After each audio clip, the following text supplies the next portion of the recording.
untuk tamatkan semua ni. Jangan. Saya kena. Awak tak mampu berlawan. Macam manalah pengakhiran akalnya.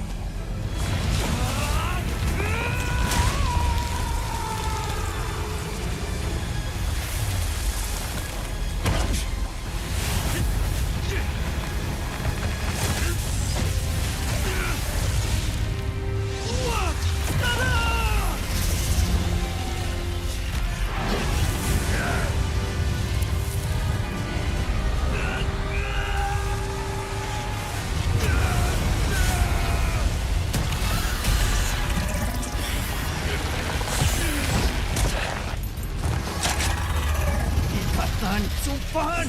Berperang!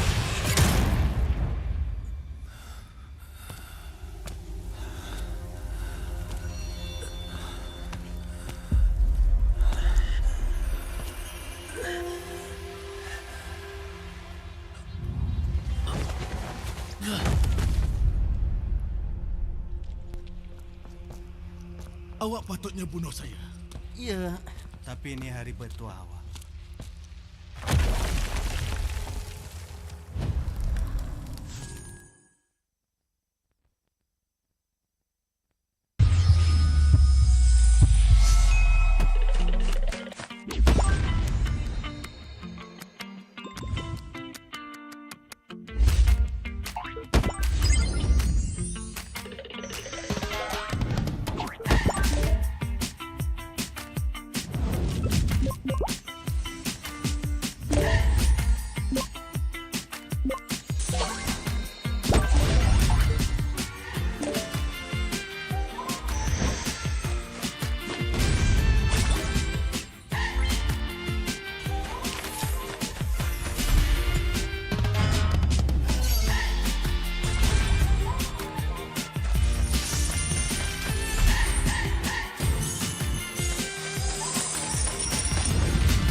This will sting.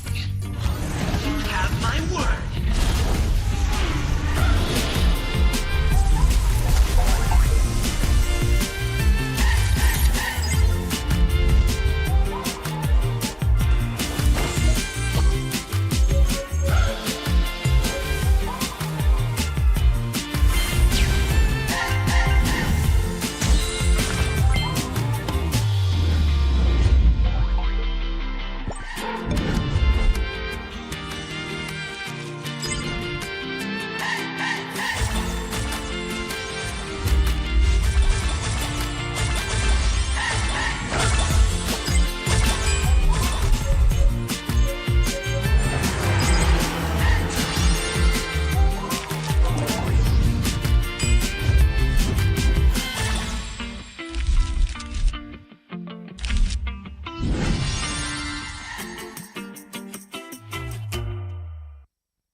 Anak-anak Malaysia bangkit menghadapi cabaran. Cipta sejarah demi satu tujuan.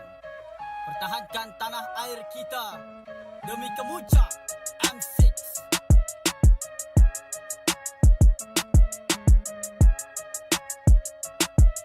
Ini gaya kita. Ini rumah kita. Satu tujuan, kemuncaknya di M6.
I'm a rock star. Yeah, rock star. Ay, ay, ay. I'm a rock star, baby. I'm a rock star. I'm a rock star. I'm a rock star. I'm a rock star. Panggil aku rock star. Ini kejohanan kita semua orang rock star. Kita rockstar, kita buat saja gaya kita. Makin panas apinya sudah membara. Macam mana pun ku menempuh segala. Demi negara ku buat semua bangga. Step into my world, you know I'm always in my zone. You know I got my team, no I'm never alone. Bring out my best, buat yang terbaik. Jadi juara perlahan kita naik. Aku nak push, naik-naik jadi lebih bagus. Jadi hero, ku ada skill. Berapa banyak musuh aku dah kill. Ramai cuba mencapai, cause they envy me. Tiap game aku pasti jadi MVP. Easy. I'm a rockstar, baby, I'm a rockstar. I'm a rockstar, I'm a rockstar. I'm a rockstar, panggil aku rockstar. Ini kejohanan kita semua orang rockstar. I'm a rockstar, baby, I'm a rockstar. I'm a rockstar, I'm a rockstar. I'm a rockstar, panggil aku rockstar. Ini kejohanan kita semua orang rockstar. Tengok nanti siapa yang juara. Ni peluang kita bawa pulang piala. This is my game, this is my time. Menang semua, everything will be mine. Kalau jatuh kau pasti kembali. Bangun balik ku tegak berdiri. Kuatkanlah tenaga, ganjaran diperoleh. Ni kejohanan kita, Malaysia memang boleh. Rise up to the top, kita buat bersama. Semangat kita kuat di bawah satu bendera. Ay. I'ma go hard for the win. Win. On the battlefield till the end. I'm trying to be the greatest anyone has ever seen. Stand by, I'm coming in for the win. I'm a rock star, baby, I'm a rock star. I'm a rock star, I'm a rock star. I'm a rock star, panggil aku rock star. Ini kejohanan kita semua orang rock star. I'm a rockstar, baby, I'm a rockstar. I'm a rockstar, I'm a rockstar. I'm a rockstar, panggil aku rockstar. Ini kejohanan kita semua orang rockstar.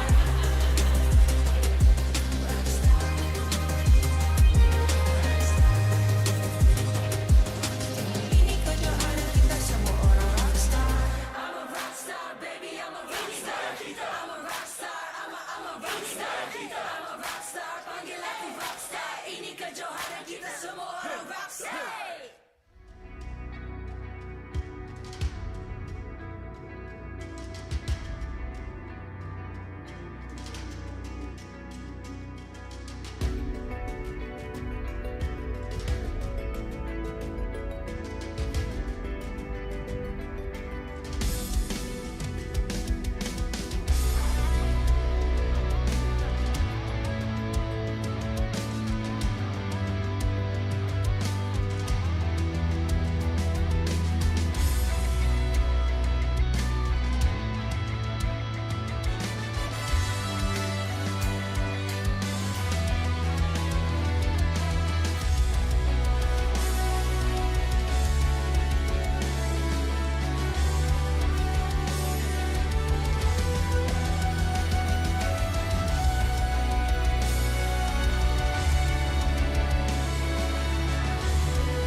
Ay.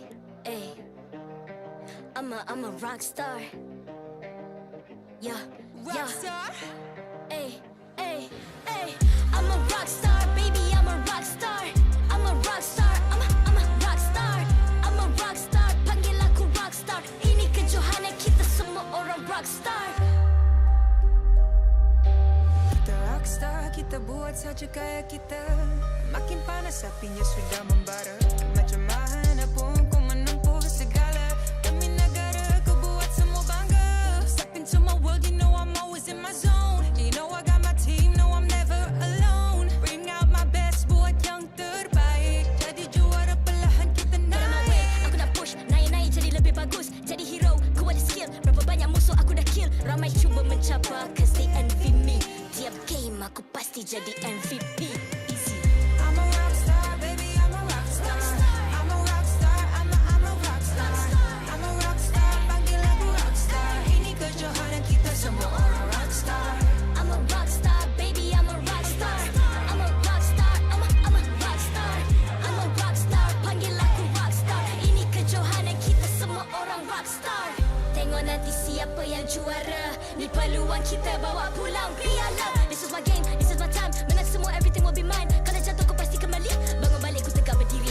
Kuatkanlah tenaga, ganjaran diperoleh. Ni kejohanan kita, Malaysia memang boleh. Rise up to the top, kita buat bersama. Semangat kita kuat di bawah satu bendera. Ay. I'ma go hard for the win. Win. On the battlefield till the end. I'm trying to beat the greatest anyone has ever seen. Stand by, I'm coming in for I'm the a win. rock star. I'm a rock star, baby, I'm a rock star. I'm a rock star, I'm a rock star. I'm a rock star, panggil aku rock star. Ini kejohanan kita semua orang rock star. I'm a rock star, baby, I'm a rock star. I'm a rock star, I'm a rock star. I'm a rock star, panggil aku rock star. Ini kejohanan kita semua orang rock star.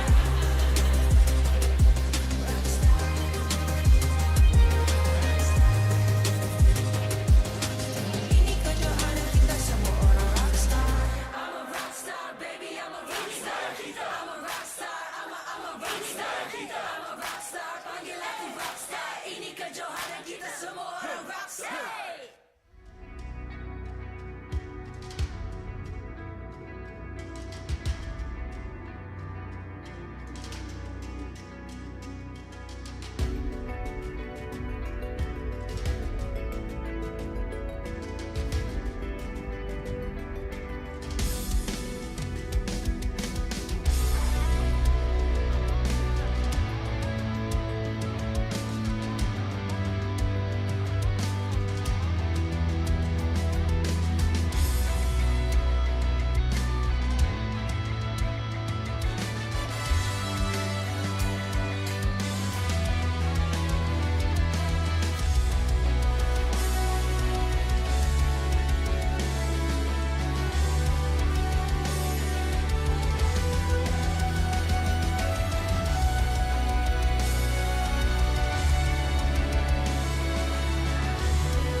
Ay.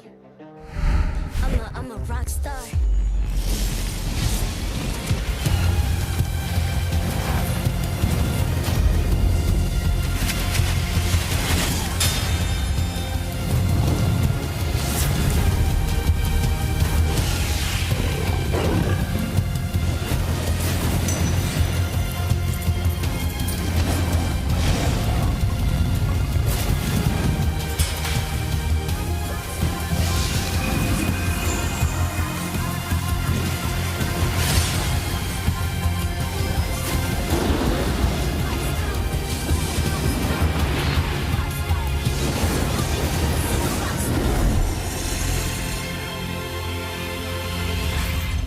MPL Malaysia Season 13 is powered by Muntong. Enjoy a superior 5G network and lightning-fast gaming experience only with our official mobile internet hotlink. A big shout out to ROG Phone 8, the official gaming phone, for keeping our players at the top of their game. Grind on with Nescafe to keep your gaming spirit going. Thank you to all of our sponsors and partners for your support in MPL Malaysia Season 13. Selamat datang ke Playoffs MPL Malaysia musim ke-13 bersiaran langsung dari Stadium MBSJ Serdang Jaya. Nama saya Rose, host anda sepanjang musim ini, dan hari ini kita sudah masuk di pusingan upper bracket semi-final, which means pasukan-pasukan yang akan kalah di match yang diorang akan main hari ini ada lagi 1 nyawa pada hari esok untuk main dekat lower bracket. But I'm pretty sure everybody does not want to play in the lower bracket sebab itu adalah satu jalan yang panjang. Diorang kena menang banyak game and diorang kena risk ada 1 nyawa lagi dalam MPL Malaysia. Tapi before I go further into the games today, apa kata kita tengok jadual untuk perlawanan hari ini? Untuk match pembukaan kita, Selangor Red Giants yang akan menentang King Empire Esports. Adakah SRG akan maintain momentum mereka daripada regular season, menang semua match tanpa drop 1 point? Ataupun is KGE going to show to everybody that the new era, the new empire has begun in MPL? Untuk match terakhir pula, Homebois yang akan menentang RSG MY. Dua-dua pasukan tengah try mendapatkan trofi kedua mereka. Alright, interesting matchups today. But for our first match, the winner will be proceeding to the upper bracket finals pada hari esok. Mana yang akan kalah akan jumpa pasukan yang kalah di match nanti. Very, very interesting. But remember, tak ada pasukan yang akan balik rumah hari ini. So, with that, mari kita jemput kedua-dua pasukan ke atas pentas MPL Malaysia, Selangor Red Giants and King Empire Esports. Selangor Red Giants. Behold the dominators of the regular season. Now, the pressure is on to extend their perfect run into the playoffs. Can they continue to paint the stadium red and yellow by sending the new Empire into the lower brackets? Can anyone even challenge and take a single point off them? Ladies and gentlemen, let's cheer for Selangor Red Giants!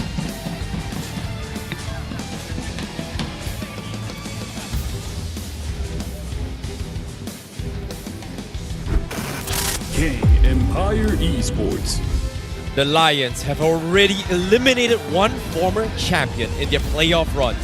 Can they push further and topple the unstoppable giants in their path?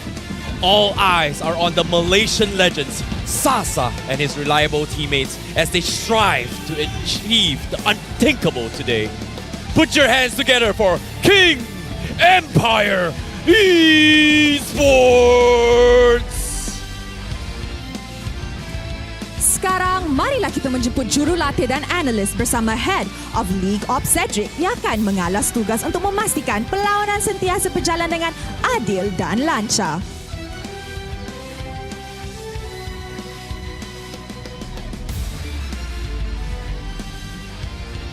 Mari kita teruskan dengan fist bump di antara pasukan sebagai tanda profesionalism. Inilah gaya kita. Inilah semangat kesukanan kita. Kawan di luar gelanggang, lawan di Land of Dawn. Wow. Now this will be an interesting matchup to watch. Kita kena ingat Selangor Red Giants still has to drop 1 point as they were the invincible during the regular season. But of course, untuk semua orang dekat rumah, kita mesti ada special something for you guys. So with this join the fight code down below, you guys can get some in-game freebies. So mestilah you guys will also feel the love from your home. And I'm pretty sure everybody dah tak sabar nak start match ni. So let's show it to the casters. With that, teams, this is your moment. Game on. The atmosphere trembles in anticipation as we welcome all of you back to the MPL Malaysia Season 13 playoffs. You're watching the English stream for day number 2 of the competition here. My name is Mustafa. I'll be one of your commentators for today, and joining me on the desk we have none other than Icy Baby 12 as well as Husky. How do you guys feel about what happened in day 1? I'm feeling great. I think day 1 has already set the bar for the playoffs. You know, King Empire and RSG Malaysia making it through the gauntlet. But today is the true test, right?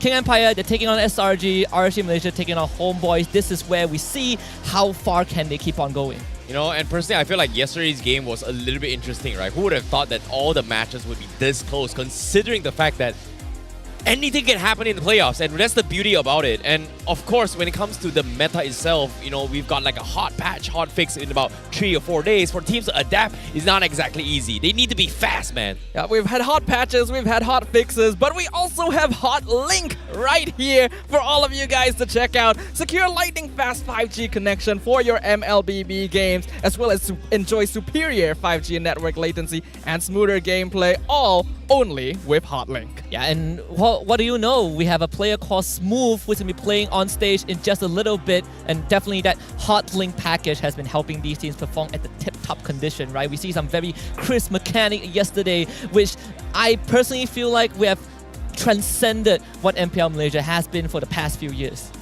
You know, that's the thing about how they've been playing over the years, right? Like, people have been growing and pushing. There's so much pressure on as well, especially coming in from the community. Like, we want the best of the best. Like, is this the best that Malaysia has to offer? And every single time playoffs comes in, we think they are the best, but eventually, can they prove themselves? That's going to be my question here, because that's why when it comes to imports here, it's all for the sake of growing the ecosystem here in Malaysia in general. And to see SRG just dominating overwhelmingly here, it's just phenomenal to think about here. But of course, for these guys who are just tuning in as well, coming to stream here, let's take a look at the brackets of the journey so far.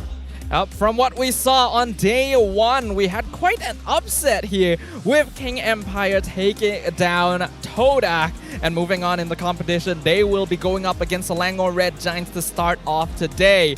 Besides that, we also got to witness Team Hack ending their journey in the playoffs at the hands of RSG MY, who will be encountering Homebois at the end of the day. I find this very, very exciting because last time Selangor Red Giants met against King Empire, SRG basically 2-0'd them, right? In a pretty insane fashion, but at the same time, KG was also the only team in MPL MY regular season that was able to push SRG to their limit, to their late game stage. And when I say late game, I mean taking one inhibitor from SRG. So if that's the case, perhaps KG can break that record today.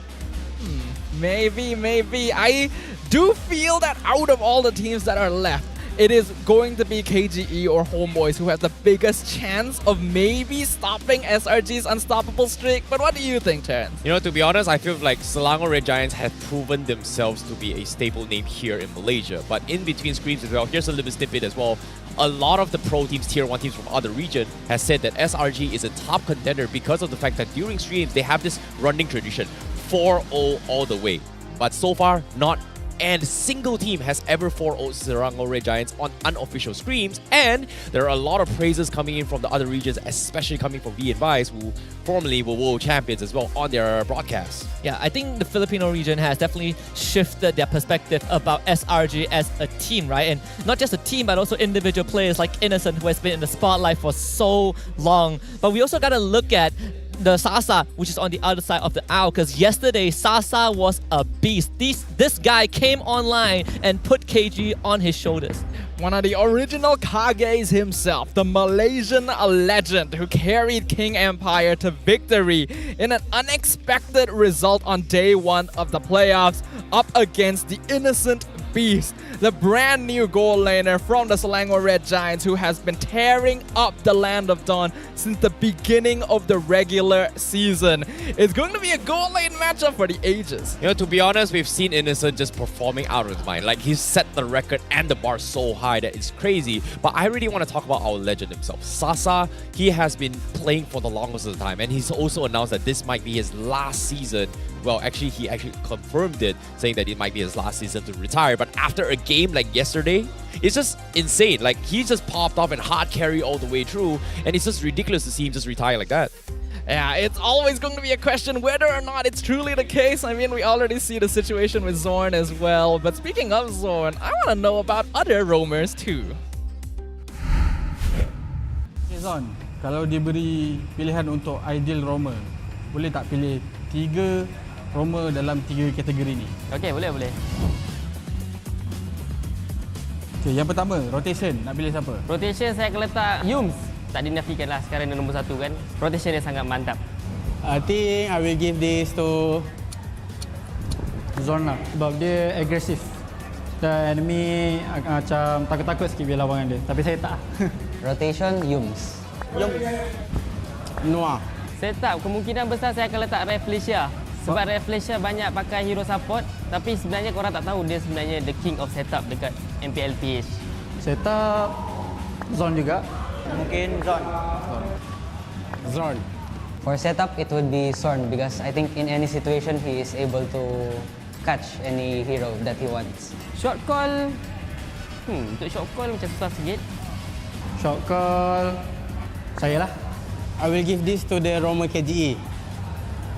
Who the Roma KGE? Who the Roma KGE? The Roma KGE? X-Win kot, sebab saya nampak macam X-Win banyak buatkan playmaker King Empire itu bergerak. X-Win. Maybe Yums because right now SRG dominating because of his shot call. Yums. Impossible! Okay, one more. Let's retake. This is joke, guys. Don't take it seriously.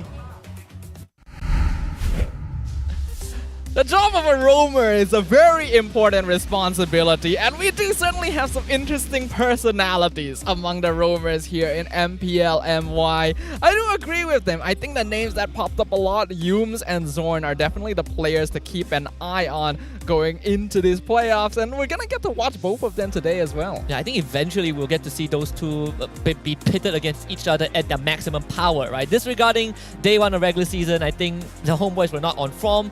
But in the playoffs, I feel like we are just one step away from reaching that matchup. You know, when it comes to this playoffs here, expect the unexpected. And personally, I feel like Selangor Red Giants is one of those teams that are not afraid to be comfortable by being uncomfortable. And multiple times now, they have picked off very, very ridiculous drafts that should not work, but somehow makes it work. And that's the beauty about being young. Just not afraid to just try anything they want. And in this case, without further ado, let us introduce the team here. It is going to be Selangor Red Giants up on screen.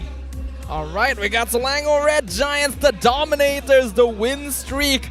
The team that has not dropped even a single game throughout the regular season. We got Stormy, we got Cram, along with Innocent Skies, as well as Yums as the in-game leader. So far, they look unstoppable. Yeah, they look unstoppable. They are currently unstoppable. They are the unstoppable force and the immovable object all in one. But I want to specifically talk about Sekais, right? He is now holding one of the highest KDA ratios in the entire league by playing mostly tank junglers, and coincidentally also the only remaining SRG member from last season. And last season he has some crazy hero picks as well. We've seen Hanzo being picked up against Todak. I think SRG right now are in tip-top form. Now, let's talk a little bit more on the opponents here. King Empire Esports is going to be up on screen here. They played a very long game yesterday, but today they are back to showcase us some new things. But in case you're wondering here, they're not going to be having X-Wing in the roster. They're going to have Vitter, and yesterday he was doing really well. Sasa, Deto, Smooth, Reader, Suzuki looks so comfortable in yesterday's games.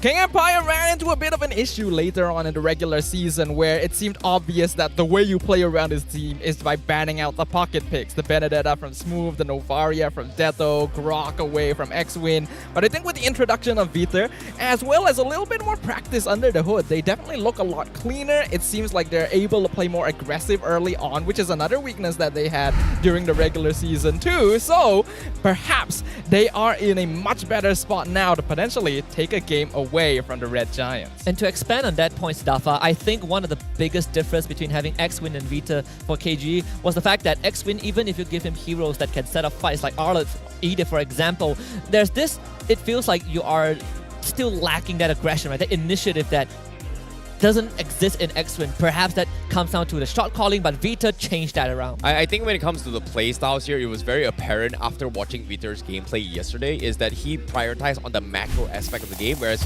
X-Win is looking to disrupt a little bit more and be offensive. And because of the most recent patch, where the first 2 minutes are going to be very difficult to invade, it feels like X-Wing would not be able to utilize that potential. But again, you can see up on screen as well, we've got the MPL Benedetta skin going to be showing you some very cool overlays, or would I say graphics or animation because we are going to be jumping into the drafts right here, right now. It is going to be SRG on the red side, sorry, on the blue side, and King Empire on the blue side. Forgive me, you know, like they're wearing got confused because they're wearing red and You know what? King is wearing blue. I like this a lot. I like this from Coach Arcadia because Benedetta, that one's a no-brainer, right? We can put that aside. We're never going to see Smooth play Benedetta ever in the playoffs.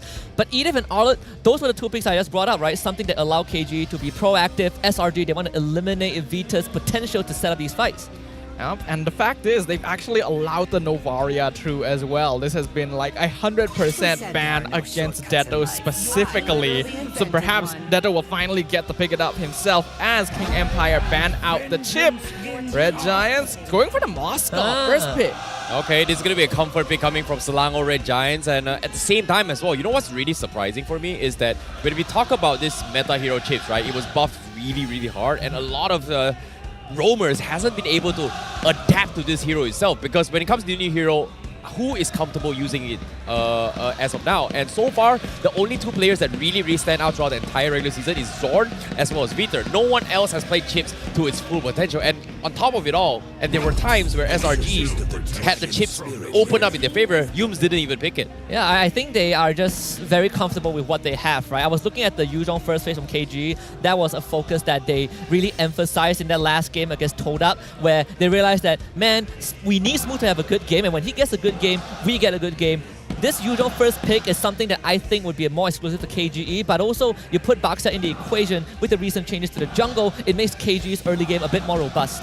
And it's a hero that worked very well for them, considering that Sunsujin did end up going all 5 games with the Baxia. Yeah. So, hey, he's got a lot of practice with it on this stage. Why not bring it to bear? It should be quite effective as well, since we know that Red Giants as a team tends to snowball throughout the early game. So by picking up fighting heroes, King Empire have a better chance.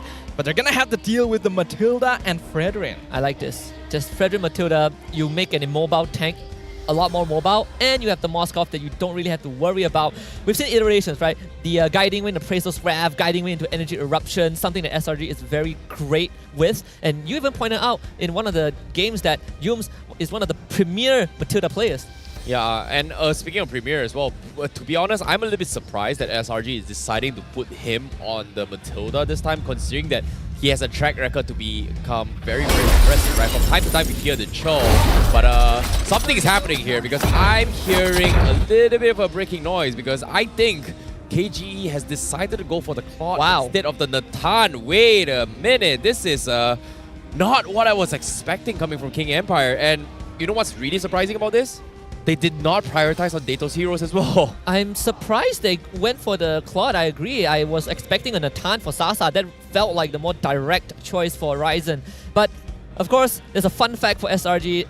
The Selangor Red Giants have only lost 2 Lords in the regular season. What? That's an insane number.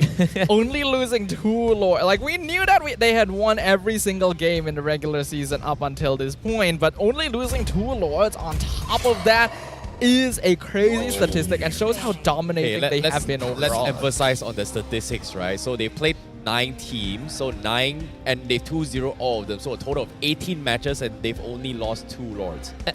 Some matches have more than 1 Lord, right? If you put it in perspective. So that's kind of insane. But I mean, Smooth also has a great stat, you know, currently the highest first blood in MPL MY Season 13, with 7 to his name. That is crazy. You give him Yuzhong, that amps up the potential of him achieving that, you know. I hate these stats. You hate the stats? Yeah, I hate the stats because of the fact that, for a person who have never watched how Smooth has been playing, okay, King Empire might be the ones that actually emphasize on just ganking on the XP lane. But no, most of this time, Smooth is solo killing on his own. Yeah, he is getting those first bloods through 1v1 duels overall. I mean, he used to be called Lord Smooth a long time ago. SRG's only lost 2 Lords. Maybe this time they lose to a Lord. But they've only lost an average of 1.94 turrets on top of that as well.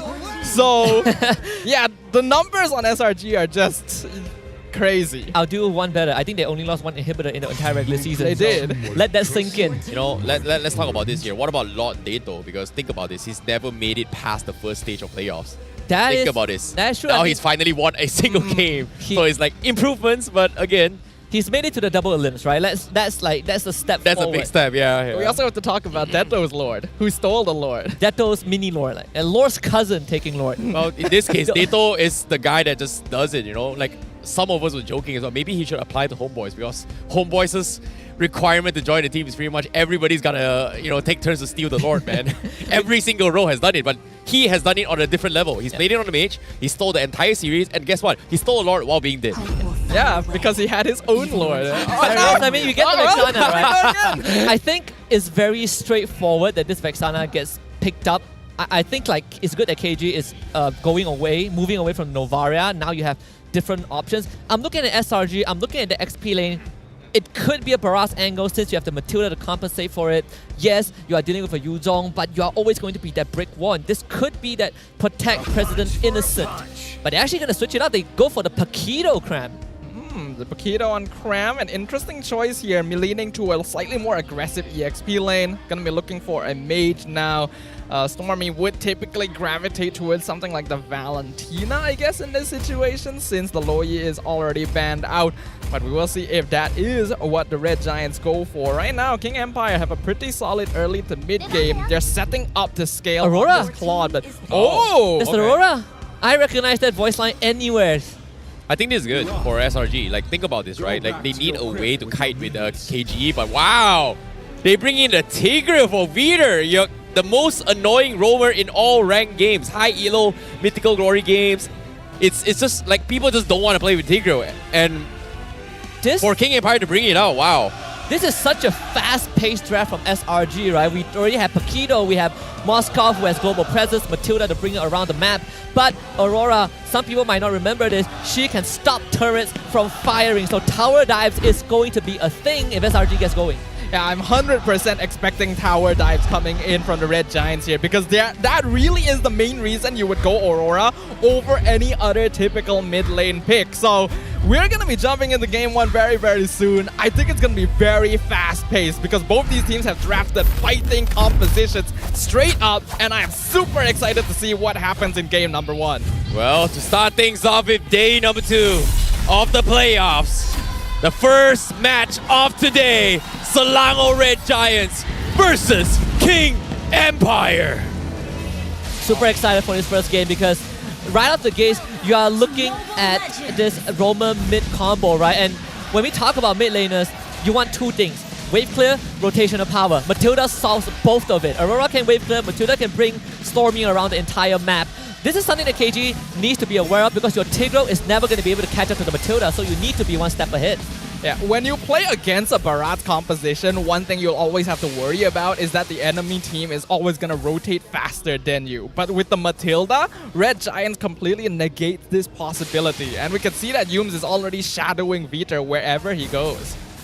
I think Veeder's going to have a really rough time. I mean, he delays the crab, but at the end of the day, he's forced to go for this early recall. Whereas if you are Yums, I have the Quantum Charge, I have the Purify, I'm not worried. I know where your Baxia is. Well, it's interesting to see how Veeder is going to be playing here as well. He's played so many different kind of roamers in these past 2 days, and for him to showcase his hero pool is great, but can he play it in a higher level here? Like, I can see all the micro plays that he's trying to do with his Tigreal, but at the same time, is it going to bring a major impact on towards the first hurdle fight? I mean, I want to talk about combo breaking abilities, right? Aurora's ultimate, great at breaking combos. Actually, a second skill as well with the freeze, but also at the same time, every time she has her passive online, you don't feel really good committing fully onto her because she just ends up buying time. It's a free immortality every couple of minutes. So that's something that I think KG needs to really reconsider going into this first hurdle fight. I think to note as well, I think this is the first time we've seen Innocent playing on that Moskov, if I'm not wrong, right? This is a new hero pick for him, so we'll see how aggressive he can be, because this is definitely a much squishier hero as compared to the Roger. Well, it's interesting to see how things have kind of shifted because of the patch, right? Like, Roger has been the comfort here, there has been nerfs into the recent hotfix, but for them to actually kind of ignore it, it's just a little bit weird here. But at the same time, Veeder very close to the level 4. King Empire already in position. They force the Black Dragon in to try and zone Yums off, but retreat has been done, so Sujin will secure it, and now they're going to try and make an attempt onto its Yums. Circling Eagle comes in, but he's going to be able to get out, so no deaths whatsoever, but Turtle in the hands of King Empire. That is great. SRG not taking unnecessary risks. Yums does not even have to use his Purify. Best case scenario. But great zoning from King Empire as well, making sure that Skies would not be able to get anywhere close to the turtle pit, even if the guiding winds were popped out here. Spear of Destruction used by Innocent just to clear up that wave. Looks like Red Giants are interested in taking the early game a little bit slower than usual. Look at how far Innocent is standing back. He's expecting a potential gank, potential dive from Vita, who already has the Implosion online. And for Innocent, he sees the Claude in the lane and has info where the Tigreal is. He's going to start shoving the lane. You're always going to be shoving faster than the Claude. Oh, seems like they're going to try and make an attempt down bottom here, but considering how King Empire has a composition that can just wombo combo one time, but Selangor Red Giants, they do have the drafts to kind of stall this fight and peel slowly against King Empire, and I think that's the idea that Selangor Red Giants wants to do. Just play towards the mid to later stage of the game, play towards their strengths, while King Empire should be a little bit more aggressive with this box here. Yeah, King Empire is the team that wants to make things happen around the level 4 mark right before the mid-game phase arrives, and Red Giant seems to understand this. Yums, is he in trouble here? Yeah, he's fine. He is so fine. Damn, that's so precise at the exact angle. The furthest point of that wall means that he gets a little bit of distance to get out to safety. And again, King Empire just has no answers to commit to the fight. And think about this, they still have all their battle spells. The slower this early game goes, the better it feels for the Red Giants. And we can see in the bottom lane as well. Uh-oh, Sasa in a little bit of trouble. Here comes Spear. Does he commit? Innocent. Waiting last moment. Finally goes for it. Blazing through it. Purify to turn the tides. He's looking to try and fight against Innocent. But looks like that will be enough to threaten him down low. But Sasa could be the first to go back to base first. So Innocent is going to be on the late rotation. Meanwhile, Turtle now going to be contested. Black Dragon being expended for now. Sky is going to be completely zoned out. Yums looking to try and cancel it off. Aurora with the out, but Peter stealing the turtle, and now they collapse on Skies, and he's going to be the first to fall. King Empire gets first blood as Selangor Red Giants gets completely shut down. I'm telling you, man, junglers don't exist in the playoffs. Every single objective, or majority of it so far, has been taken by non-junglers. But I want to talk about Sasa using that Purify preemptively to prevent the Spear of Misery from getting the pushback. That could have ended Sasa in the bottom lane. So far, King Empire making their presence known early game, understanding this is their strongest phase. They got to make things happen, and their positioning around these objectives is clean, making sure that Skies is always going to be punished no matter where he tries to go. It's not often that a team is able to so efficiently take that first turtle away from the Selangor Red Giants, but King Empire showing to us why they were the team that pushed SRG the furthest during the regular season. Well, as of yet, getting pushed so far. King Empire having this lead here. How does Selangor Red Giants play from behind? This has been the question that Gideon has been asking them every single time. How well can they play from behind? And as of yet, they are slightly behind, but as of now, King Empire seems like Smooth going to be in a little bit of trouble here. He doesn't have the Black Dragon. He might be doved on, completely one-shotted. Selangor Red Giants finds a pick. This is huge for SRG and King Empire. They're going to try and make a play on Yums. Yums, he needs to get out, but no, he actually jumps into the fight. Vader looking for the pullback, misses by a pixel, and Yums is able to get out of safety. However, they take a tier 1 down middle, but Innocent is able to trade 1 on the bottom as well as the top side for Selangor Red Giants. That's great. Great for KG. You take the mid-tier 1 this early on. Baxia is going to have a field day running into the jungles with the Tigreal. So you open up access to both sides of the map of SRG, and you also clamp down on Matilda's ability to freely navigate the map. You definitely usually wouldn't want to give the tier 1 away to a team that has a Baxia, but I do feel like having that Matilda allows Red Giants to play just a little bit more comfortably even without this map control. As of now though, they're contesting the turtle. Turtle half HP. Feeder getting completely zoned out. No implosion. He's going to be the base, but no! At the last thing, he pulls them away from Smooth's combo. King Empire, they need to get out. They made a small mistake, and now SRG will be able to retreat. Sasa with the Blazing Duet chips away at the first passive coming from the Aurora, but he's also going to be able to get out. King Empire losing only 1. Turtle now dropping in the hands of Sutsujin. SRG late to respond, but still King Empire, they sacrifice 1 Smooth. However, on the sides, almost gets one-shotted. But the disengage comes in. King Empire still in the lead.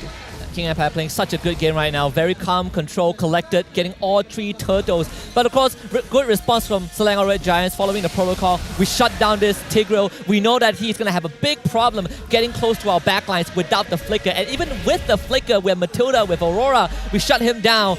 And the fact that no one died on SRG, that's the best case scenario.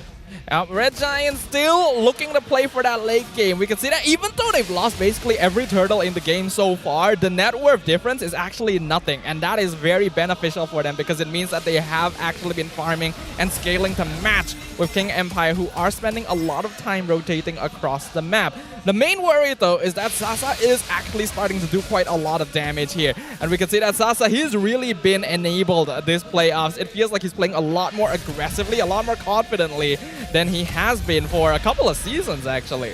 SRG putting a lot of pressure on, KG putting pressure on this side lane. And if you're SRG, you're looking at Cram and Innocent to do the same. Peter, he's gonna go for the implosion here. He pulls guys to the sides, chain combo all the way through. Implosion, no, it's not gonna be good enough to actually get him out. Meanwhile, Krams is gonna be able to take Sunsujin here. A jungler for a jungler. Sasa overcommitting, gets picked apart. SRG, they get 2 for 1, and King Empire may have made a mistake with that play. Now here comes the spear, almost connecting Keter, trying to pull Cram away, but KGE, they have to call it quits for this time.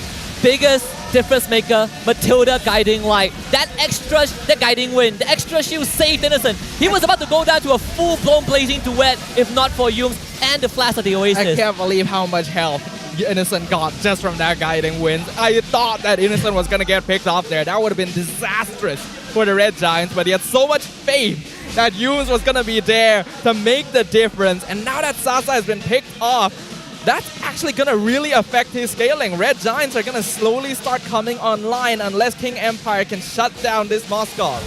Yeah, I mean, again, Innocent was literally at death's door and then the shield kicked in.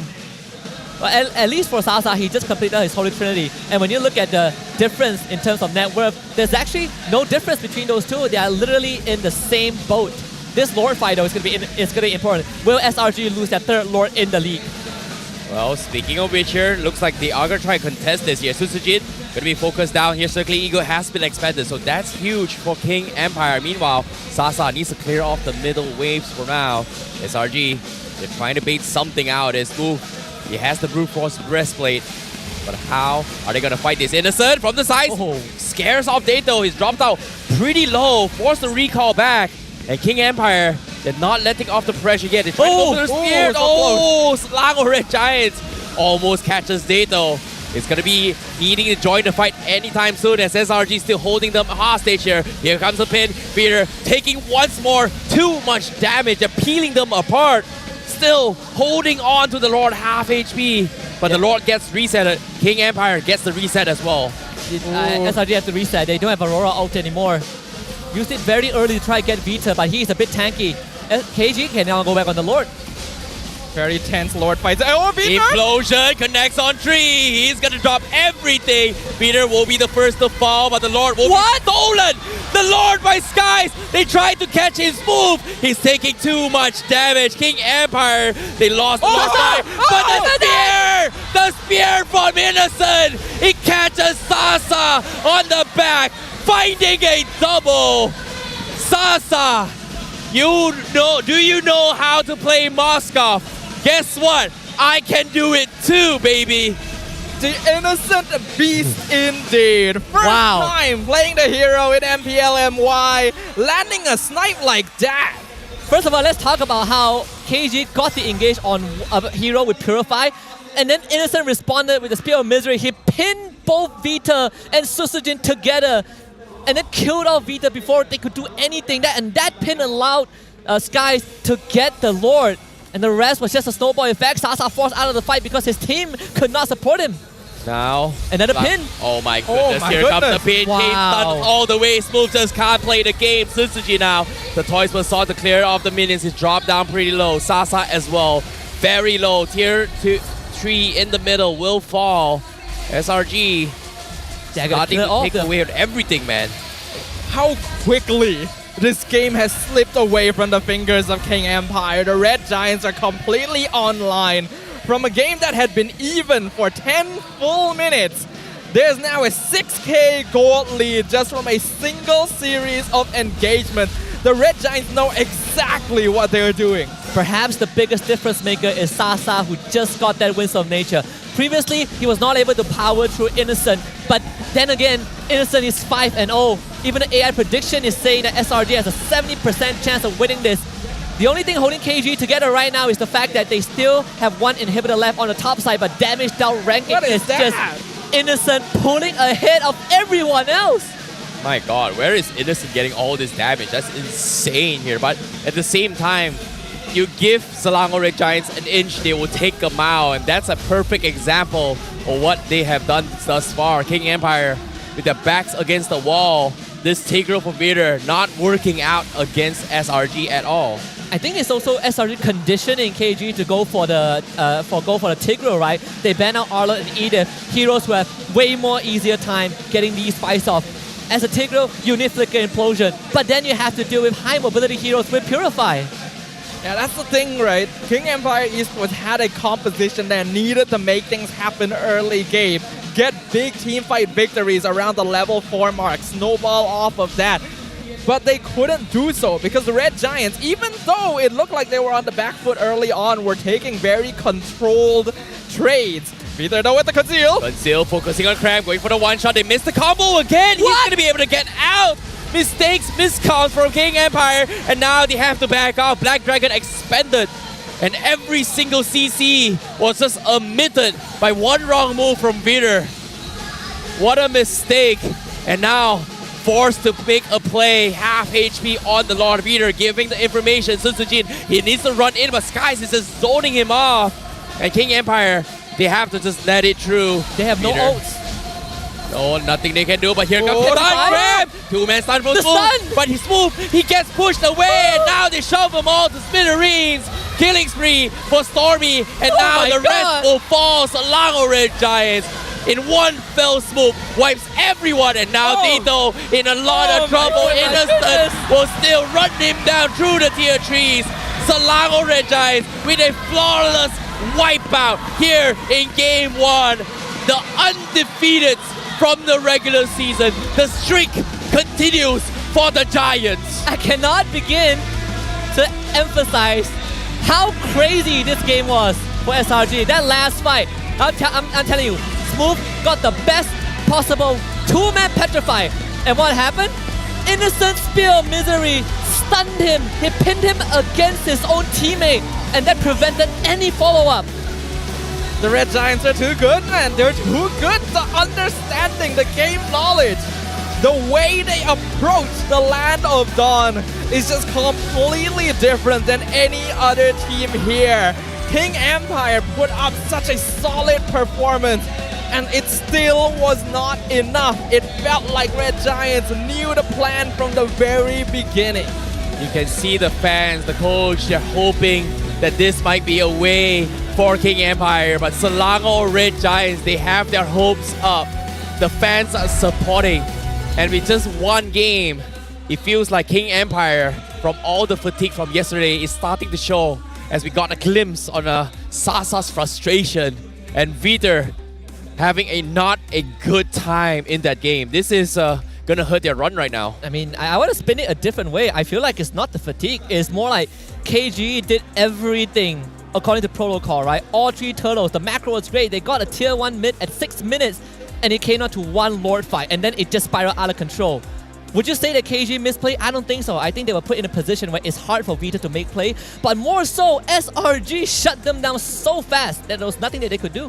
Yeah, I really do not blame King Empire in this game. Honestly, I feel like they have improved so much since we last saw them in the regular season. But Red Giants just seems to know like exactly what the plan is, right? They go into the draft, they look at what their opponents are bringing to the table, and there's already eyes on the prize. They understand they're not going to win these early engagements. So play it slow, don't interact. It doesn't matter if they lose turtles, as long as they keep up.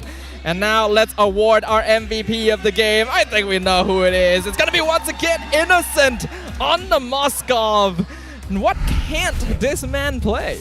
Well, that's insane. He can literally play anything here. Like, guess what? we saw an iconic moment coming from Sasa with the Moskov, and guess what? Let me replicate it on you. That's what Innocent has literally made a statement right there, right now. And for him to catch not one, but two players on his own, it's just a statement coming in from him. And I'm really liking how he's played this. And guess what?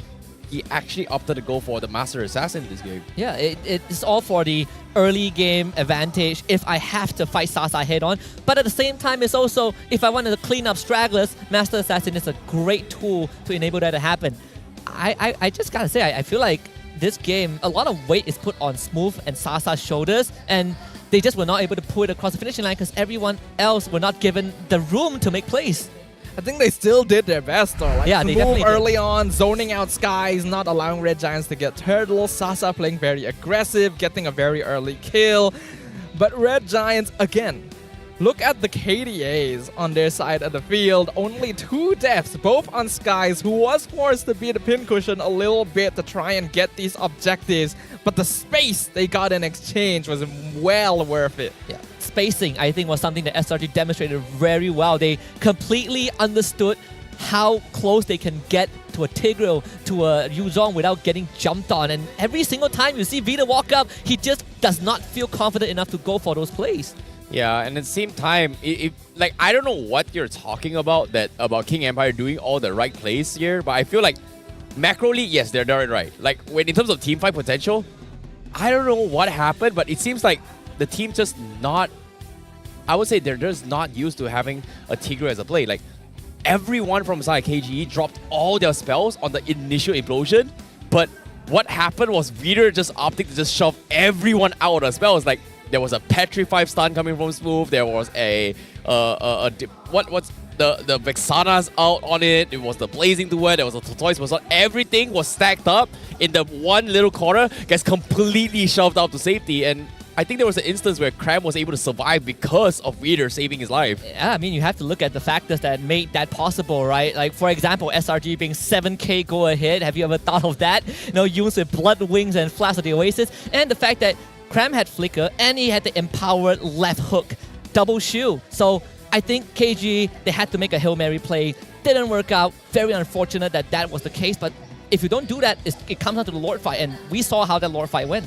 Yeah, Vader has a hard job this game. Like, Tigreal, yes, usually very strong at catching people, but when you have 2 Purifies on the opposite side, and then you have Stormy who has that passive to keep him alive, it's very difficult to be able to catch out SRG unaware, right? And yes, KG are going to drop all of their abilities on the implosion play because that is going to be their best window of opportunity to actually get a kill before the fight even begins. But the healing, the shielding coming from the Matilda was so much that even when Skies or Cram got caught, they're still able to survive everything. That Matilda is not going through next game. I'm telling you. They are not getting it ever again.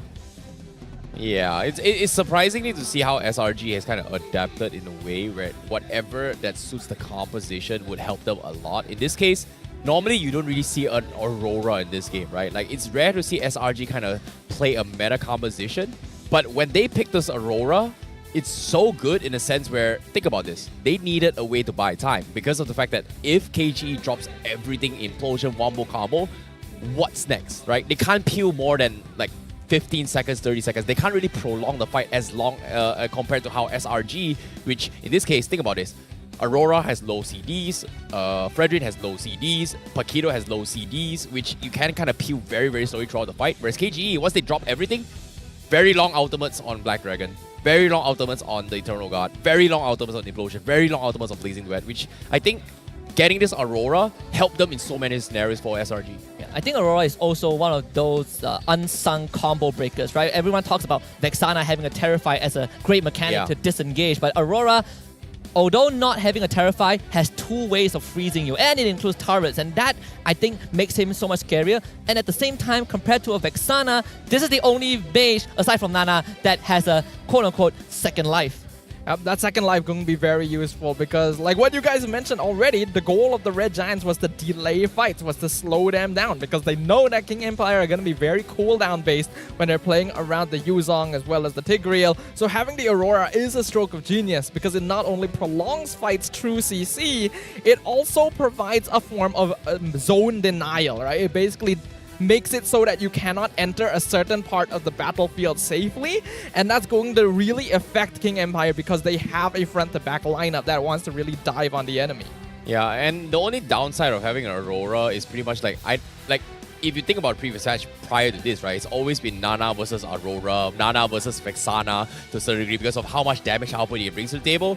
But I feel like Aurora has taken a huge nerf in a way where if somebody gets right in your face, it's hard to actually save yourself because of the cone shape of the second skill, where if right will be in front of you, you're not going to get the freeze effect. But if you're far away, you get the freeze effect, which is very difficult to actually anticipate. But with Yumes, maybe he can set himself up to actually make a counterplay instead. Yeah, that's why you saw, like, even when this Matilda being in a composition just enables so many things, right? Like, your bulky heroes are suddenly the most mobile heroes on Earth. Your mage, who already has good wave clear, but is compensated for the fact that, oh, I don't have mobility, is now given that mobility. I think certain line stars have to align for this Aurora pick to come out, but the fact that SRG were getting comfort picks for Yumes, for Cram, for Innocent, for Sakai's, that's more than enough. I think the big question is, what isn't a comfort pick for the Red Giants, right? It feels like their roster is massive. I got one. Layla.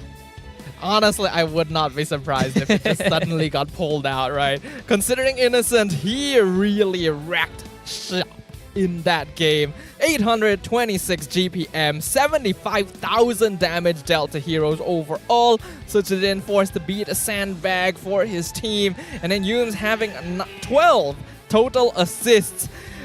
This game went exactly according to plan. And I think SRG lulled the KGA a little bit into a false sense of security in those early minutes. Now, let's talk a little bit more on the KDAA map and where Innocent is able to find pickoffs every single time, right? He was able to find individual kills here and there, but ideally, most of these kills that he's gotten has always been crowded places where he can take advantage of two things. One, the passive ability, and two, next to walls where he can take advantage of those spears. Yeah, I think the most important kill was actually the second kill you saw on the Claude, where Sasa at that point was at his peak. He had a good lane. He's about to tear out despite the fight. He's about to kill it, and then Innocent doesn't die, and Sasa ends up getting traded out. That point onwards, it was just straight up a steamroll for the Moscow, and it was very unfortunate, right? Came up to that one moment where Sasa really could have pulled ahead of the competition. And you can't even really blame him as well. Going into that fight, anyone would have thought that Sasa was going to win that 1v1, but then the shield from Guiding Winds comes out and just reverses the entire thing. We can relive the moments here in the highlights brought to you by our official gaming phone, ROG, where first blood being secured on Skies was huge for King Empire, but then Red Giants started doing their thing. Yeah, and it's all about playing it slow. If we can't get the turtle, it's fine, right? We cut our losses. So guys going down, that one is more of a necessary sacrifice, but overall, they also put some attention to Smooth. Like, man, we can shut down Smooth. We take him down. We take the sideline turrets. This is the biggest moment of them all. Look at that shield. Look at that shield at the last second. Innocent was one hit away from going down. So close. It would have made a massive difference if Sasa got that kill. He would have been in control for the rest of the game. But then here, when Skies was able to finally get that first Lord, Red Giant just comes online. We see Innocent being willing to dive the backline, go for the spear plays, even by himself, against heroes like Yuzong, against heroes like Tigreal, against Claude. No other team but Red Giants is willing to just dive a Yuzong under the inhibitor like this, but their confidence speaks volumes. Just one fight, right? At this point, SRG were almost 6k ahead, but like you both mentioned, KG threw everything at SRG, got nothing, and they have to pay the price, right? That was their Hail Mary, and it was just not enough. Look at how confident Stormy is. It's like, you know what, Dato, I don't care. I'm just going to try and set up for you, but now, don't worry. I'm going to hit the sickest spear in the history of MPL MY, and it's weird to see how Moskov has gotten so much light coming into this tournament itself here. Like, we were talking about the Infernal Wormlord skin throughout the entire regular season. Oh, nobody plays Moskov. And then guess what? Leo starts bringing it up. It looks so good. And now we've got Sasa playing it. We've got Saken playing it. We've got now Innocent also playing it, and it's just nice to see a big change of marksman pool right now in the current meta. I think the only difference is that Innocent is using the base skin. He's not using the Infernal Wormlord one. That's true, right? He was using base skin. He's using the Purple Man Moskov. Straight up, the coach says, "Hey, do you play Moskov?" It's like, let me check. Oh no, I don't. I don't even have a skin for him. We are playing him today. Okay. Yeah, that's why he's also using the common emblem, you know? No, Yeah, I'm just true, kidding. It's the true. meta. It's the meta. It is but, the meta. you know, common emblem. Yeah. Everything is common. Yeah, I think SRG have figured out at least a part of what makes the current KG so effective, right? Proactive plays, Vida being a great great player to set things up. But that was SRG on that blue side, right? They get to dictate what KG cannot play. I want to see if KG is going to pick blue side this time. Because I feel like sometimes they can be stubborn. They will stick red side. Yeah, we've been seeing a lot of emphasis about the blue side priority here, where a lot of teams from overseas do like that blue side. The win rate for blue side seems to be a little bit more consistent overall because of being able to pick up that first pocket pick very consistently. But I do think that there are still ways of going about with things, because what I've noticed across like history is that whenever a patch drops, blue side is strong for like a couple of weeks. Then when teams figure out the patch, red side becomes strong. No. I don't think it's like that. It's more like every single time a new hero drops, it changes sides. In this case, Chips has dropped. That's why now everybody is blue side, so because they have an additional ban onto it. But I'm pretty sure when the new hero comes in, I think it's called Ju Scene or something like that. Yeah. Something like that. When that that hero comes into play, maybe it's gonna be the other side now, because instead of one power pick, I've got two power picks. I'm gonna say I personally don't agree with your hypothesis here. Yeah. Think about it. Think about it. I don't do this often, but I agree with Sadafa. Okay, fine. I think blue side is still more of a power side just because of the ban sequence, Not every right? single time, but yeah. Whatever floats your Obviously, boat. it's not every single time, right? It's I mean, statistic. okay, you know what? Let's move on from this, right? Yeah. I mean, Terrence, he has a long day here. You don't want to make your hair fall. okay, so what? All right, trio. I said it. Trio? Yeah. Oh wait, yeah. Whoa. Ooh, we got a bit okay. of a question here You're for gonna say the same thing. the Red Giants. All right, never mind. What's it? That's my boy Veki. Speaking of Veki, I managed to talk to him after their last series against the Niners, and he did say, well, I congratulated him, right? I'm like, wow, perfect season, new record, you're in the history books now. And he said, we might have won the whole thing without losing, but I feel like there were certain parts at that point of time after the new patch, there are things we're struggling with. So if they're struggling at that point, imagine them at full power. I get where you're coming from. Now, let's talk about how some of these players compare with the rest of the world, right? We got innocent comparison with gold laners from other MPLs, namely Eman as well as Super Marco. Hey, Innocent's gotta be the best goal leader in the world, man. Look at his KDA, 15.8. Highest ever in all regions, baby. And when you're like taking down the entire league by yourself. Yep. But I would say in the Filipino scene, I think that the perspective about Innocent has also changed, right? He went from one of the more worst rated gold laners to now being highly praised, not just by the Filipino community themselves, but by the players themselves. It makes you wonder, right? What exactly did they do to really switch him up? Ugliest pose? I don't think that's the ugliest pose. She's pretty. What do you mean? Like, how can she be ugly? Do a Kuyomi. That's bring us back like terrible. 5 years down, 5 years back in time. Like how can she even win? Like, no chance. She's pretty. That's the whole point. That's the whole point. You see the beauty. That's how you trap someone. Yeah, exactly.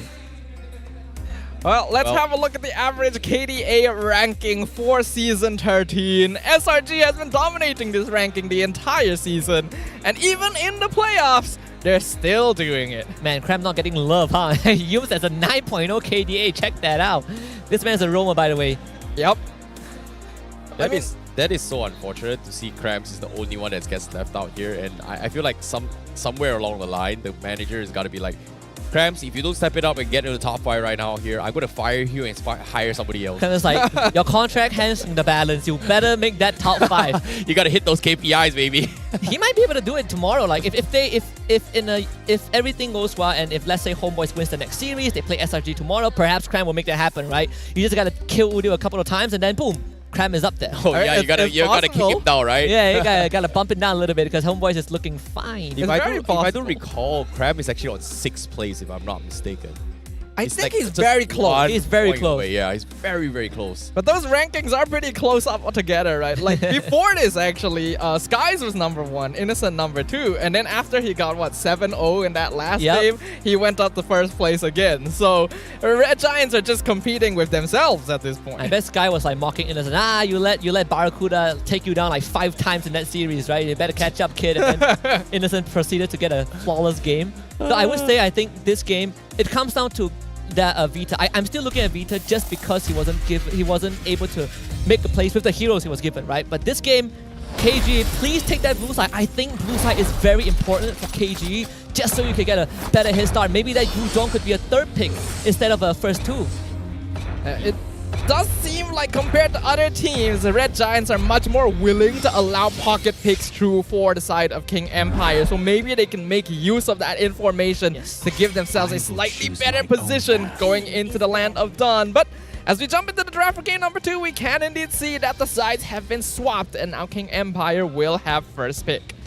Yeah, but at the same time, seeing how now King Empire getting blue side, Chips completely, well, Chips has been banned.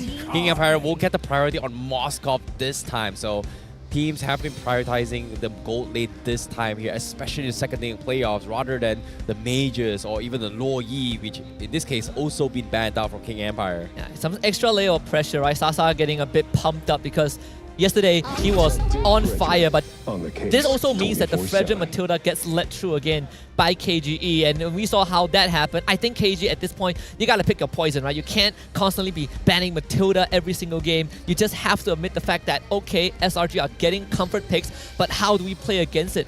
What tools do we have? We've seen them go for Edith first phase, now that Yuzhong is not there. I wonder if KG would kind of fall back to that plan, get Vita a good start. It's a good question here. Like, King Empire are definitely in a position where they can switch things up and dictate the tempo of this draft a little bit. Now that they have the Moskov, now that they know that Red Giants may go for a similar style as what they did in game number 1, now is the time to switch things up. Yes. Looks like they're gonna go for that Edith. It was actually banned out by Red Giants previously, and they'll also grab the Barats. Huh, okay. To see that the Matilda was not banned at all. It seems like King Empire, they're looking to try and extend this, but it's weird to see how, you know, SRG is just getting away with this, considering how annoying the Matilda is in that previous game. And for them to prioritize Ireland over Matilda, I'm really surprised by this choice coming from King Empire. The easiest explanation is that SRG is confident that KG is not going to take Matilda, and KG have too many things to worry about. Would you rather deal with the Matilda or the permaban Harith or the Luo Yi? I think Matilda probably is a more manageable hero in a certain sense, but I like this Barats, right? You have so much single target crowd control. Barats, Edith, Moskov, and Stormy gets his Valentina first phase. I like how Stormy sees the Barats and instantly is like, give me Valentina, give it to me. I want to eat people this game. You see this Valentina come out early, specifically when Red Giants sees that there are good ultimates to be taken away. And in this case, having that Daytona's welcome is going to be very valuable, since it effectively gives Red Giants the Flying Dinosaur combination without needing the hero itself. I think this is actually a flex pick coming from King Empire, because think about it, during the first week of regular season, King Empire, when they first showcased this as well, they prioritized the Barats, which we all assumed Susuji was going to play it, but eventually came down to smooth playing it on the XP lane. So I feel like they're just trying to take advantage of a situation that people may forget that they may play this Barats on XP. Personally, I'm not a big fan of it, but they can still do it. Then KG might need to consider banning Export right now, because SRG, I think there's a high chance to pick it. Yep, Export taken out in a blink of an eye. Last game, KG also banned out the Terizla, so I think, Export remains the same as last game. We'll see the Terizla goes as well. If this Barats has a high chance of getting flexed, which means that KG might be setting up for a potential assassin jungler for Susujin, and we might lead into that Fanny, because we haven't seen him play Ling just yet. Fanny might not be so bad here, since Red Giant still hasn't picked up very reliable crowd control, but it's been a very 50-50 hero recently, because she definitely doesn't threaten the early game quite as much as she used to. So we'll see whether they decide to go for that. As Red Giants, will they continue to ban Deto's heroes? Looks like yes, Novaria gonna get gotten rid of. 2 comfort heroes coming in from SRG, from Deto himself, but I've got a weird question here, because I know that the Fredrin has been picked here, and SRG is kind of lean on Sky playing Fredrin. What are the chances they bring in the Nolan this game? Because we haven't seen any Nolan at all. That is correct. I mean, teams are banning Especially Nolan after actively. Olympics, yeah? Yeah, they're banning Nolan actively against SRG. But I feel like it's probably not going to happen. I think we want Cram to be someone that is stable, you know, front like a Terisla is now left open. I'm looking at KG, and I think this Novara ban is genius because whatever heroes that I can think of that KG might pick would have good ultimates for Stormy to steal. Tharamis, Lilia, Farsa, Yves. I don't know if we even go down to a Nana even, right? Yeah, they brought the Nana for Dato yesterday. Yeah. So far on track record that Dato has kind of won of it. It has always been the Novaria, and now recently with the Vex. And yesterday, one game with the Nana. So I think they might lean on him just picking the Nana instead. Which I think I don't like it, but because considering how mobile all SRG is, it's hard to land like a 3-man Molina. Think about it. I agree. It's definitely not the easiest thing to do. CSRG going for the Tamus, I like this a lot. I mean, Barat's XP lane, not a factor. I actually kind of wondered if they might pick up the Tamus here. Wish I had said it, but yeah, Tamus is another hero that Cram very comfortable with. Should be able to win out most EXP lane combinations, regardless of whether this Barat is flexed or not. And we know that Red Giants as a team likes to prioritize on that side lane priority. Therefore, it's an understandable pickup here that King Empire will have to deal with now that Red Giants has such a tanky frontline.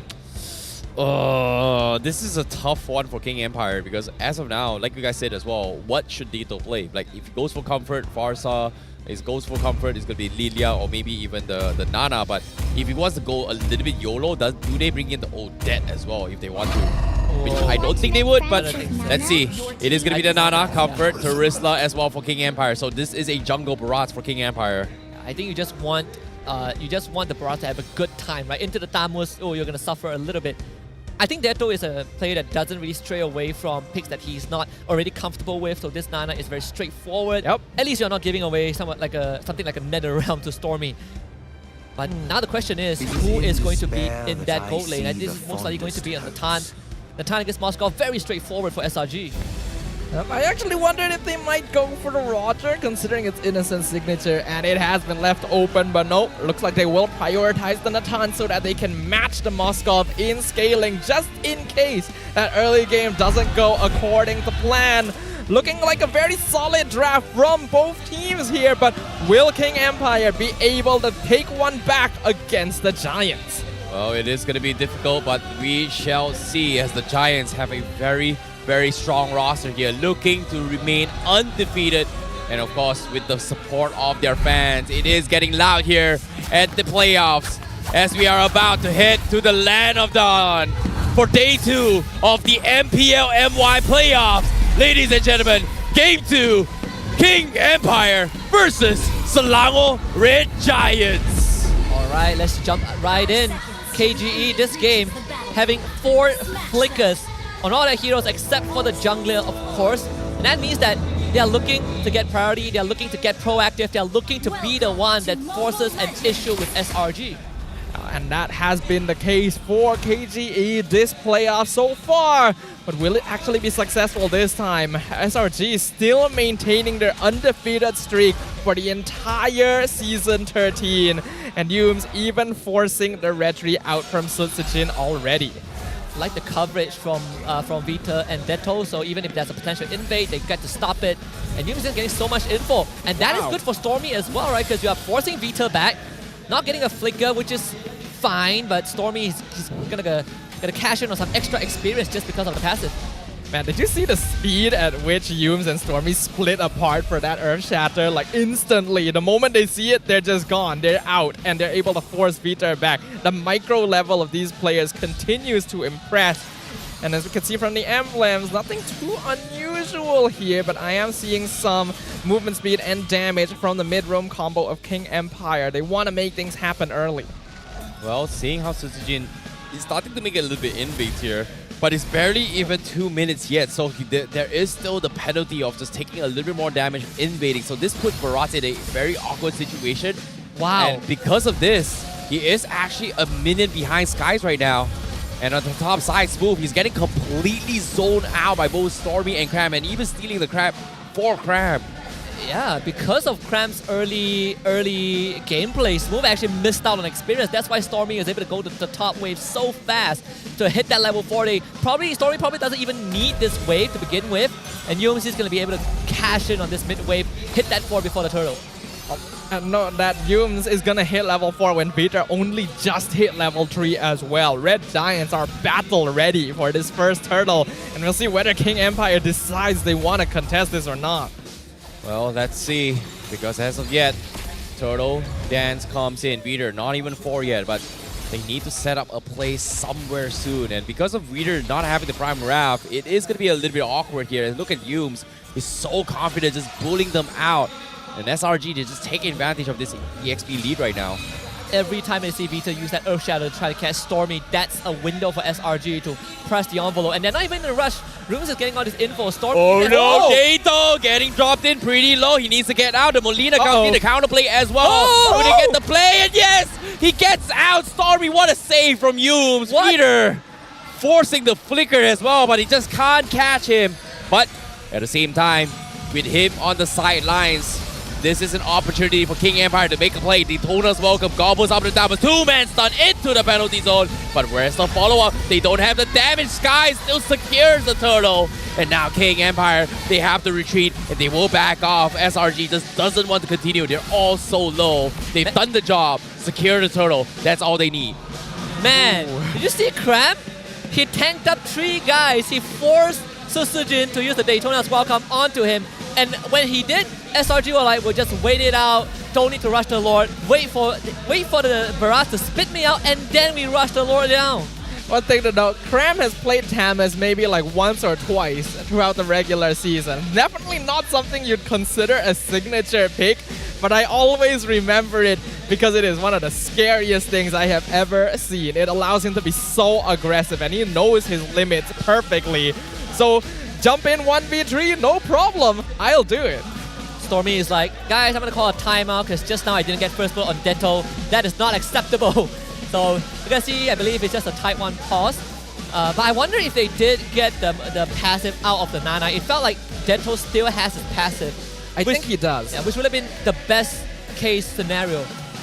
Oh, we're asking the fans to show us their favorite MLBB skins.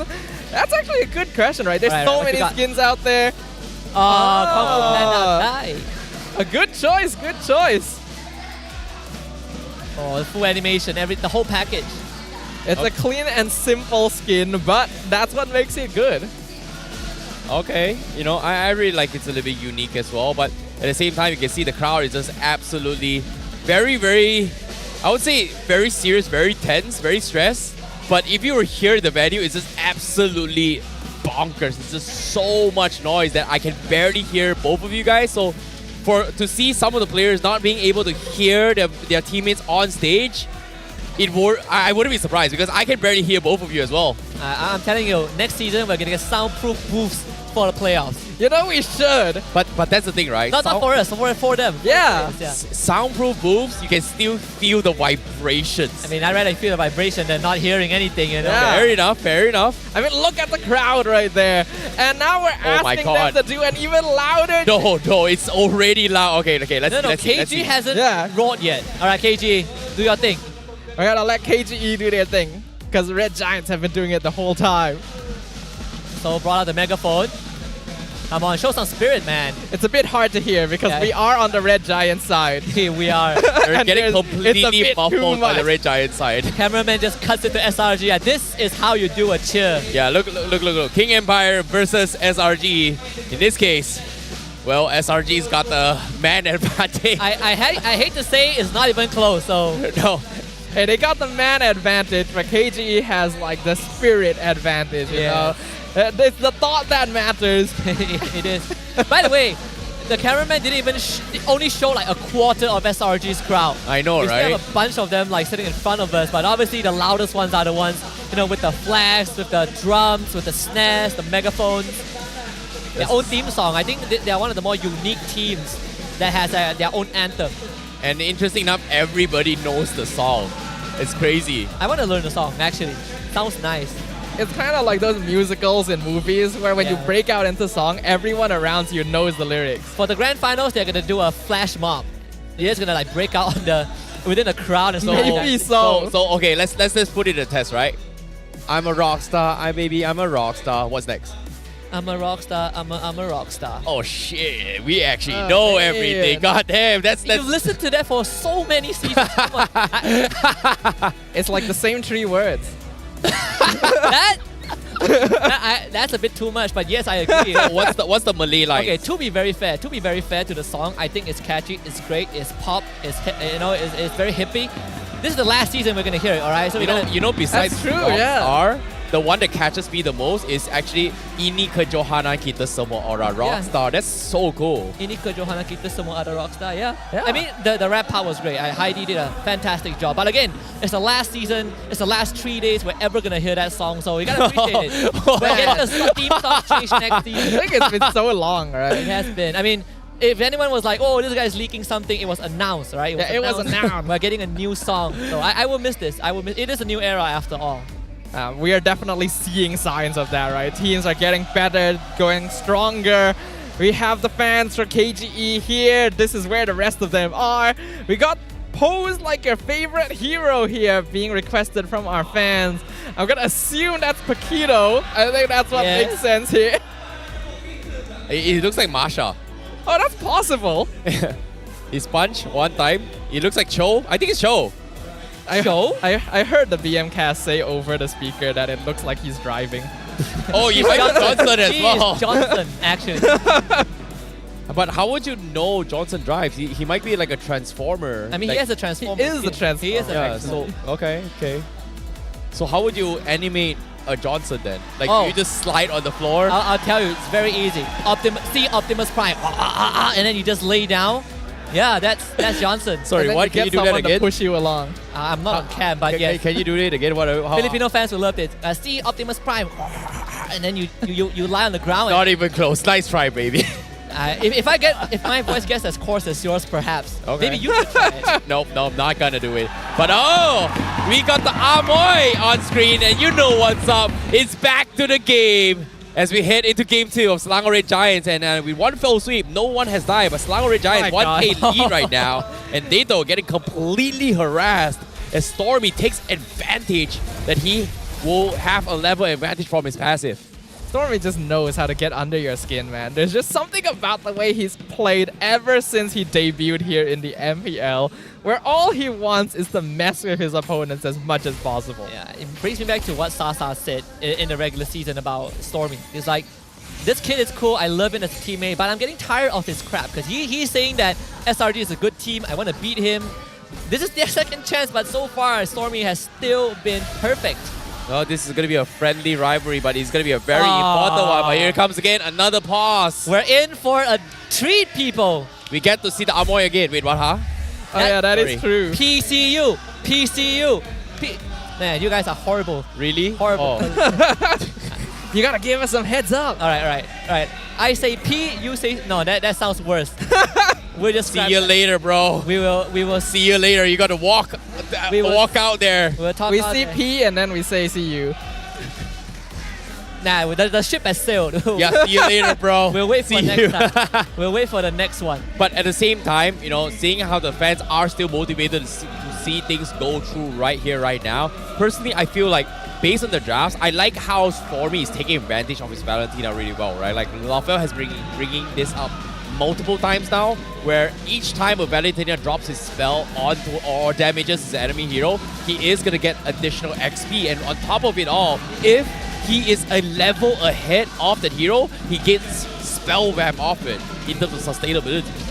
It is interesting to see how early on Stormy rotated over the EXP lane. He actually went over one whole wave earlier than they would normally rotate to hit that level 4 mark. And you'd usually expect Valentina to be the last hero to need that early EXP because of that passive. But hey, if it gets you where you need to go, you may as well go for it, right? All right, so new KG jersey, how do we feel about it? The previous one, I kind of liked it, but over time, I gave it a pretty low rating. This one, a slightly higher rating. I like it. I think the color is great. I love it. Who is your best friend? Nice, yeah. He ends up finding someone without a friend. That would be hilarious. All right, you better point to that lady beside you. All right, because that's your best friend. You all came to MPL together. Oh, is that? What? Becky is the best friend. Hey, yo, where's Becky? Yo!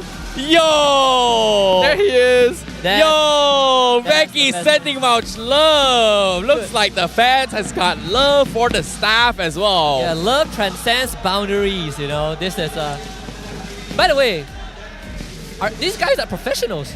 They have been going non-stop since the start of the series. Y'all want to audition for the next season? I want to say they're paid actors, but they're not paid actors. What are they paid actors? They're definitely high people, but as of now, the game begins once again. You know what's up.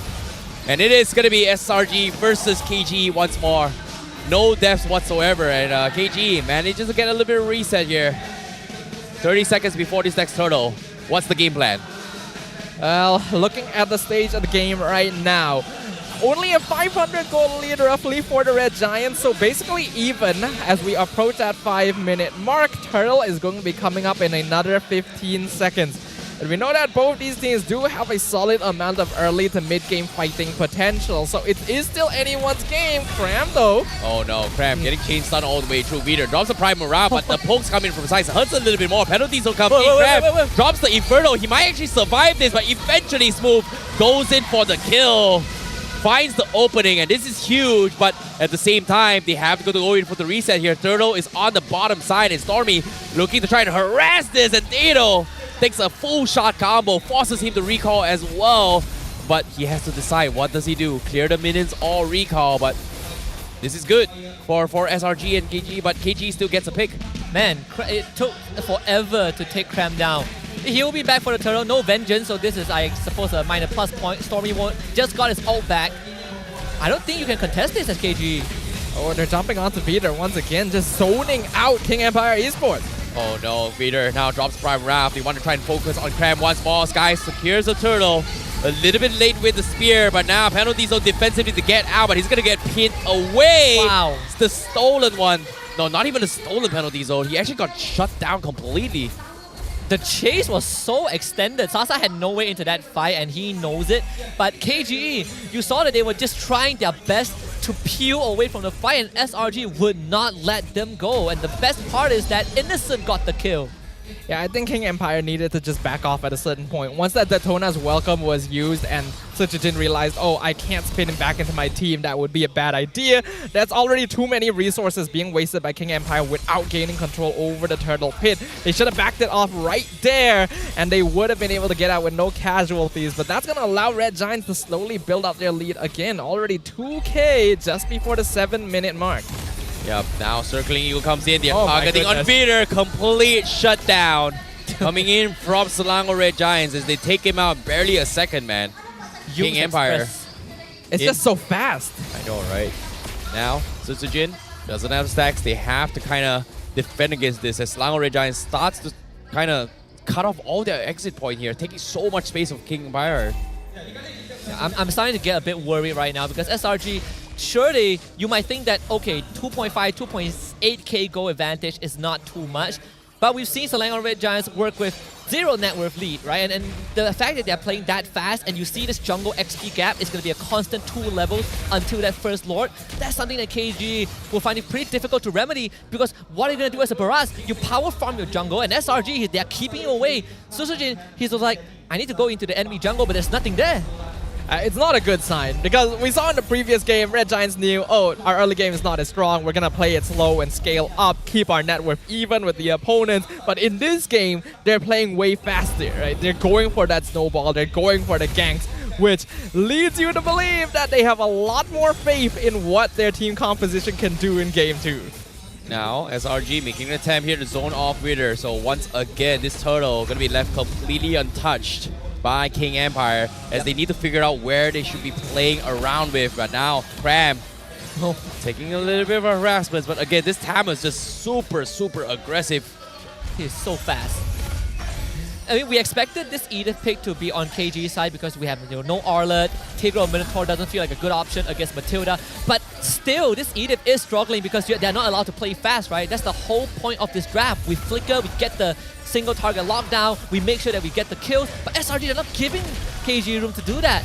Yeah, even the purple buff as well has been a fight for disaster here. Oh? Penalty zone on the sides, catches Innocent, he's going to be able to get out here. Doesn't even need to purify though, he still has it. And Entry comes in, but the collapse comes in as well. Sutsujin taking a lot of damage. SRG still poking their way through. They're trying to force Smooth to join the fight, but wow, seems like they're taking a little bit too long. Cram already used his ultimate, so they are forced to back off. Skies, however, keeping up the pressure. Peter finding an opportunity, goes for the taunt, looking for a snap, but Peter gets snapped at the last tick. Use will fall as well. A roamer for a roamer. An opening for King Empire for their aggression. Man, Sekai just would not let Vita go. Chases him under the tier 2, slams him with the appraisal scrap. Roamers are trade, but still SRG get priority overall. And that goalie slowly ballooning is now just got past the 3K mark. You could see the way that Red Giants was positioning in that situation. They were really deep in the enemy jungle. They force out the Edith ultimate. They force out a couple of resources. Instantly, they back off. Then they start pushing mid-wave. Once King Empire splits up to go and defend the tower, Red Giants pincers them, collapses onto the backline. Anyone who's left by themselves. Like, the way they execute on these is so quick. So fast. So mobility by Vader with the stun. 3-man into the penalty zone. They have to get out. Smooth now. Doesn't have the backup he needs. Sutsujin trying his best to kind of set up for a play, but Sutsujin hasn't been able to do anything despite a beautiful disengage coming from King Empire. So after all that, they only got a flicker from Stormy. Cram did not have to use his vengeance at all. And that's SRG just giving KGE a bit of a taste of what or how much faster they can go. And props to Vita for letting a 3-man Earth Shatter, but that is not enough. It's not going to be sufficient here. King Empire are quite reliant on Smooth's penalty zone to actually get any sort of AoE engage because Edith is very single target focused, and that's what Red Giants are using, right? That's the reason they're just running as 4 or 5 men at King Empire. They understand as long as they know where Smooth is, they can't be punished. Now Cram is going to pop the Inferno. He's going to try staying his way through. Meanwhile, Lord already secured for SRG. And Cram, despite being dove on, guess what? One small button is all he needs. He flies back to safety. And King Empire, once again, not able to do too much. Sutsujin left completely unaware of what he should be doing. Now Peter with the damage coming in, forces the primer off, narrowly escapes. Can they make the power play here? Again, the Matilda, the gliding wind, just making it so difficult for Sutsujin to get into the fight. Yeah, Fredrin, I've never seen Fredrin that graceful before. Just fly like a butterfly, slam like a bee. That is very correct. These are hit-and-run strategies from the Red Giants. They're confident, they're comfortable, they're just doing it again. Oh no, Circling comes in, Innocent tries to go in for the Antler degree, goes for the gliding wing, gets out to safety, and King Empire, they're struggling to find a pick. They're losing members, and now Smooth will also fall. A big catch from Innocent. Vader getting kited around here. Tier 2 will fall. Oh, goodness. SRG again, Innocent finds another one. Wow. My God. The Empire is just melting. He entropy forward, purifies, breaks Deto's passive, and entropy came back up before they even broke the tier 2. The Empire is crumbling. The walls are crackling. Are they gonna fall as the crystal dropping half? It is gonna melt. And that is gonna be game 2 in the hands of Selangor Red Giants. Match point for the Giants. If you think game 1 was close, well, if you think game 1 was dominating, game 2 was not even close. It's just too much. The Red Giants, the way that they're playing this is on a different level entirely. Where they were keeping it safe, paying respects in game number 1. In game 2, it was pedal to the metal. All hands on deck, not allowing the pressure to let up for even a single second. We wondered whether or not the Red Giants would be able to keep their momentum going after an undefeated regular season. And it turns out it's not even a question. You know, I mean, they nullified Vita. I think that was a key point in the series so far. You know, I think it's smart that sometimes Selangor Red Giants, they target specific players that just completely shut down from there and here. And in this case, there are some teams they focus on junglers, there's some teams they focus on the XP laners, there's some teams they focus on gold laner. But this game, focusing on a roamer is such a rare thing because most of the time it's right in front here. But for Vader being the first point of entry for Selangor Red Giants and still come up on top, it just really, really cool here. But at the same time, let's talk about the MVP for this match here. Who is it going to be? It is going to be none other than Innocent once more. You know what? We should just hand him the MVP of the regular season award, the finals MVP award. At this point, it is just way too good. Obviously, it's a team effort, but the fact that he is able to shine when given the opportunity, he takes it above and beyond. That is a skill that really separates you from a normal player and an amazing player. We call him innocent, but he's certainly guilty of stealing every title available here at MPL MY. His score may not look like much, but having a 900 GPM meant that he knew how much he needed to farm and when he needed to join the team fights. And when he's in there, he just shoots you a couple times, all your health is gone. The timing from the Red Giants gold laner has been peak since the beginning of the season, and he just continues to grow as a player. Hey man, the season's not over. I'm innocent until I'm proven guilty. And as of yet, there's no statement, there's no official. But until I hold the crown and be called the first king, first time Selangor Red Giants gets a crown here in MPL MY, then he will be proven guilty. I mean, he wouldn't be guilty because he got the crown. He will be a tyrant at that point, right? So far, he is, 10-0 across both games. 7-0 on the Moskov in game 1, 3-0 as a Natan. I don't know. Like, what do you want me to break down about Innocent? He lost his #1 ranking in the KDA to Barracuda at the end of the regular season, and then he took that personally. Coming into the playoffs, he's just going for that KDA here. But we gotta give props to the rest of the Red Giants as well. Hume's continuing to save everyone who's out of position.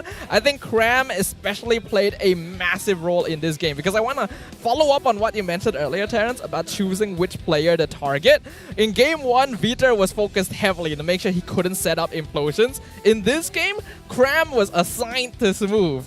Jump on this Terizla and he can never catch anyone with penalty zone, and then the rest of the members can deal with Viter by themselves. Yeah, and at the same time as well, I really want to talk about the itemizations coming from Sky just now as well. He actually opted to go for the tough boots and then going in for the brute force breastplate as well as the Oracle, right? This is a build that I think has been really, really popular in the recent scene, but what really makes it very interesting for me is that he is going to be able to have extra resilience, right? So the reason why junglers kind of get kited around getting focus fire throughout the entire fight is because of the fact that you want them to miss retreat. But because he's got so much resilience that's right from the get-go, especially when he got the brute force breastplate prior to the first turtle, it's so hard to just drop spells on him without him missing the retribution, because it's reduced to about 50 to 60% of all CCs. Yeah, I want to also quickly bring up a point that I discussed with LaFell, I think a week ago, where we were going through Fredrin, right? How Fredrin has evolved as a hero. He's an all-rounder. Sure, sometimes you look at his win rate, you're like, man, this guy is below 50% win rate because everyone's using him, but he's just good all around, right? He never really has a fall-off point compared to like Baxia or Barats, but at the same time, his build has also changed from, I'm going to go Molten Essence into Gardener Helmet and straight to Brute Force Breastplate, Oracle, full-on cooldown. The more I spend my energy eruption, the more annoying I can become. Yeah, now for him, it's just rushing Brute Force Breastplate to prioritize his resilience, and then Oracle because you've got a Matilda to get more shields, right? So in this case, I think the biggest changes when it hit Fredrin was that he's got increased cooldowns, and Oracle provides a lot of cooldown reduction, which actually helps him a little bit more. And in this case, players like Sutsujin, in this case, I think Barats was one of the heroes that got affected heavily, where we saw like War Access priority into Brute Force Breastplate. And now it's like you can't really do that anymore because you are going to be so squishy. And Barats not being able to do that means that he's not going to get super ahead in the early stage game. It's an item build that helps out a lot because, like you mentioned, Barats is no longer quite as tanky as he used to be after the recent patch. But Fredrin also got nerfed in the fact that his energy eruption has a slightly longer cooldown than before that make him less sticky, right? So that's why having cooldown reduction on items like that Oracle is a lot more useful because it allows him to retain that sort of presence during team fights as compared to before. It's riskier because he's not going to be as tanky as if he went for Curse Helmet, Dominance Eyes, Guardian Helmet. But when you have that Matilda, when you have this sort of confidence in your micro play, why not? Yeah, I think at the same time, it's also how Cram, the damage he took was almost the same as, what Susujin and Vita took in that previous game. And primarily, SRG, Cram is more of the tank than Sakai's is. which is pretty ironic. But when you look at the total healing, it gives you a very good indicator of why SRG's draft was such a big threat. Cram has his Festival of Blood, Brace Might, you know, he can heal back up. Yums obviously as the Matilda, you give the shield, and Sakai's he's gonna get the Garnet Helmet at one point, but also he heals by dealing damage when he has great health. So overall, SRG from the total heal itself has already outlasted KGE. 121,000 total healing done across not a very long game. 12 minutes. It explains So to you much why space. King Empire could just never break down the front door. Yeah, look at Skies' healing as well. Like, technically, you should see this on Yums a little bit more because, what? He's a healer, right? He's a Matilda, he's got shields, blah, blah, blah. But for Skies to have the Oracle, it just helps him get so much more value from his damage output as well. So I think now it's gotten a stage where it's all about sustainabilities and the meta has kind of shifted into Enchanter style. But who can actually utilize this the best around this Oracle build rather than the usual Brute Force Breastplate, the Anti-Cuirass, or even the Radiant Armor, which I think is not as strong as before. Like, even nowadays, like, people have strayed away from Dominance Eyes and rather prefer a Plate Armor just because it's got more physical defense compared to a Dominance Eyes, which I feel like it's kind of expensive for the value it gives compared to the previous patches. Yeah, I mean, Dominance Eyes understandable, but I think Radiant Armor is very conditional, right? People sometimes go Athena because you just block the initial burst. Even when you look at the Hall of Fame, Vita being a sandbag is more of, there's not much choice, right? Like, Smooth wants to be that, but Smooth, someone has to tank the damage and you need to have your teammate start the fight. Problem is, both of them were not given that space. I mean, the one time Smooth got like a 3-man penalty zone was a fight that they barely got out from without a single kill. Yeah. I think KGE might have to actually start considering a Matilda ban. They actually should as well, considering how SRG has been very, very pixel perfect in all their plays, right? Whenever they approach a fight, they're always pixel perfect. They know the exact distance to kind of gauge. And I feel like you brought up that point where KGE was, oh, they got a very, very nice fight from opening from Reader, 3-man penalty zone. But that's the thing. For a Barats, if you're not pixel perfect and you're like a pixel away from that fight, you're not going to be able to join the fight in time. And because of that, it kind of broke the chain of layering that they need to combo against SRG. It just gets completely disrupted and forces KGE in the point where they're just left helpless because he can't do anything.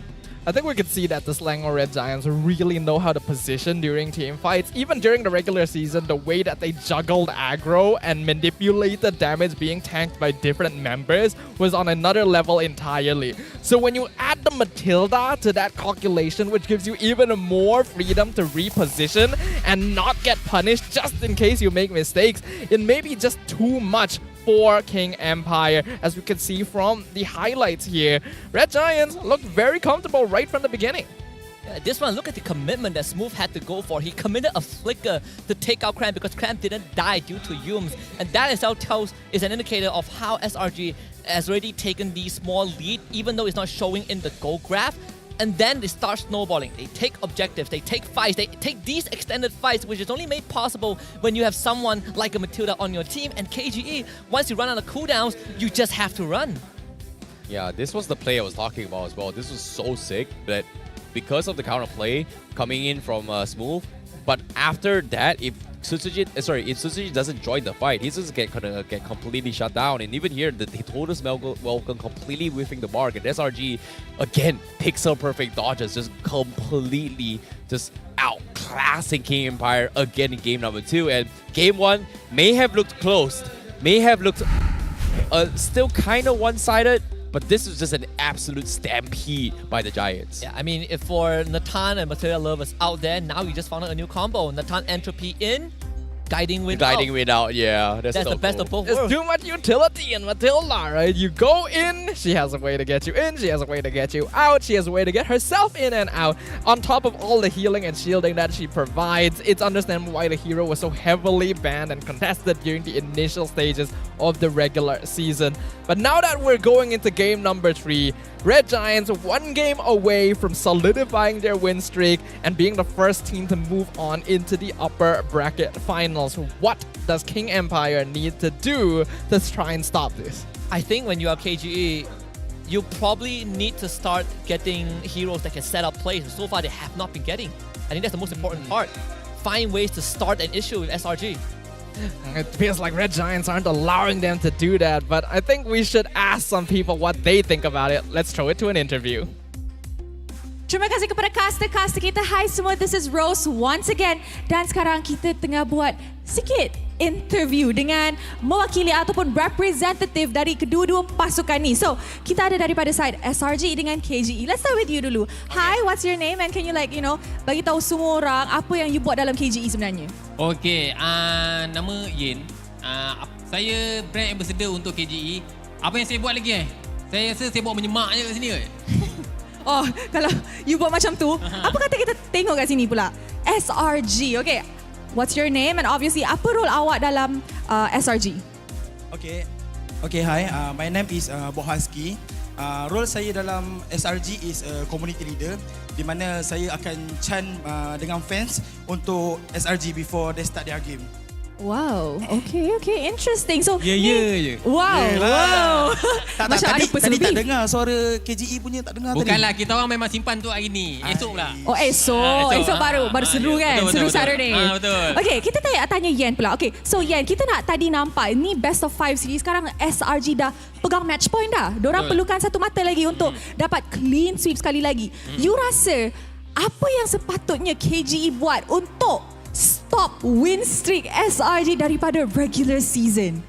Okay, apa yang KGE perlu buat? SRG, sorry. Okay, apa yang KGE perlu buat? Aku rasa letak racun dalam makanan dia orang kot. Tak tahu. By the way, kalau kita nak ubah totally gameplay dia orang, kan, perlukan makan masa yang lama lah. So, nak tak nak kita kena admit kekalahan kita macam mana. Macam itulah. So, kalau kita nak menang lawan SRG, totally nak menang 3 straight, kita kena ubah. Ambil masa maybe sebulan 2 bulan. Memang sangat strong. Alright, so kita dah tahu sekarang match point and korang perlukan satu lagi mata. Tapi, do you rasa SRG actually memang continue breaking history dalam MPL Malaysia mana you guys akan sapu completely playoffs 3-0 sampai habis grand finals pun 4-0, ataupun you rasa ada satu pasukan yang boleh bagi korang macam challenge dan cabar sikit korang punya win streak momentum? Okay, bagi saya, pendapat saya, sekarang ni SRG too strong. Diorang dekat atas dah kan. Sekejap. Apa tu? Sekejap, maybe sekejap je. Tak juga. Sebab kita orang punya mentality jauh sikit. Okay. So, kita ada calon juara guys. Come on lah. Tapi nanti kalau boleh nak dengar sikit lah suara fans KGE. Tadi tak dengar. Tak dengar. Oh, tadi dia cakap maybe dekat bawah tanah.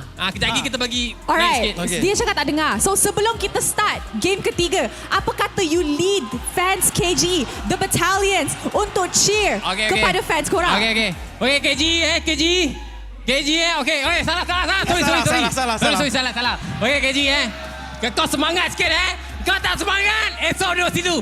Okay, aku cakap KGE, korang cakap faham, okay. KJ! Lagi sekali, kuat lagi! KJ! Boleh lah. SRG, you cakap you're the community manager. Orang yang lead Chan, boleh kalah ke? Come on lah. Tak dengar pun tadi sebenarnya. Macam semut. Tak dengar. Kejap. Atas tu bagi diam sikit. Kita yang bagi yang bawah je. Yang bawah je. Okey, bawah aje. Baik, tak apa. Bawah kita kasih tahu sikit boleh guys? Okey, yang bawah je. Atas tu seram sangat lah. 1, 2, 3. SRG!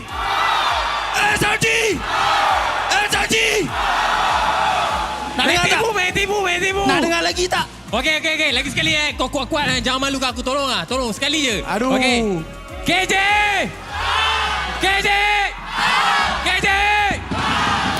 Alright.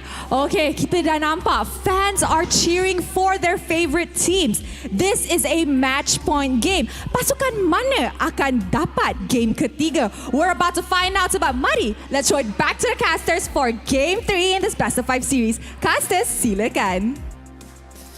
It's heating up in MBSJ Stadium right now, ladies and gentlemen. Fans of both teams are very eager to find out how this match is going to conclude and whether or not King Empire Esports will be able to halt the momentum that has carried the Red Giants throughout the entirety of Season 13. I personally feel like there's a bit of an outclassing going on here. But how about you, Terrence? What do you think? I think King Empire needs to figure out what they should be focusing on as well, right? Like yesterday, they were able to kind of figure out what works and what doesn't work internally.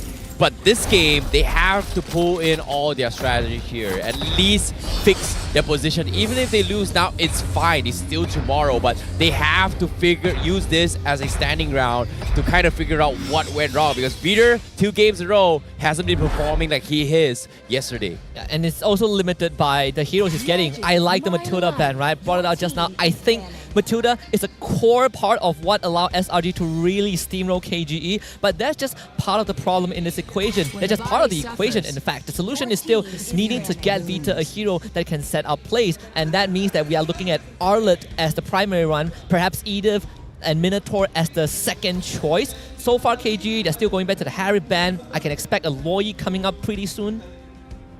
Yeah, Loi should be eliminated here. It's a bit too effective for a team that... What? Ooh, they banned the Minotaur instead, so they're trying to focus down Yums in this game. Huh. But that Loi could be a big problem against a team like Red Giants. Unless Deto first picks Loi. I don't think so. But at the same time, I feel like right now, KGE might just still prioritize the Moskov once again. But I feel like Loi...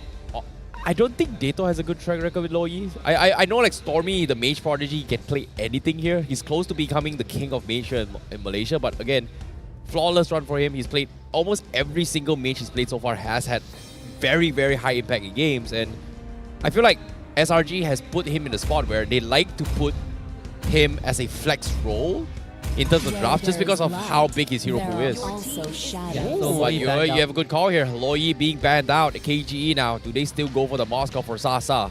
2 games now. Not having the perfect game as a goal leader. You probably go Arlet here, right? I feel like you need to set Vita up for success first. You need to allow him, you need to give him a hero that can be aggressive early, that has big impact moments, like Arlet with the final slash. And it can be a flex pick, although for KG's case, I don't think Smooth is going to play Arlet anytime soon. But if you first pick the Moskov here, there's a chance that SRG just takes that Arlet away. Yeah, that is the worry, right? I feel like Arlet first pick would not be a bad idea for KGE, but I don't feel like they're the type to do so. They do go for the Fredrin, and we can see someone in the crowd showing us their favorite skin. It's Captain Levi himself. Yeah, I like that skin. That skin is so good. Levi Ackerman. I just wish that... wait, if I'm not mistaken, Levi is a Martis, right? Yeah. Yeah, okay. So I just wish that the Martis has longer animations to show how cool Levi actually is. Actually, the animations are longer. They're just sped up so they don't take the entire game. Yeah. I wanted to be taking the entire game. That's the thing, right? For me, it's weird to see an Attack on Titan skin not on Fanny. I mean, to be fair, Fanny does have one. Yeah, she has the Mikasa skin. It's more like when we see Fanny getting picked, no one uses that skin. Okay, fair enough. True. Yeah.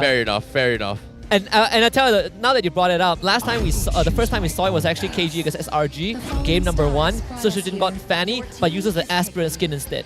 Alright, yeah. Yeah, we were there. And we're like, oh, if he used Mikasa instead, he could have been able to take down the Titans. But no, in this case, King Empire do actually get the Arlet along with the Novaria too. So they're pulling out all the stops here, knowing that this could potentially be the last game of the series. They are gonna go down swinging.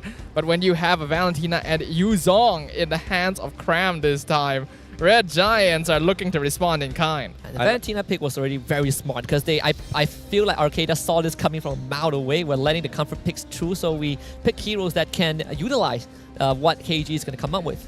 I think when it comes to this composition here, it feels like this Arlot could, again, King Empire always prioritizes flexibility over comforts, right? They except for Dato, of course. But again, now having this Arlot here, they may put it as on Vader, they may put it on Smooth, just because of how he's able to play a little bit more. But SRG, oh wait, this is a interesting question here. All right, right. Here. He got the mission. Pose for your fans. Nice. He takes it above and beyond. That's Yes. Why pose when you what's can the dance called again? I actually don't remember. Forgot, yeah. I actually don't remember. Everyone It in starts the with an comments F, is going right? to call us out. Do the, I don't know, the fumble jumbo. Okay, fumble That's jumbo the dance. new All right, official sure. name now. Yeah. TikTok's gonna chew me up for Yeah, that. they're gonna chew all of us out, so you don't have to worry too much about that. SRG gonna ban out the marksman now, so you take out Moskov. You can leave one for yourself because they got first pick anyways afterwards. More like for KGE, still targeting onto Yums. Now the third roamer banned by KGE, no Grok. I don't think it's a big problem for Yums. Like, so what if you ban all my heroes? Because are you gonna intentionally ban a Cho? Because so far he's been able to play all of it. But my biggest question has always been for Yums, right? Besides aggressive roamers, have you ever played a defensive roamer? I think Matilda is pretty besides Matilda, I don't think he's played that at all, if you think about it. I mean, when you have a lead, you can go aggressive as much as you want. Natan banned out. You know what? I'm gonna go on a limb here. I think there's a chance we see that Roger again. Ooh, that is true. Yeah, with the Natan with the banned nerfs out. though. I mean, Natan is banned out. Yeah, with Moskov and Natan banned out, it feels like they're setting up for Roger, right? Brody? Sure, but would you rather go Brody or Roger? I think you still go for Roger. I would go for Leslie. You would go for Leslie? Man, this is why you're not playing on that stage. Yeah. This is No, exactly okay. why we're in this seat. I think Roger is... That's the thing, right? Like, if you were to base off track record yesterday here, Roger has not won a single game since yesterday, based on all the matches. And on top of it all, the nerfs wow, are they do legit, bad. but KGE... What? Really? Hey, you caught it, man. The show is the okay. option. They play Kaja. Wait, is that Mars in the crowd? Yeah, it is. Oh yeah, so he is. Yeah. Must be that... He's just flexing. He's got the MPL jersey from last season, man. Watch out, Mars. You're going to be on set tomorrow. Yeah, but get your beauty rest. We do see the Roger here. King Empire gonna respond with the carry for themselves. At least have some fighting potential against the tanky divers like the Baxia and the Yuzong. We're gonna see what they decide to go for with that last pick. I'm gonna be looking. Good. It's nice. Great against Yuzong. Great against the Baxia. And not a great target for Roger. Roger hates the Tamus. And I do wonder if this is the case, what if Innocent would consider not playing the Trinity tank build and just go down the Golden Staff route. The Golden Staff one. We've seen some iterations of that from Liquid Echo. I think yesterday we saw it from Sasa as well. Yeah, we've seen different variations of the Roger build where sometimes you'll go the Trinity build, sometimes you'll go for that Windtalker Endless Battle, sometimes you might go for the Malefic Roar. So it's interesting that there's a lot of flexibility with him, but now that his overall health pool has been nerfed, we'll see whether that makes a difference. God. I had this in my mind. I was like, I think Yus would probably be given Rafa or Florian, but if you want to have some extra boost, the Rafa is a perfect choice. Like, I don't know about this. Like, I've never seen Yums play so defensively, but I want to see how he pulls this off, because as of now, I like the Rafa, but I just don't like it if Yums is playing it. You don't remember, Yums was one of the premier Rafs back in the day. Man, you were asking him to play a defensive healer. He gets a healer. But then again, I mean, he probably is going to be the one that like flickers Holy Baptism Sasa or something. Which we just have to find out though. But I do like the Rafa pick. Yeah, the thing is, this is Raf with Baxia, Yuzong, and Roger. They're going to run at King Empire so fast and just stay alive in the fight. So we'll see whether King Empire are able to stop this, because this could be a clean sweep otherwise. Well, will the Empire strike back? Or will the Empire fall? Match point for Selangor Red Giants as they go up to crumble, potentially, the kings of the Empire.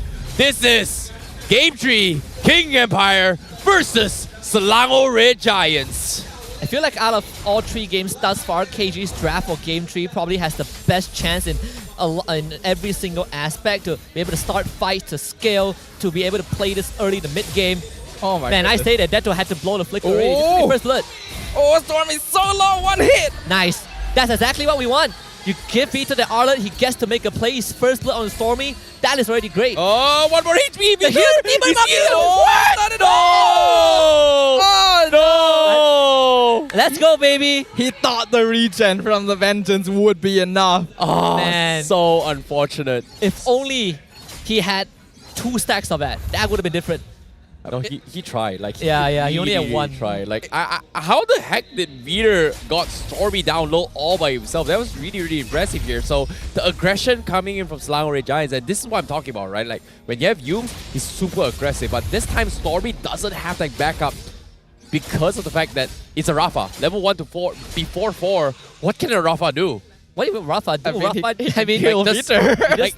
He's slow, but you know, at the expense of losing Stormy, was it actually worth it? I do get where you're coming from. Red Giants got a little bit too greedy. They thought they could bully Detto out of lane straight away with Raph and Valentina, but they kind of neglected the damage potential coming out of an Arlet at level 1, and that resulted in them losing Stormy, which is actually not so good. Even though they did kill Vita in the end, Vita getting a kill on the mid laner is actually more valuable for King Empire. Yeah, that means that Detto is going to hit 4 first, and Stormy will need a bit more time.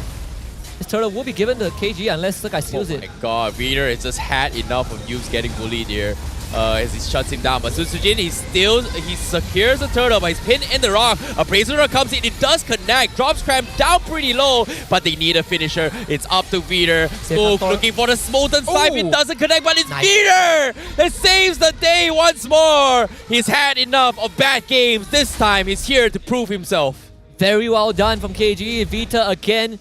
The base damage from the Vengeance and the final slash was great, but at the same time, Smooth just running Stormy down, knowing that he did not have his flicker. So KG getting an objective and 2 kills in the process, now setting themselves ahead in this early game. Yep, great positioning there, Smooth aiming down Stormy like you mentioned, making sure the Valentina is not in that fight, and that's a lot of Red Giants damage at this stage of the game.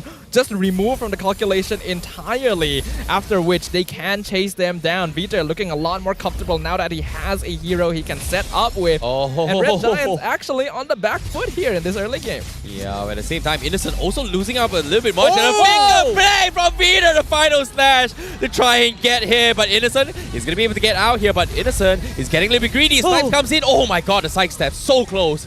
Almost popping his life here. Innocent still survives, but at the same time, is he still going to risk it here? Yumes will be half the heals for him. He's going to be fine.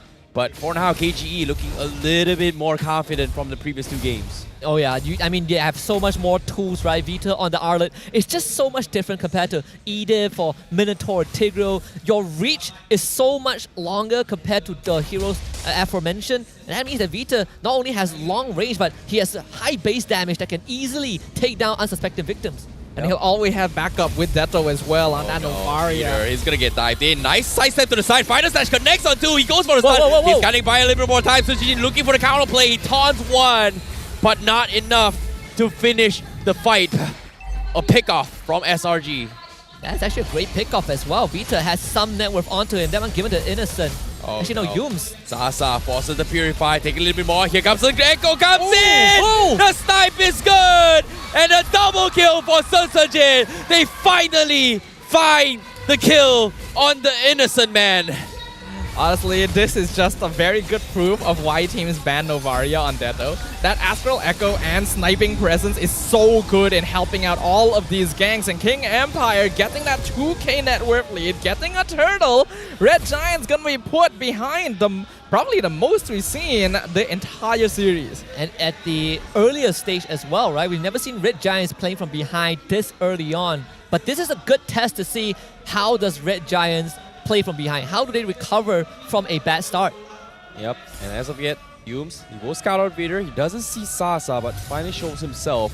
But at the same time, he's got the Flask of Oasis, so that's a good sign for SRG. But the longer this game drags out, King Empire is going to struggle in sustains. And eventually, they need to commit even harder than now. This guy's even got the camp. So, extra farm and XP. But I think for SRG, you're not too worried just yet. They just need a bit more time. Astro Echo, Scouts Tree, King Empire looking for Vader to start the fight. But they're waiting for it to wear out. Meanwhile, Smooth once again winning his 1v1s. This Krabs is not having a good lane. Detto is coming. Good. Smooth finally being given a proper 1v1 hero in the EXP lane, and we can see the impact that it creates. Cram is no longer free. Oh no, Innocent, he made the dive, and now he's gonna might be paying the price here, but looks like the engage comes in. Holy Baptist comes on the Beater, forces a flicker, needs to get out. Retribution comes in, Innocent looking for the fight. Beater with the vengeance, he buys us enough time for Susujin with the taunt, but they need to wrap things up, but they cannot do so. SRG with the hit and run gets them out to safety. They pick out one off once again, but here comes take two. Do they want to go again? No, they can't. That was sick from Vita. I don't know if it's intentional, but he timed the final slash with the Lycan Pounce. That could have actually killed Innocent if they have a bit more damage. But the fact that SRG got out of there with a kill, I think it's on to Yums again. He has 3 kills on the Raph. Wow, I didn't even notice. 3-1-0 on the Rafaela. He is the carry in this situation, even on an Enchanter support. Regardless though, King Empire are still the ones in control of the map right now. Still a 2.4k net worth lead, 7 minutes in, have control over the turtle pit. Here comes the fight. Well, Astro Echo has been used from both sides. Sky is going to be completely dived on. Smooth trying his best to actually kill this, and he will be able to find a pick. Stormy also going to get picked off as well. Meanwhile, Krams on the back lines for close to Dato. They're losing members left, right, front, and center, but Innocent, look at this. He's solo. He's running for his dear life. He's making a play. He's making the great escape, but it's not good. Sasa will be able to find him, but at the same time, both sides drawing blood, losing 3 each. 2 survives, and SRG, they may have lost a little bit too much. Sasa remains alive throughout it all. Big appraisal friend for Susujin. He slammed it onto Stormy and Innocent in that turtle fight. If not, I don't think SRG would have lost that fight in that fashion, but still, Innocent is a wild beast on the loose. Took King Empire almost everything to kill and almost losing Detto in the process. Whoa, look at Innocent's build. It's Hepta CC Halberd. He's going for Assassin style. Final stash, catches the Cram. Big new coming from Sasa on this carry. Yums now, Holy Baptist catches Peter, forces a flicker, but a counterplay from behind. Move, going for the collapse. SRG, they need to get out. The healings from Yums will be able to force them out. And here again, reset once more. King Empire once again still in the lead. Man, Innocent with the one-shot build, huh? Malefic Roar should be the 3rd item at this point. An interesting choice, but would be very good to just one-shot heroes like Sasa and Detta once we get into the later stages of the game. As of right now, King Empire still in control of these fights as they have such a tanky front line with the Tamas and the Fredrin along with that Astral Echo. So Red Giants not really given a chance to engage, especially Cram. He's just being targeted every single fight. Oh no, Dato. Okay, good call here. Reader now, he's looking for the play. He's looking for the play, but Echo comes in. He's gonna slow them down. Here comes Final Stash, catches two. Dato catches Yums. Now they find Skies as well. Black Dragon being expended. King Empire knows where to strike it now. Susujin looking for the 2-man fight. The stop comes in from Dato to try and keep him alive. Susujin makes the mistake. Reader tries to salvage this, but he overcommitted. But now Cram so low. Dato missing the snipes, but again, Dato very on point on this Novaria for King Empire. Yeah, with Susujin down means no Lord for KGE, so that is still a silver lining for SRG, but this is the best game that we've seen from KGE. Even win rates for both teams, and like Sadafa pointed out, the furthest anyone has pushed SRG from early game onwards. But still, this Lord is going to be a big turning point for both teams. We can see that the way that Red Giants have been changing their approach to team fights, it's all about hit and run. It's just do some damage, do some poke, see if you can set up anyone for Innocent to get a free one-shot and then back up again. That's the way they are forced to take these engagements now that they've been put in this situation. King Empire, they're in a great spot right now. They just need to continue putting this pressure on, giving Sasa the space he needs to dish out DPS during team fights. And as long as they don't let go of the gold lead, this game is firmly in their pockets. Yeah, Sasa is 4-0. He is having the best game thus far. Uncontested, and you have to give credits to Vita, Smooth, and Susujin. The front lines that keeps him safe. The combination of the Astral Echo as well with the Energy Eruption, allowing Susujin to easily engage as a Fredrin, is making a big difference here during these team fights. And this is going to be a little bit tough though, considering the fact that right now SRG They're playing on tin or ice here. They're level behind Skies. Susujin slowly moving down to his half HP, the calm before the storm. How would they play this move? Showing himself on the Lord. Looks like they want to try and go in for the collapses here. Seems like SRG, they're looking to try and catch Sasa off the side. Stormy, not going to be able to go do this. Echo connects on 4. That's huge. Holy Baptism disengage. Lord sounds very, very low. Smooth looking to try and show up. He's going to try and zone out Innocent. He manages to scare him off. Black Dragon comes in. Skies, he comes out with a 50-50 trade. But again, Dato does it. 4K Dato. The inbuilt retribution on this guy. Clutches in for the team.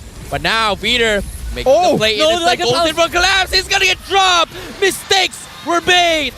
Innocent, not so innocent now. A shutdown by King Empire. They managed to catch him as well. Man, Innocent face planted into the wall, got dragged away by Vita, and then failed his flicker. Almost a 7k goal lead from KGE, firmly controlling this game at this point. This is the furthest behind the Selangor Red Giants have been the entire season. King Empire Esports making their presence known on the map right now. Vita has been microing excellently. Smooth has been forming such a solid front line. And Red Giants are just not finding the space that is necessary. Innocent even being baited in by excellent flicker timings to pull him in using his own Lycan pounce. Only the inhibitors left standing for the Selangor Red Giants. Can the Empire do it? They're trying as well. Sasa hitting his 15, setting up with the orange buff as well. SRG, they've got to throw everything out. His Echo, counterplay, everybody is revealed on the map. How would they make the jump? Two-man taunt from Susujin. Sky's gonna be focused down. No backup from Yubes. This is done. Inhibitor is cracked open. SRG might take their first L ever in MPL MY history. Can they hold on? Innocent still making work on the Lord, but KGE will respect this and back off. They're looking to crack another inhibitor, half HP, but the minions all cleared out.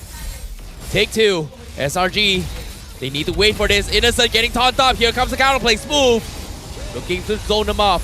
Peter with the final slash, expecting the Black Dragon, but the Black Dragon used to buy time. Stormy getting caught out for King Empire. Yubes now dropping low, almost dying. Innocent is back. 4v5. All the inhibitors will fall. King Empire continues with their assault. How will they do this? Smooth, very low. SRG, do they make a jump? Susujin with the taunt. They're trying their best to make an outplay, but KGE has got them backed against the wall. They need to buy time. Stormy, 5 seconds before they spawn. Smooth, running his way through, but no, Vita, he made the mistake. Holy Baptism, he goes for the side step, but no! Skies falls. What a save from Sasa. Peter will survive. King Empire, they shut down the jungler once more, but Innocent is still alive and they cannot push no more. Welcome to the death zone. 11,000 gold lead for KGE. All inhibitors down for SRG. Seemingly impossible scenario for SRG to come back into this game, and yet still they have earned one last fighting chance. But Lord is not going to be an option, not without Sakai's. KG have now gone so close to breaking the perfect season for SRG. This is a very unexpected result, but I think one that we are all very happy to see. The King Empire, they still have life in them here. Red Giants, look at the AI winning prediction. 87% in favor of King Empire. No tower standing. A 12k net worth lead in favor of the blue side. And the Lord pushing down mid lane with all waves synced. I don't know if they have enough wave clear for this. The undefeated Red Giants may have fallen for once, as now Skies gonna be pinned away. The Lord crashing in. Echo connects on 4. They're dropping them down low. They're trying to throw everything to clear the minions here, but they're all so low. Final slash from the sides to try and pin them off. Appraisal's grab as well. Wait, Crystal still survive, but Sasa is picking them off They got part it. by part. GG, well played. The Giants has finally bled for once. The Kings are back. The Empire strikes back. It's not over yet for King Empire. It's not over yet. Wow, they made this game hard for SRG, but SRG held on for as long as they could. That final Lord fight they find a Lord defense. Really came down to the lack of wave clear from SRG, but even then, they made KGE earn every single W. What a game coming in from King Empire. Selangor Red Giants' first defeat of the season here in the playoffs, and it is King Empire who hands it to them. An unexpected result, but one that shows that you can never truly underestimate whatever your opponent is bringing to the table. And especially when you have two junglers on the enemy team. Detto, first Lord secure, it really started a chain reaction for the rest of the game, but props to KG's draft, right? We say we needed Vita to take priority, gets the Arlet, take the Fredrin away from Sekais. And it sets up such a great early game because Vita gets to do every single thing that he wants. They even got the Novaria for Detto. Not gonna lie, Detto, with that play coming in, he's now officially the Lord Slayer. Oh, yes. Yeah, man, seriously. Like, no retributions. You don't know how it happens, but he gets it done. Like, where? How? Like, his first time making it to playoffs this far, for him to make it to day 2, and he's got the Lord. But I'm curious to see who's the MVP is coming for King Empire, because everyone played out of this minds, even Vader. But I'm curious to see who the MVP is. It's gotta be Dato, the Lord Slayer, baby. It's official. Yeah, man. Also, special mentions to Sasa. I think he went deathless that entire game. His carry was out of this world. But Detto, who can forget about this guy? Someone just, I don't know, just giving retribution at this point, right? He is taking more lords than the junglers we have seen in the playoffs. And just the Novaria, the utility that had good synergy with Fredrin, especially with the Arlet from Vita, gave KG every single tool that they need to start an issue with SRG, something that they've been wanting to do for game 1 and 2, but finally achieved it in game 3. You gotta respect pocket picks, man. The moment that Novaria finally slips through the cracks again, Detto shows how it's done against the most dominating team of the entire season. The Astral Echo providing information, providing extra hitboxes so that Sutsujin can get stuns more easily, so that Smooth can engage more easily. Unfortunately, I do feel like the Red Giants went a little bit too greedy. I think they challenged themselves a bit too much in this game, giving King Empire pocket picks and locking themselves into an early game composition. Now, let's talk a little bit more on the itemizations coming from KGE, right? Like, Sutsujin is still going for the traditional build here, Molten Essence, Brute Force Breastplate. But again, he still prioritizes the Brute Force Breastplate because of those resilience. But this time, he did not go for the Oracle because of the fact that his team did not have healers to compensate that. So that's going to be a little bit of itemization on changes for his item for a jungler. But for me, Dato, my man, he is... someone special here. He rushes Durance, but I feel like the biggest problem that SRG faced was that they needed somebody to start the fight. And Yumes usually does that for the team alongside with Stormy. But when you put Yumes on an enchanted style hero like this, he gets completely shut down by Vader. And even though Vader played terribly in the first 2 games, third game, he was just popping off. Again, it depends on the tools you're given, right? If you're a carpenter and I gave you a blunt saw, I don't think you can even make me a chair. It goes the same for Vita and Yumes. I think Vita, given the Arlet, and then look at KG's bans. They use 4 out of 5 bans just to shut down Yumes. No Grok, no Cho, no Minotaur, no Matilda, and it definitely put SRG in an interesting spot. And I think this also kind of might just shape up the rest of the series, where it's about whether the roamers can enable the rest of the team to make a play. It's not just that as well. When Selangor Red Giants is on a composition like this, we can see that their late game scaling is going to fall heavily behind King Empire, which means they need to make things happen early. They gotta snowball, otherwise they just fall off the game. That's why we saw Yumes and Stormy try to zone Detto out instantly, but that cost them, because now it meant that Stormy ended up giving that first blood over. They lost EXP priority and therefore control over the Turtle Pit, and that allowed King Empire to unlock Detto, start ganking Cram, which is the most important hero to start fights in that early game. And when both Stormy and Cram have been disabled, Red Giants don't have enough of a foundation to go into team fights with. Yeah, it's all about those push and pulls, right? We want to play extended fights. We want to be able to run away and re-engage whenever we need. But Innocent, he's getting played like a fiddle this game because a lot of the Lycan pouncers kind of got him into very rough situations. And I don't know, I think the build was not really the problem. It's more like KG was so far ahead and Sasa was just fully protected. How do you even get to Sasa in this game? I think it came down to execution, right? Like, I feel like Innocent has finally felt how Roger has kind of been nerfed down a little bit here, because a lot of instances here, Innocent could have just went all in and gotten the kill. And I agree with what you said, right? Oh, great.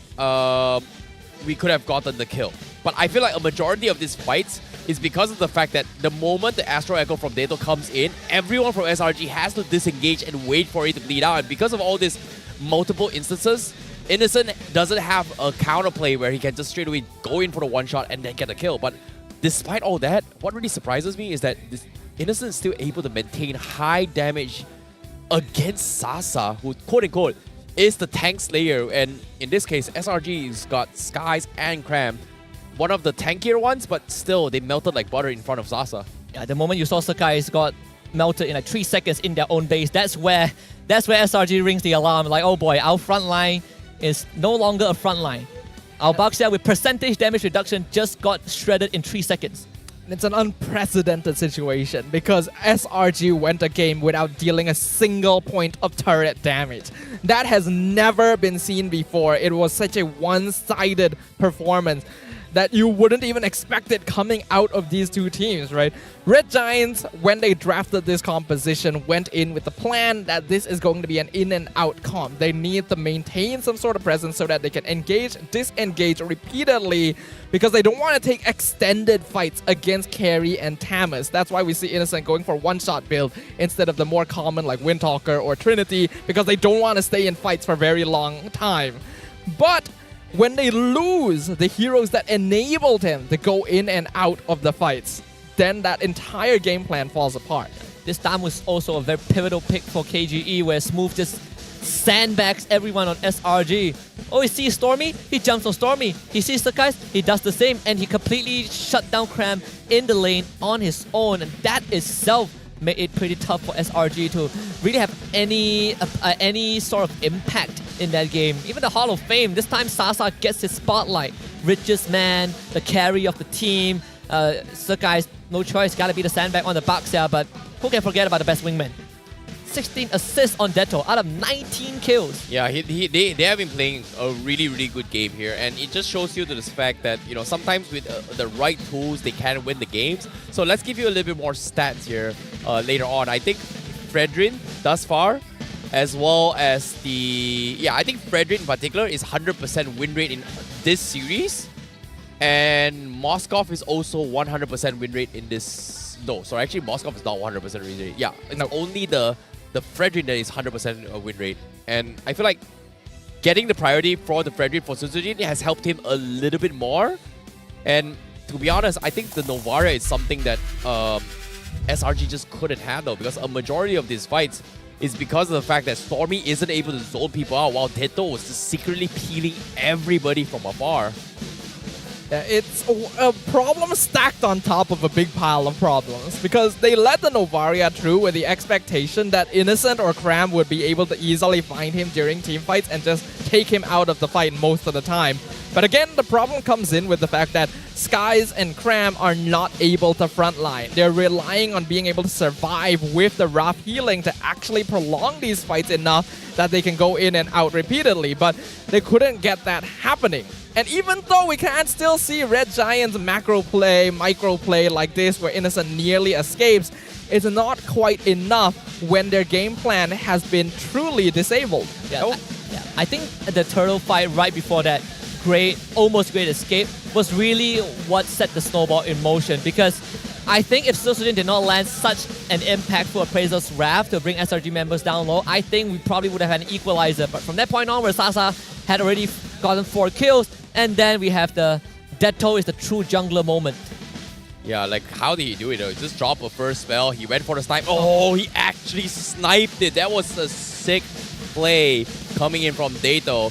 But at the same time, Innocent, I think there were a couple of instances where Dato was able to outplay Innocent, right? He was hovering around the wall, and Henderson went for the Lycan bounce, but as soon as he jumped onto his Dato was on the wall, and because of that small disparity, it created a gap where Innocent couldn't continue to finish off Dato because of that play, and I think Dato is actually pretty cracked. I mean, even Vita was cracked in that last fight. He was one hit from dying. He uses the Vengeance to heal up with the Demon Mark, and then he concealed to run away. I think if Vita went down and Innocent got that reset on the Lycan Pounce, we probably would have seen another defense. Game probably would have gone on for a couple more minutes, but KG really wanted to lock it down, give us that game 4. Oh, we pose the question, can the Red Giants' dominating win streak this season be stopped? And King Empire shows us that they can bleed as well. And it's an incredible result, an incredible performance from a team that was very shaky throughout the regular season, bringing to us their full potential. We're now going to be going into game number 4, and now all cards are on the table. Who knows what could happen next? I feel like, again, when it comes to playoffs, anything can happen.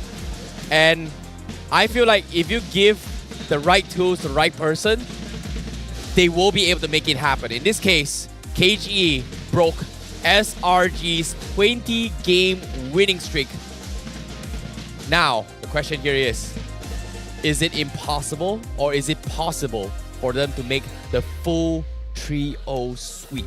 We gotta take a look at game 4. I think SRG is in this position where the view up top is so much different, right? But now they've tasted their first defeat. And it's a feeling that I feel like they probably have not felt in quite some time, whether it's scrims or on the MPL stage. Now it's all about the recovery. Can they reset for game number 4? They still have 2 more chances, right, in essence, but can they forget about game 3 and make the adjustments for game 4? I think the draft spoke for itself, where KG figured out what to do with SRG, shutting down Yums and enabling their own roamer. But if we are talking about reverse sweep, I think we gotta see game 4. If you ask me personally, what separates the top teams from the rest this season has been adaptability, right?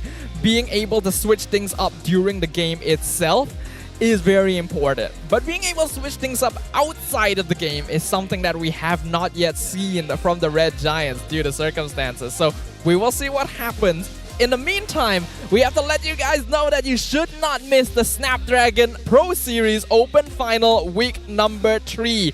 We're gonna ask all of you guys to follow us on social media. You guys can see all the links at the bottom of the screen right there. If you guys want to check out even more MLBB action between all sorts of international teams. Yeah, 2 Malaysian teams still remained in the Open Finals. I believe it was... Actually, Monster Vicious already qualified to the challenge stage. The one team that's still fighting are the Niners. SRG will also be playing. They are directly invited to the challenge stage. That's going to be very exciting down the road. KG is also part of it. It is only going to build up to be an even bigger occasion when we get to that point. To be honest, I feel like it's going to be a very, very stressful moment when we talk about the Snapdragon, right? The Swiss format is all so brutal. The strong fight against the strong, the weak fight against the weak. But in this case, what I do know is that the Empire has struck. And in this case, is it enough to topple the Giants? Because again, whoever loses this series will be forced to play in the lower bracket when they have to play longer matches. In this case, if they have to play tomorrow in the loser brackets, that means they have to play 2 additional best-of-5 series before making it into the grand final. So it is going to be very, very tired. But now, I've brought up the point of 100% win rate thus far. Let's talk about the most picked hero. And as of yet, Novaria played by all these players here. Moonji having one of the lowest win rate, most picked, but guess who's 100%? My man. Every time you give him the Novaria. 7 picks. 100%. There's a reason why Jetto always does not get to play Novaria after like week 2 or 3. Everyone just perma-bans it. SRG, deciding to let it through after a long time, only to discover Detto is not rusty. He still got that Novaria wrist in him. Ooh, you gotta respect it now. I do personally feel like Red Giants may have used Game 3 as a bit of a testing ground, right? Yeah. They let Vita have Arlet, they let Detto have Novaria, then they picked like a pretty risky comp themselves just to see how far they can push themselves. But let's see what Formaze has to say, because we asked him who he wants to see at MSC. And the player that he wants to see is Yums, because he is ex-teammates. They were both Todak at one point and wants to see him perform on the international stage once again. Unfortunately to say, even though Todak has been eliminated here, friendships are still strong outside the ring. In this case, Forme is giving a little bit of support here, seeing Yums, can they make it? Because as of now, they're one game away from taking a step closer to that dream. Yeah. But they're also 2 games away of being kicked down into the lower bracket. So anything is possible in the playoffs. And this is why you guys do not make bets on your guest coins, because it is going to be completely shattered. Expect the unexpected. And so far, it has been surprises after surprises after surprises here at the playoffs. I would say though, if SRG beats KG in the series, they've already achieved the minimum of their results from the last season, which is top 3. So that itself, I think, well, actually, no, yeah, actually top 3. So that itself, it's a big deal for SRG, right? They came in 2 seasons ago, they finished 5th, 6th, and then last season they got 3rd. This season, they're on track to doing that again. The bans definitely changed SRG back on that red side, still opting to be on the red side, bans out the Arlet and the Novaria. They've alright, testing time is over. And even in SRG's own words, right, a perfect season was not part of the goal. It was just an unexpected coincidence. It occurred naturally. They let Benedetta through. They let Benedetta through. Testing again, okay. Wait, what? But they're going with Lo Yi instead. Okay. Pick a poison. Pick a poison, right? You got so many picks. Okay, that's the thing about the Lo Yi, right? It's got such a high win rate. It's got such a high pick rate. I've never seen Dato play the Lo Yi yet. We're about to see it.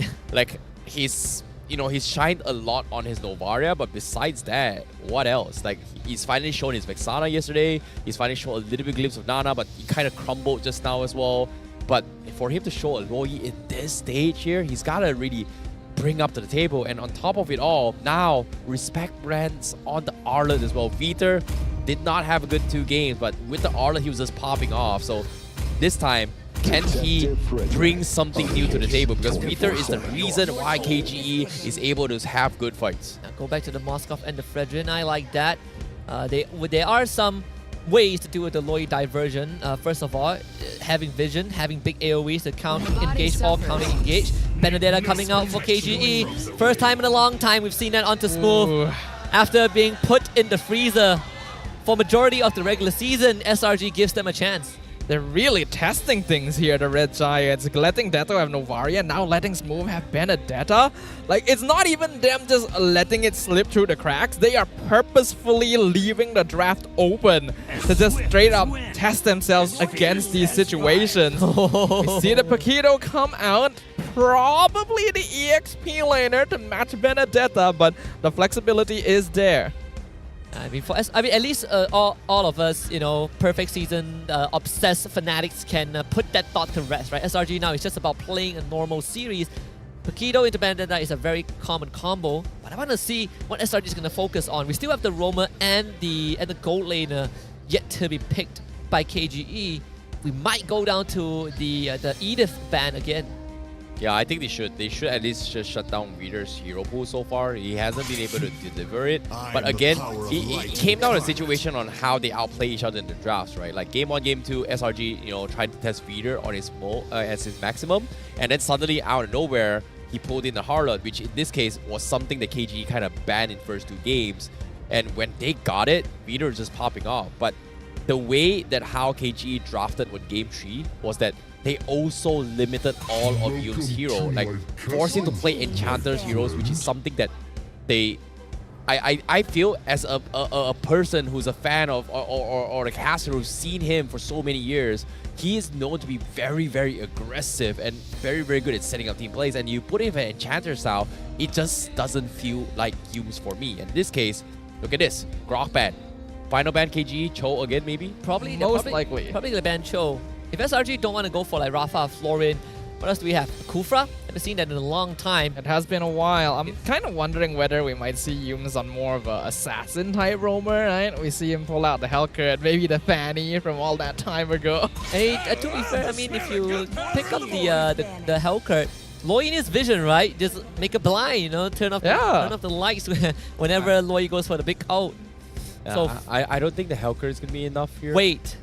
Nolan is still in the pool, so that's something that I really want to see it do happen. But again, with the Paquito and Fredrin already secured here, SRG most likely not going to be leaning in on it for Skies. Man, both teams really just locking down the Romas, huh? Yeah, they have to just shut down everything here. So Cho's gone, so only healers are left. But you know what's really surprised? Angela just completely ignored by both sides. What if SRG picks Diggy? I feel like you typically wouldn't go for it yet in this situation. They go for the Aurora again. Okay. Try to slow down the team fights against KGE. Not sure how effective it will be against a Baxia Benedetta though. Oh boy. Oh no, you can see the fans already taunting King Shah. Ooh, King Empire, not over yet. They're still here. It's like, okay, just smiling. All right, just, okay, great. That's his reaction. Speaking of which, where is the meme book by Becky? I thought he would have something cooked up for the day. Perhaps the post-game interview if they win. That's the thing. He doesn't do it to KGE maybe because it's their rivalry, right? Throughout the entire regular season, the only time that SRG has struggled is against King Empire. Yeah, showing some respect. Tegro now already taken out. We really are going down to the very bottom of the list. Who else is left? They're going for the Tigro again? They're forcing double Purifies on SRG, so this feels like a repeat for game 1. I mean, you almost can't even take Purify, right? I mean, who else? Ruby on Yums? I mean, Yums has played Ruby before. Yeah, he can. There is still an option. He should. Yeah, maybe he should. Ruby, What Kufra, is there? Kufra's not bad. Minzatar maybe if you really want to lock down the Benedetta. You bring out the Todak side of Yums, probably was Benny Roam. Hylos? No. Alright, so okay. Edith. I forgot about the Edith. Edith was actually bad in the previous game, so this time not having the Edith on him here, this is a little bit more doable for him. I like the drafts coming for SRG. What do you think? Looking at the draft, I feel like KG's draft definitely it feels a lot more whole, a lot more robust. A lot more robust from start until end, right? You have all the forces that you need. It's same as having Loi Claw, Loi Paquito, Loi Benedetta does the exact same thing, right? You have cross-map movements, you have very fast tempo plays, big setups, big combos. And for SRG, I think this draft, very, very technical. Things have to go out for the Moskov. Your Edith has to get to a great start, and your Fredrin as well. He's going to be soaking up a lot of damage this game. Well. Heading into the land of Dawn as of yet, fighting for their lives to survive into the next stage here. The Kings has struck back. The Empire has shown what they've got. The Giants do bleed. Game 4. This is King Empire versus Selangor Red Giants. I blame Sip and Mars, man. Sip is casting, Mars was like napping in the crowd. That's true. That's why we're going 5 games. Or potentially 5 games. Potentially. But yeah, going into this game, I agree with you, Husky. I feel like King Empire has a more cohesive lineup overall. With the Tigreal and the Lo Yi, they have so much teamfight potential. And then they have ooh, that was close. Peter almost stole that purple buff. Forced guys to use the red tree. But here we can see that Peter feeling a lot more comfortable now that Yums isn't on a hero like that Matilda. And even Smooth getting his hands onto the Benedetta just feels so much more confident, so much more comfortable. Okay, Sasa is just feeling so much confident to try and trade Innocent here. He's forcing 2 of the Romas to kind of clump up bottom to actually force a fight. They're trading pretty even, and Sasa is level ahead of Innocent. And look at this. It's so oppressive. Okay, finally gets this 2, so it's fine. Not too bad now for Innocent. I think experience-wise, they're still in the same boat because Innocent just hasn't cleared the wave yet. Sasa gets priority on that, but it's fine. Innocent has Quantum Charge. He's going to heal back up. A lot of pressure onto the roamers. Oh, Cram nearly getting ganked up here. Will just barely survive, but Flicker wasted. Smooth, man. Like, you give him anything, he'll somehow just win the XP lane. And for him to just completely shut down Cram not once, but multiple times now, this is a big statement. And Selangor Red Giants, they have to be worried about this. Sasa now losing his matchup down bottom. And with the Turtle going to be back on 10 seconds here, they need Peter up. Sasa needs to be careful. Innocent, very strong. Sasa seems to be finally losing out on the lanes now. Yeah, those minor consecutive pokes is going to start cutting into Sasa's health pool. Even with the heal that you get, is not enough. They want to get that level 4. Okay, Crab. Oh, nice dodge coming from Smooth. He's going to be able to get out there. Sunsujin blocks the rotation coming in, but seems like Turtle will be in the hands of Selangor Red Giants. Getting a little bit too feisty, and Selangor Red Giants fights back. Stormy makes the exact same play to try and catch Dato. Even the spear committed in case Dato got messed up. So for now, SRG committing so much utilities. The fact that they push move back, force it to recall, guarantee them not only the turtle but also allow Cram to move cross map and make some impact. Now Cram will have priority in terms of movement just because of that play. Cram now top side in trouble. He needs to get out. He's getting completely dived in. Cram looking for the KO punch. Electro final blow committed as well. First blood for Sunsujin. And again, King Empire securing another first blood. I think King Empire is starting to notice that the Red Giants tend not to put a lot of priority onto that EXP lane. They usually expect Cram is able to hold himself well. And because of that, there's more ganks coming out. Cram being punished a lot more in games 3 and 4. And by unlocking Smooth, especially on a hero like Benedetta, this is already not a good sign for the Red Giants. Silver lining is that experience-wise, Cram is still the same as Smooth because they did force the early recall. But again, they caught Cram without a flicker. His flicker will be back up now though. They would probably consider clearing this wave and going for a lane swap just because Turtle is spawning bot side. Bottom lane, KGE, they've got the whole team here. Selangor Red Giants makes an attempt, but it seems like it's going to be very difficult to do so as the Turtle preemptively going to be set up from Selangor Red Giants. They go for a spear, okay, clear the minutes, but that's all as Sasa freezing the lane intentionally against Innocent once more.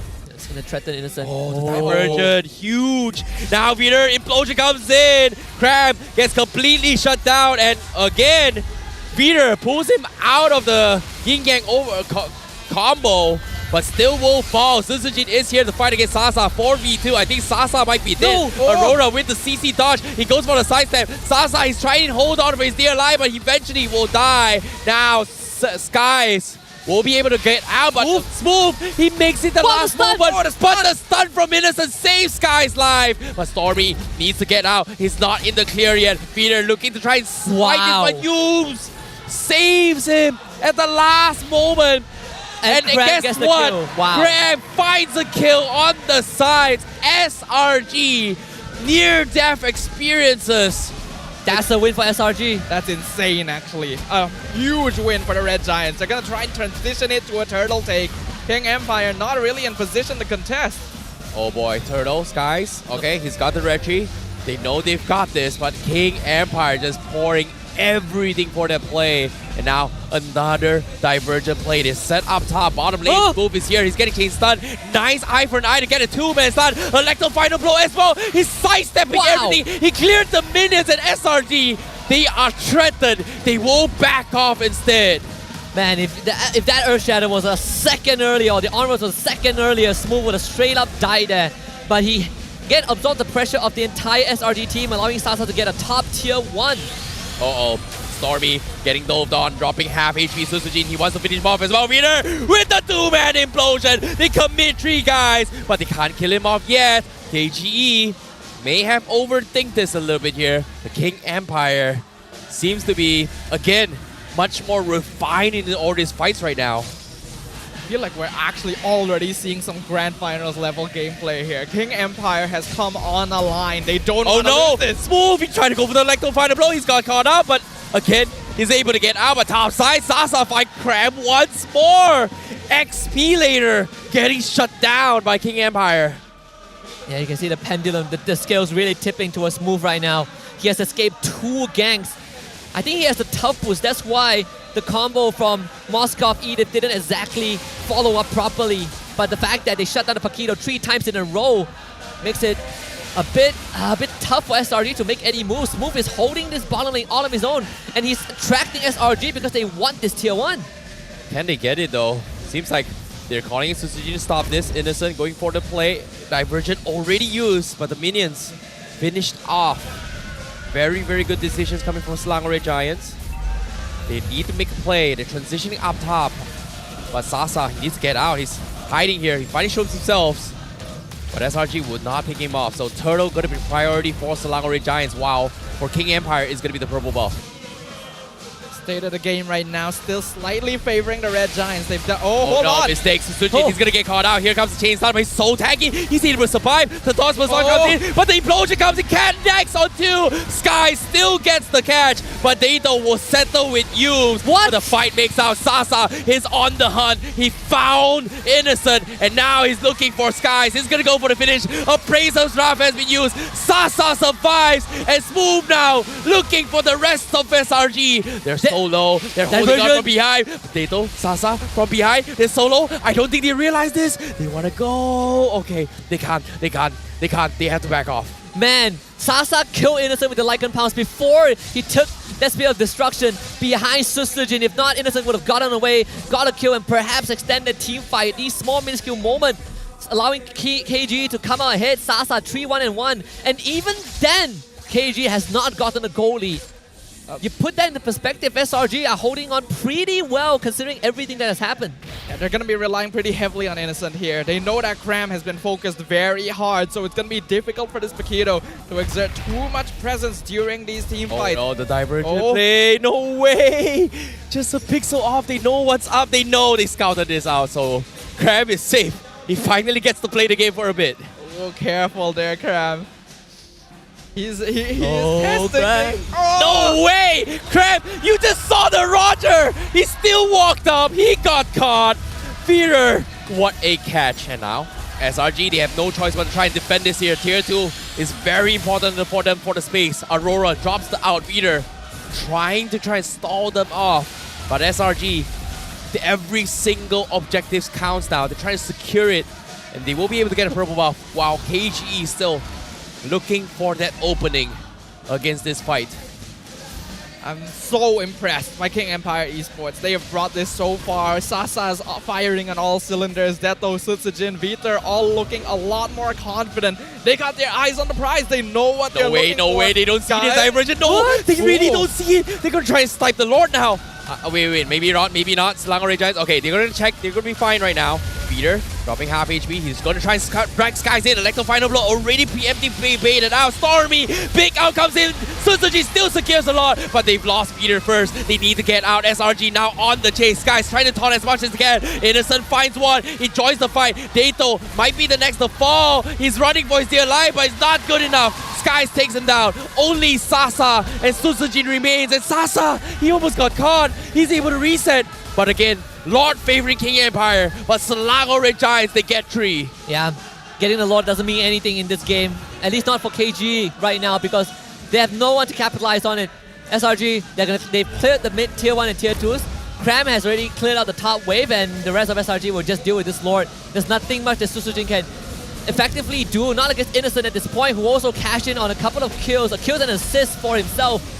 Oh no, Susujin, he's got no mobility, he's in trouble, he needs backup. The Toys Person has been used on Peter! What? 3-man devotion! What a play! Dato comes in, but they still lost the fight. Sky still comes in. SRG, they turned the fight. It's not good enough. Sasa was nowhere to be found. The wombo combo was good, but SRG was prepared first. What a save from Stormy. Man, Vita was good, but Stormy was great. That ultimate completely broke King Empire's momentum. That is the tempo breaker we were looking for. 2 team fight wins for SRG, knocking on KG's doors. This might be it here, Red Giants. They got the turnaround they were looking for. A 3K net worth lead now. And we've seen in previous games, all it takes is that one fight to reverse the momentum, despite all the pressure they were put under. Every single player of the Red Giants. Oh, no way. Oh. They're gonna try again. Do they go for it? They need one more. They're calling his move. Graham is gonna be able to get out for now. King Empire playing absolutely out of their minds right now. One small mistake is what is gonna be costing them. And SRG looking to find that inch to stretch it to a mile. The calm before the storm. They're waiting for the flicker to come back up for Vita. That's the key battle spell that KGE needs. 40 seconds on both Feeder as well as Yubes on that flicker. How will they do this? Because as of that, King Empire, they cannot afford to lose another major fight like this because SRG, they got a huge lead out of it. King Empire cannot afford to be the ones to respond in these team fights. They have to be the ones to start them. Because in the previous 2 fights, where Red Giants engaged while they're taking the Lord and then Red Giants catching out Sutsujin, it's all about the Selangor Red Giants initiating and wasting resources from King Empire first. Jin. He sees it, but he's so scared. Everybody knows they're scared. They don't know what to do. Divergent play coming from King Empire. They find one, but no Cram shows up. But as soon as he shows himself, oh no, they're going for it. Here he comes, conceal play, implosion, they get him. No, wait, he survived. The spear comes in as well. SRG, they may turn it, and now the 2-man stun from Innocent. They got both of them. It's over. Teto is dead. Feeder is dead. Double kill for Stormy. King Empire, they're crumbling. They need to run. SRG looking to hunt down the Kings and dethrone them from their high horses. Sutsujin, he is dead, nowhere to run. SRG breaking open the base. 3 down, only Sasa's move remains. Is getting stunned up by Stormy. He needs to run. Sasa holding for his dear life. The minions are crashing. SRG, they will advance to the next stage. They will be the ones to come up on top. They will win this series. Man, Innocent is too damn good. Did you see what he did? Yes, I did. Spear of Destruction, he saw the angle and the pin with the Spear of Misery was what really ended everything. Sure, Cram survived. That's an icing on the cake, but the follow-up from SRG is just magnificent. The micro movements from Innocent continue to solidify him as one of the MVP players of the season. And the Selangor Red Giants officially move on to be the first team to be in the upper bracket finals. One step closer to making it to the finals of the playoffs. But props to King Empire. They have grown so much. And if they can continue this tempo, I feel like they can go far in this competition. Either way, it's time for the interview. So let's throw it up with Rose on the stage. Selangor Red Giants claiming the upper bracket final slot untuk playoff musim 13 kita. First of all, guys, congratulations. You guys are now one step closer from the trophy. Tapi sebelum tu, I'm gonna go straight for it.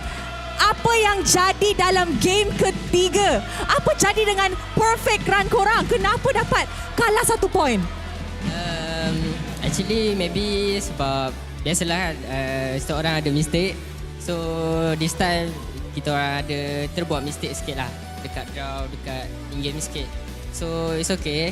Sebab kita orang dah kurang 1 pressure, iaitu mengekalkan win streak. So, lepas ni kita orang just fokus champion lah. Alright, I nak tanya tau pasal win streak ni. Since you guys dapat perfect season run in the regular season, adakah satu kekalahan ni tadi buat mental korang ataupun kacau momentum tadi, ataupun memang you guys dah expect playoffs ni is like a fresh start, fresh slate, so korang tak fikir pasal win streak ni?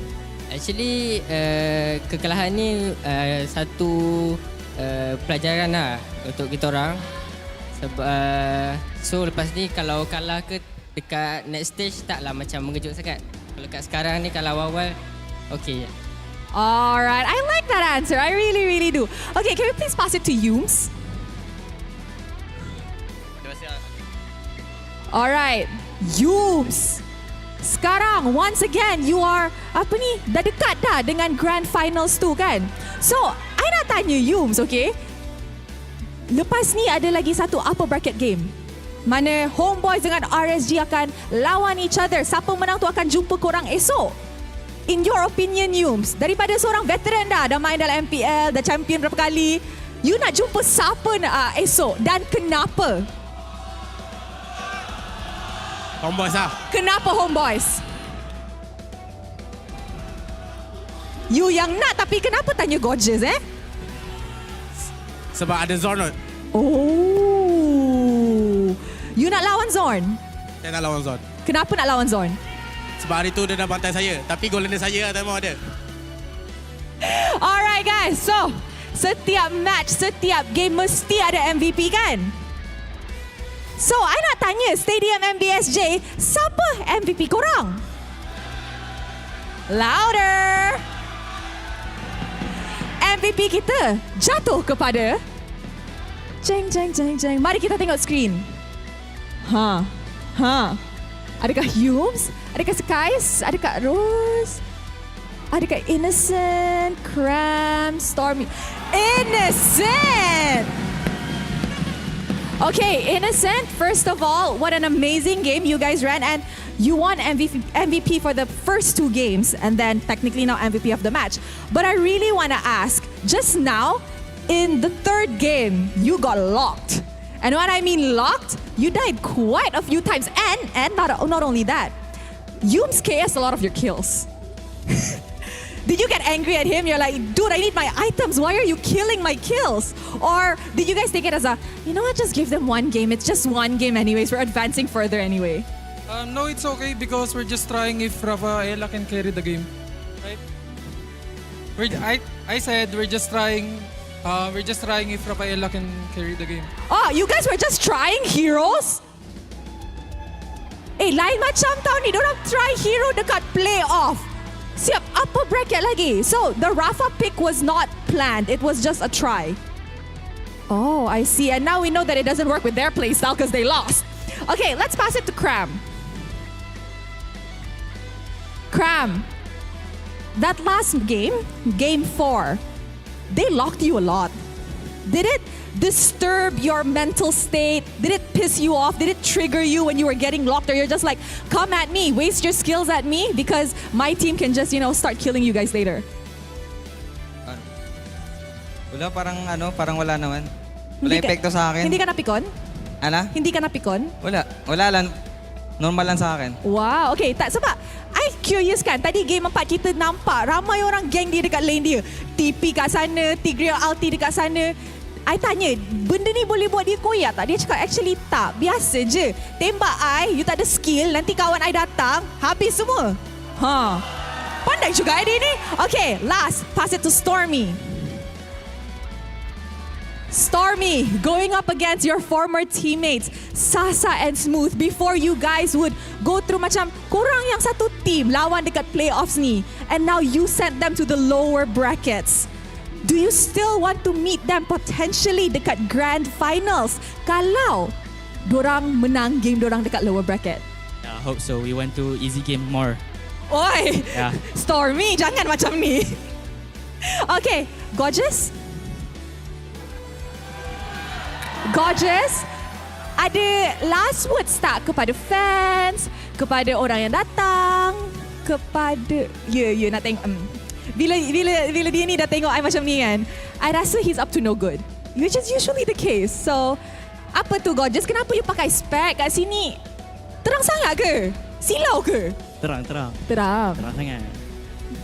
So, what do you want to say to anybody lah? Fans ke, KGE ke, your next opponent ke, mana-mana?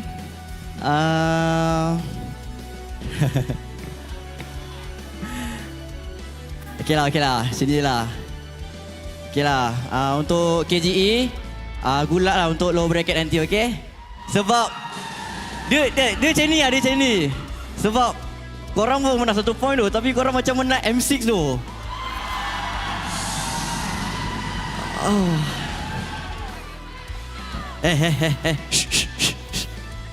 Untuk fans Selangor Red Giants and the Ultras, thank you support. Korang memang terbaik lah.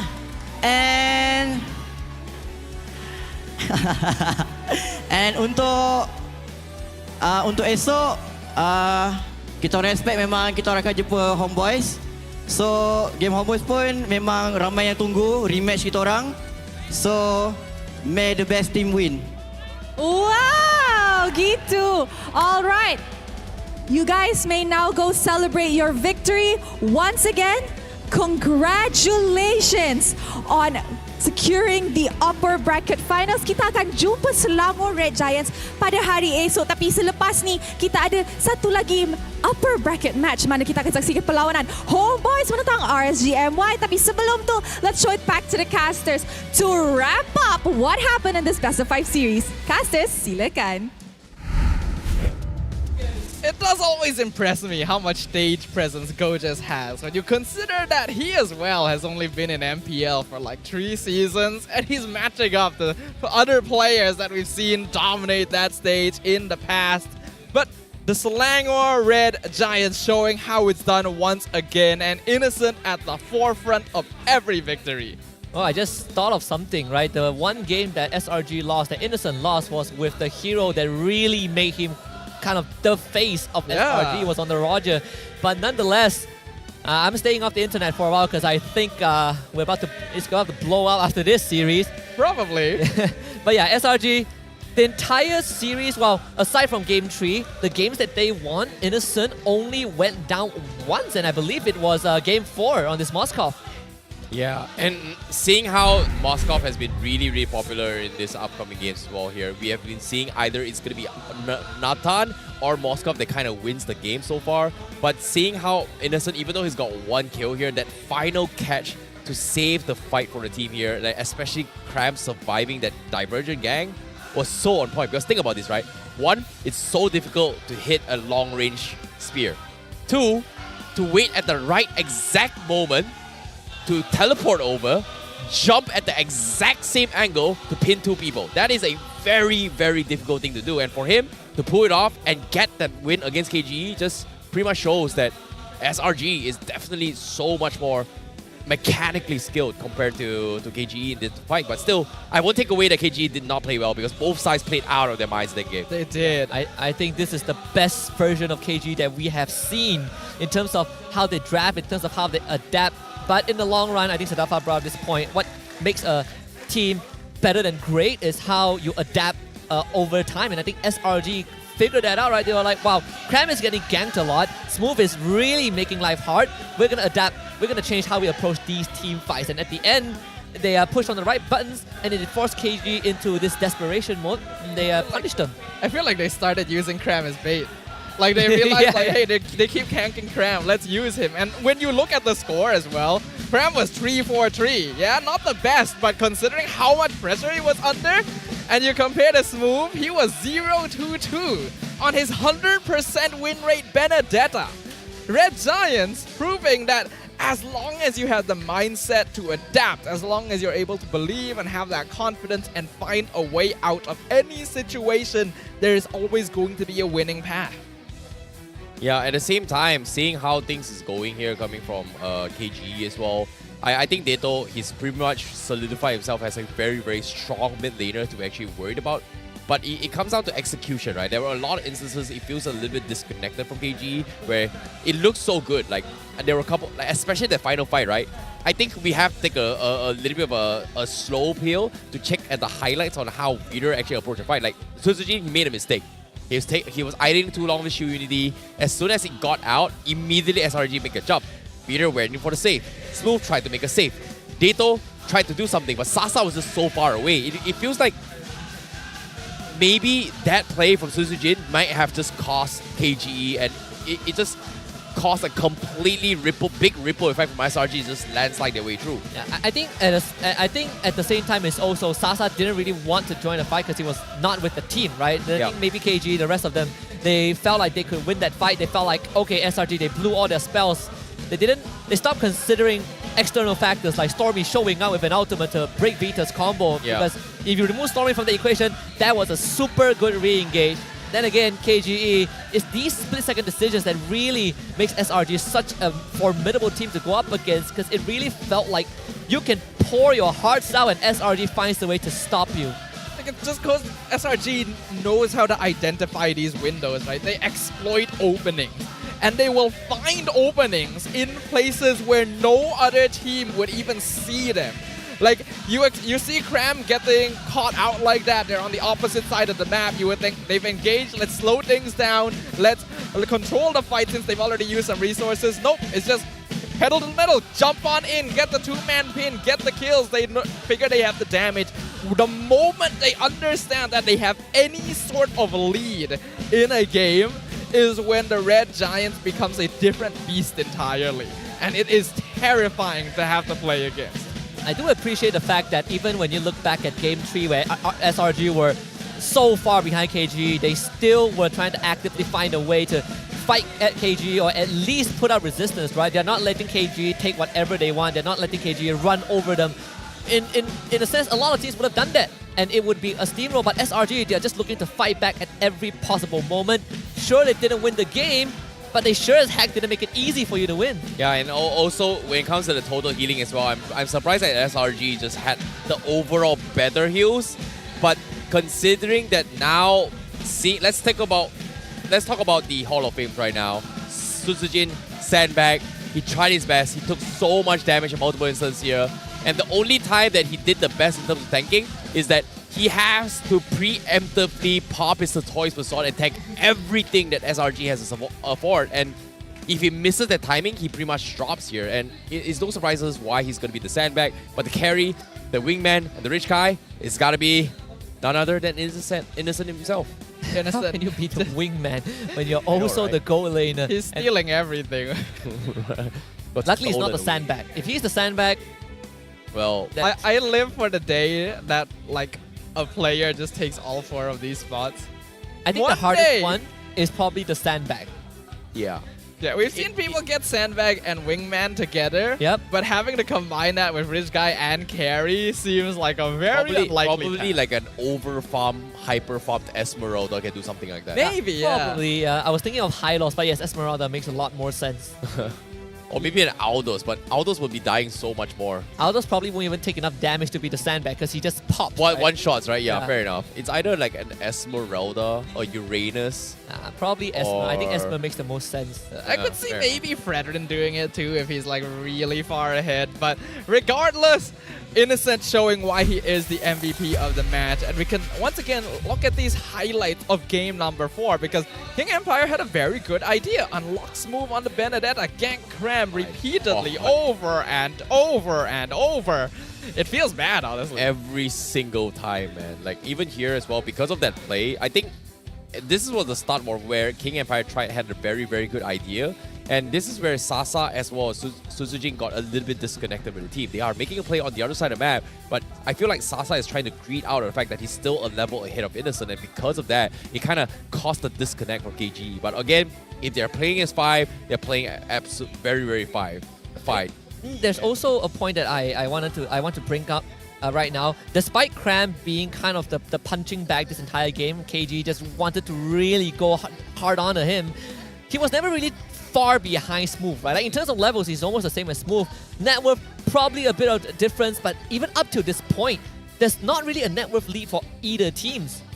Yeah, if you ask me personally, I feel like Smooth needed to play the map just a little bit more. I feel like King Empire may have forced him to participate in a few too many team fights because yes, his presence is very important to split the fight in half. He does a lot of damage, but because of that, he's not actually getting a lot of farm, right? You can see that the way they play the map, they're spread up trying to look for farm, but then someone gets caught out, and then even after Vita engages, the rest of King Empire is so far away and they're still looking to try and connect on the fight for no reason at all and giving up more and more advantage. Yeah, this was the fight I was talking about as well. Like they made a mistake, but again, the pretty much the winning moment here was this spear coming in, connecting to 4. Instantly, Sasa and Peter got hit. That was done. It's like there's no way out. Nato tried to turn this fight. Stormy caught him. Game over. Double kill. You can see how the moment Vita runs out of cooldowns, it was already lights out, right? The rest of the team was not even in any position to help them. And even if they were, what can they realistically do, right? They just do not have the resources to deal with SRG in these extended fights. That means SRG is our first upper bracket finalist. And for KG as well, luckily for them, they do still have that second life. They'll be dropping down into the lower bracket where they'll be facing off against the loser of the next match. And the winner of the next match will be moving on into the upper bracket finals as well to face off against SRG for that first grand finals slot. Red Giants already expects it to be the Homebois, but we've been surprised quite a few times this playoff, so I think we gotta really keep our eyes open. I mean, at least for SRG, they have, by the bare minimum, repeated what they achieved last season, right? Guaranteed top 3. And that itself, I think, is already pretty insane because not much teams can have this kind of consistency. And now it's just one step closer, not just to the grand finals and to the MPL trophy, but one step towards Riyadh. Hey, that's baby steps, right? Like sometimes you've got KPIs you gotta hit here. SRG pretty much, you know, coming back to regionally where they were. Now just one more step to grand finals, and who knows, maybe a championship, right? And so far, getting number 1 in regular season, SRG is so close. Now probably the only team that has maybe can hold the undefeated streak. And if I'm not mistaken, the only time that a team has ever done it was Todak. Yeah, but that was in the playoffs, right? Because they did drop a game in regular season. Either way, I mean, with that behind SRG, they can definitely just focus on the future and focus on playing at the optimal potential. And I think if you guys want to focus on playing at your optimal potential, you need the optimal tools, just like how you can dominate with spectacular gameplay via the ROG Phone 8, the king of performance, your ultimate gaming phone. We want to take the chance to give a big shout out to ROG Phone 8 for being the official gaming phone of MPL MY and for keeping our pros at the top of their game 100% of the time. Well, of course, to see how things has been going on for all the game here, I feel like Smooth, he played out of his mind. He's got so much Smooth skills, but again, without the ROG phone, it's hard to play at that level, man. Like, there will be winners, there will be losers, but again, what's most important is the FPS, man. You gotta have the best FPS, you've got the best screen, no lag, no delays. You gotta get it. Now I'm reminded of something. I have a small complaint, right? That is the first time in a long time we ever see Benedetta got played. Smooth didn't use the MPL skin. You're right. He used basic Benedetta. Come on, man. That's such a waste too, considering how often the heroes banned out against him. But, well, we digress. Let's talk about what's going to be coming up next. Now that SRG has solidified their spot in the upper bracket finals, we're going to wait and see whether it is the Homebois or RSG MY who will be joining them. And this is quite a rivalry, right, between these two teams. I believe they actually debuted around the same time. Yeah, and of course, coming up next is going to be something that I think everyone knows what's going to happen here, right? Like, it is going to be the loudest, biggest, most packed crowd in this upcoming match here. It's going to be Homebois going up against RSG, and that's something that I think I'm looking forward to as well. I know you guys are excited, but we have to take a short break now, and right after this break, we'll be back with that match. This is going to be Homebois versus RSG. Let's go. Present. Lo. No flicker chop back sana, you want cram? Ya, boleh. Let's go, Sen. Anjing, bro. Aman, Sen. Nice one, Sen. Aman, Sen. Aman. Boleh. Golok. Watch out. Aman. I got. Nice, dude. I cancel. Push me, can. I start color. Baksya! Baksya! Let's go. Tekan, Dik, tekan. Go. Atau. Let's go. Bobo. Nice. Balik. Boleh. Gak ada bangers. Mati dia. Nice. Bos tur dah. Tar layar tur. Tar layar tur tuh. Bisa tur. Oke, guys. Gua aman. Lo banget. Lo semua. Lihat gua kan. Mati. Hijau belakang. Ini. Lihat. Kena dua. Satu doang. Mati. Nice one. Nih, aman. Nice one. Lihat gua. Aurora di biru ya, Moskov di mid. Bisa gua ada konsil sih. Mau enggak? Yuk. Gak ada orang di bawah. Ini. Mati dia. Nice one. Bene sini ya. Oh, mama, outlet. Boom. Let's go. Down. Let's go. Wait, chill, have minute. Chill lah. Oke, let's go. Tahu.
Untuk mengetahui info lanjut mengenai prestasi pemain dan jadi sebahagian daripada MPL Malaysia, layari laman rasmi MPL Malaysia sekarang.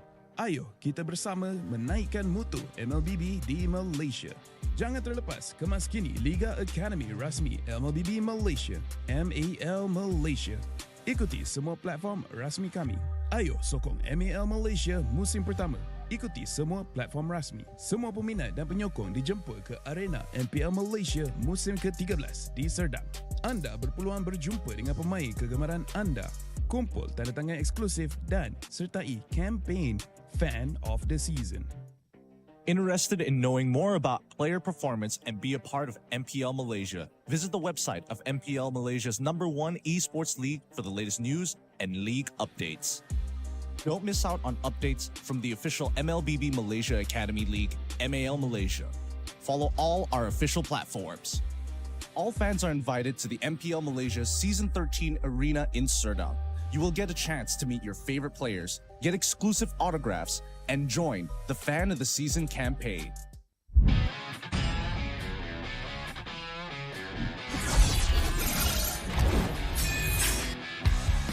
Satu Skylar can you do it? Dan Albert di sana ternyata harus hilang.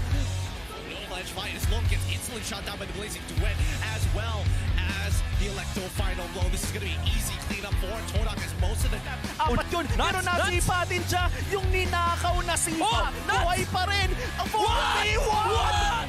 Backline already, and they're running for the lines, gunning it. David trying to drag the members of RSG right underneath the turret. It's not enough though. Gray coming all the way in, he cleans it all the way up. Just nowhere for him to run. Kita katakan ada satu warrior weapon di Malaysia membuat pergerakan dari Biga tuh lalu benar-benar slow. Rafanya sudah tumbang.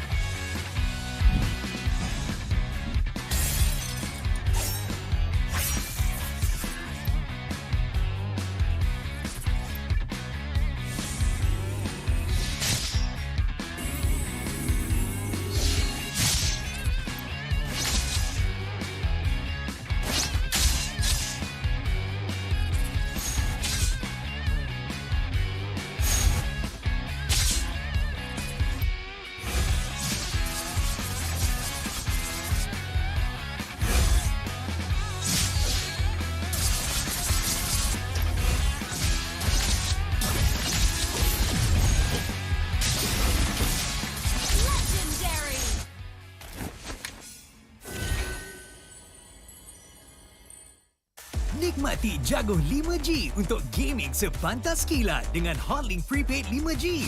Internet 5G tanpa had dengan kelajuan 5G tanpa batas untuk layan gaming tanpa gangguan.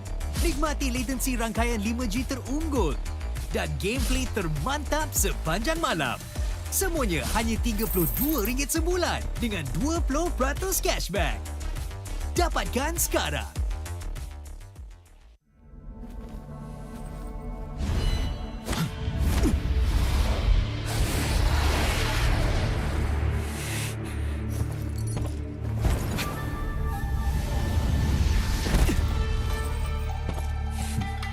Yo, kenapa tergesa-gesa?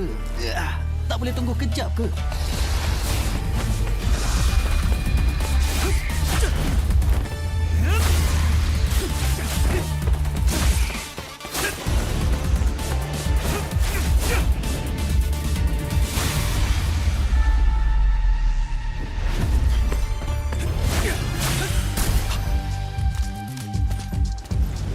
Sama-sama.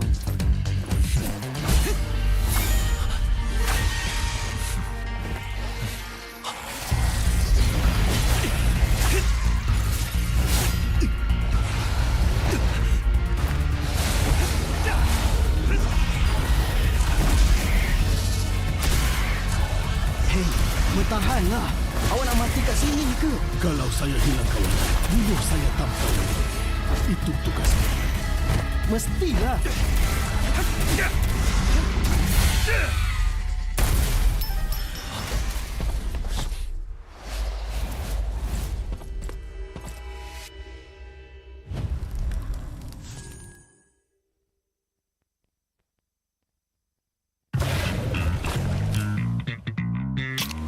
Confirm mantap, confirm lah Nescafe.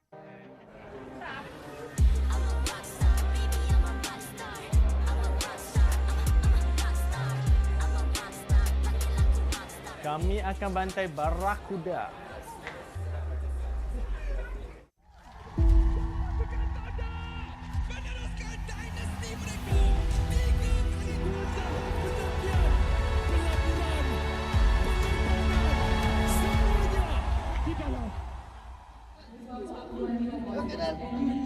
Kau nak main sini, kau tak payah nak ada mentality champion.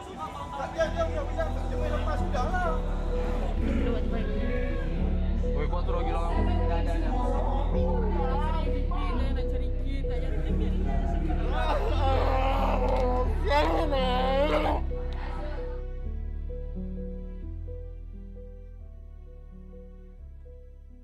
Paling tak lupa time minta maaf. I have no idea with that. Maybe masih ingat banyak lah.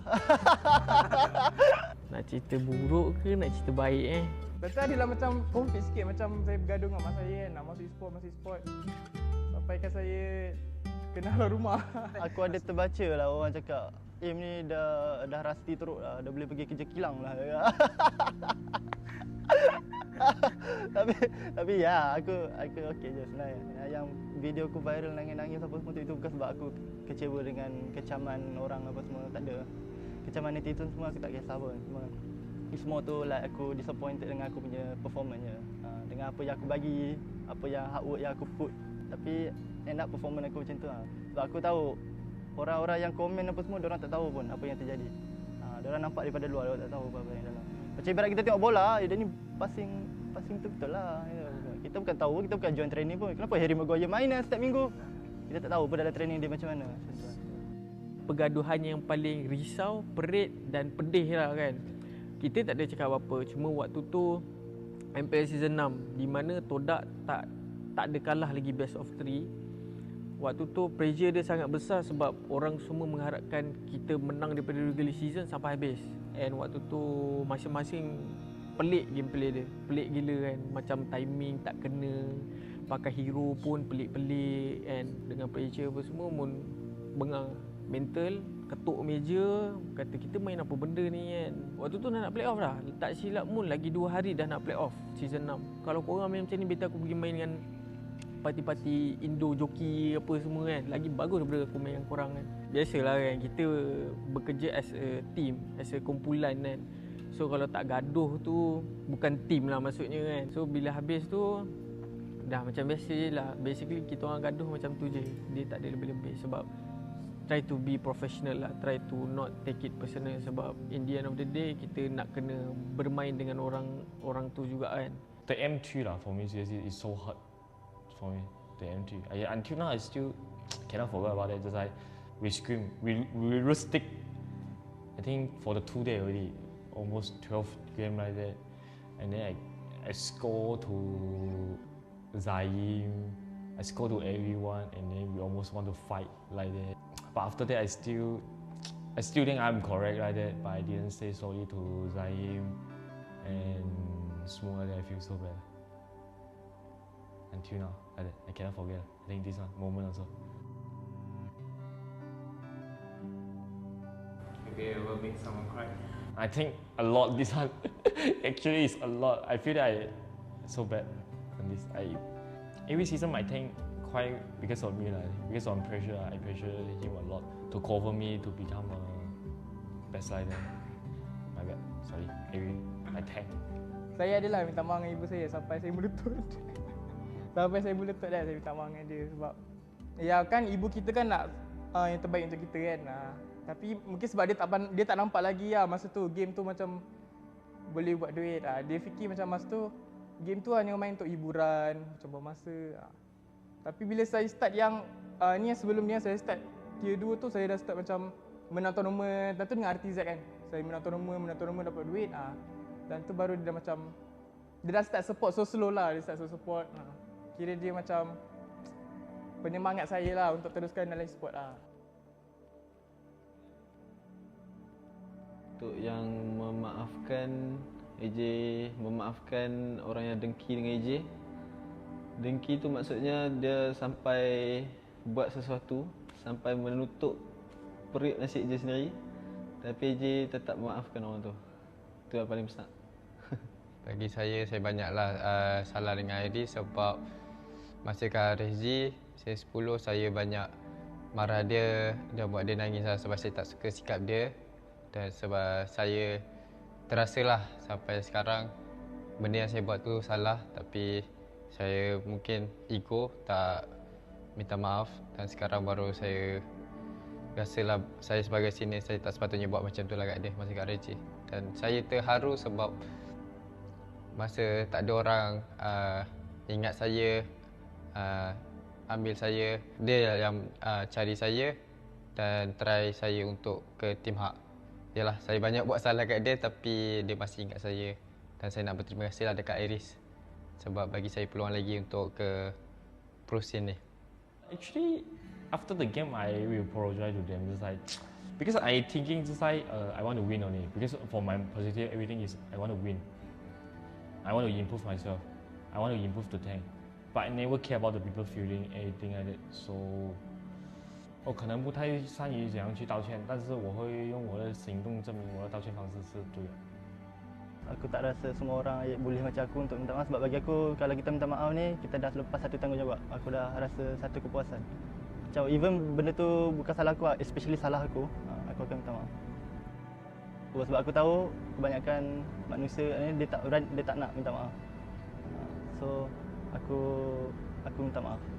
Sebab benda tu simple lah, dua perkataan lah, minta maaf, tapi tak semua orang boleh buat.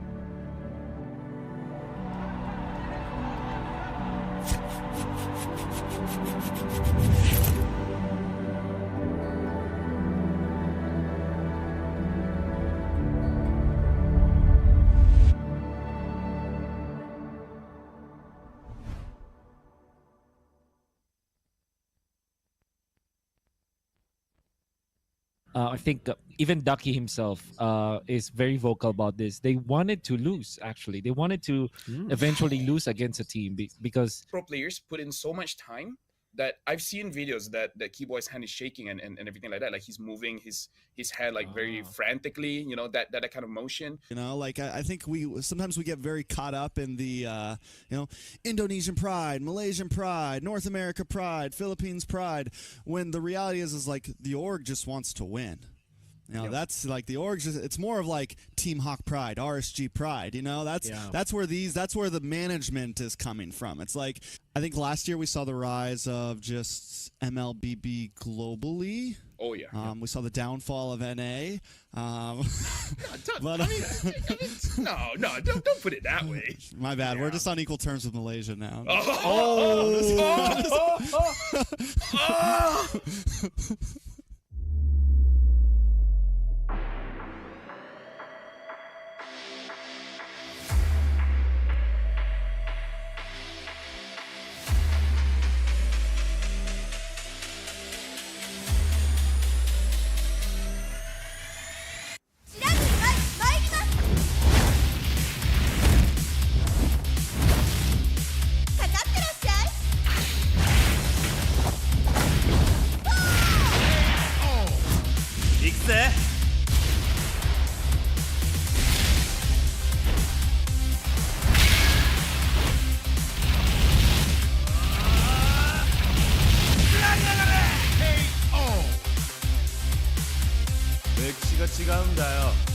Hey, come on.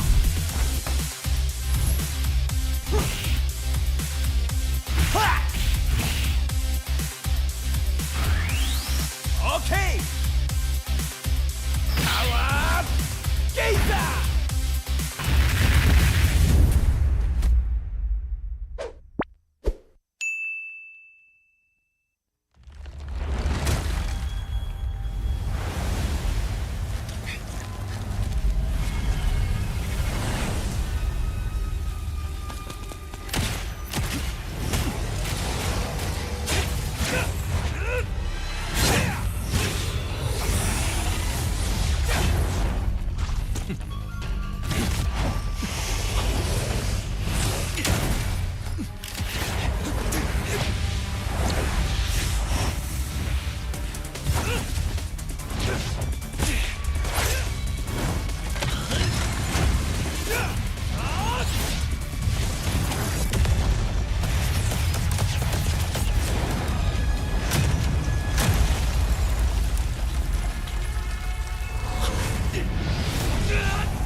masa untuk tamatkan semua ni. Jangan.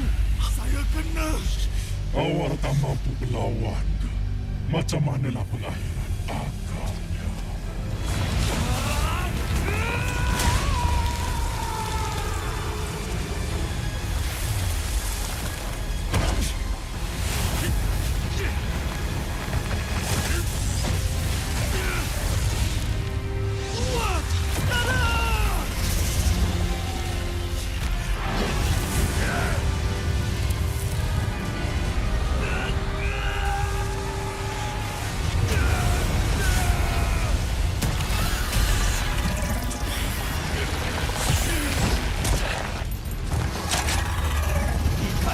Sumpahan berserah.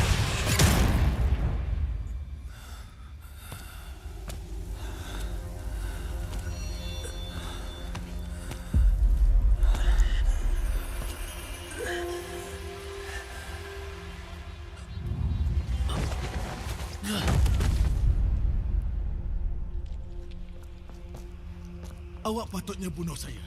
Ya, tapi ini hari bertuah awak.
This will sting.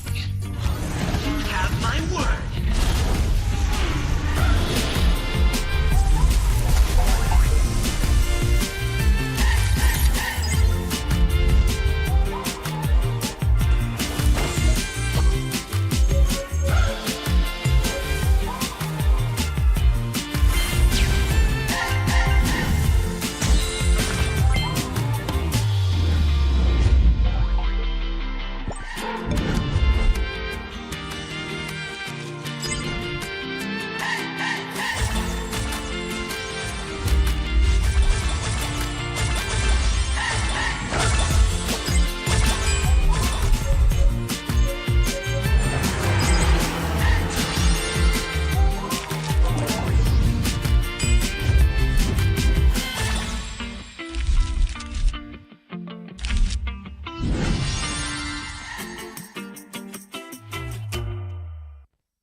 Anak-anak Malaysia bangkit menghadapi cabaran. Cipta sejarah demi satu tujuan.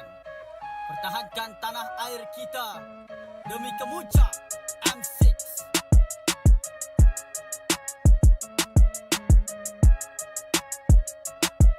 Ini gaya kita. Ini rumah kita. Satu tujuan, kemuncaknya di M6.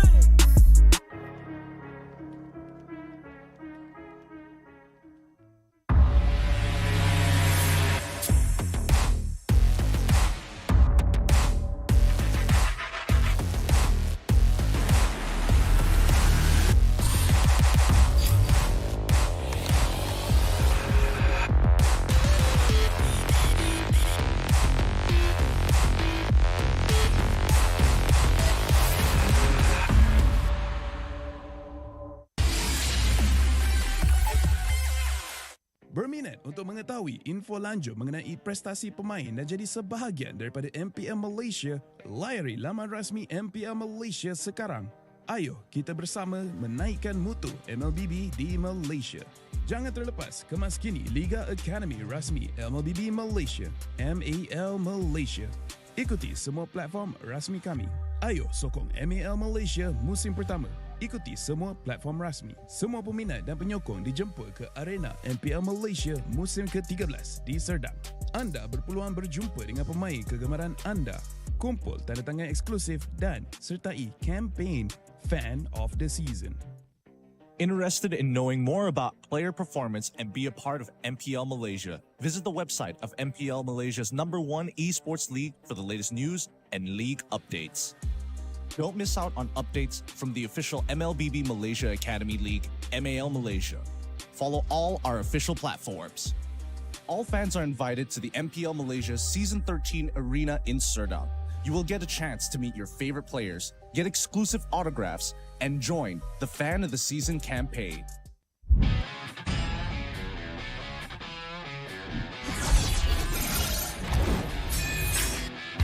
Versus satu sekali Kenjut Duim dan Alvar di sana. Ternyata Arsia. Avalanche fight is long, gets instantly shot down by the Blazing Duet, as well as the Electo final blow. This is going to be easy cleanup for Todak as most of the...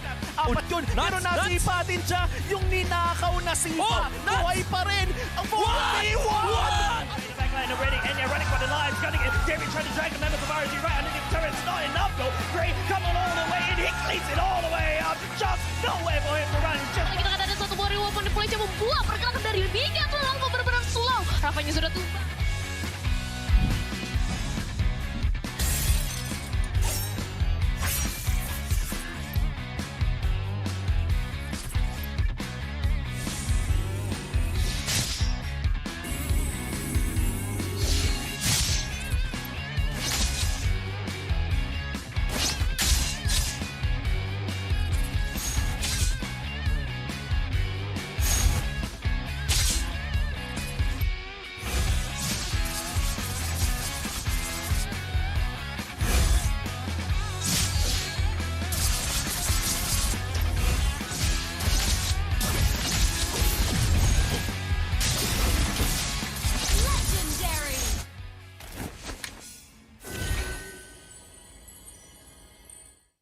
Nikmati jago 5G untuk gaming sepantas kilat dengan Hotlink Prepaid 5G. Internet 5G tanpa had dengan kelajuan 5G tanpa batas untuk layan gaming tanpa gangguan. Nikmati latensi rangkaian 5G terunggul dan gameplay termantap sepanjang malam. Semuanya hanya RM32 sebulan dengan 20% cashback. Dapatkan sekarang.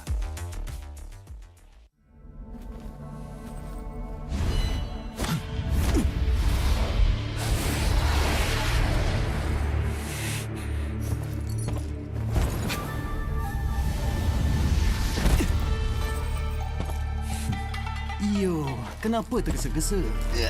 Tak boleh tunggu kejap ke?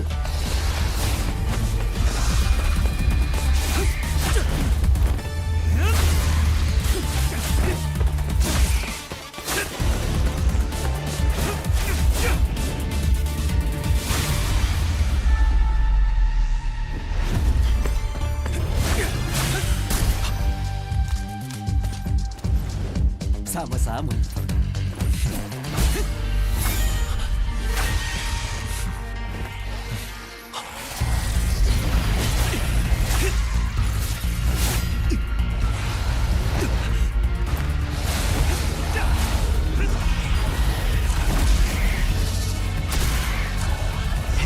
Bertahanlah. Awak nak mati kat sini ke? Kalau saya hilang kawan, bunuh saya tanpa reward. Itu tugas saya. Mestilah.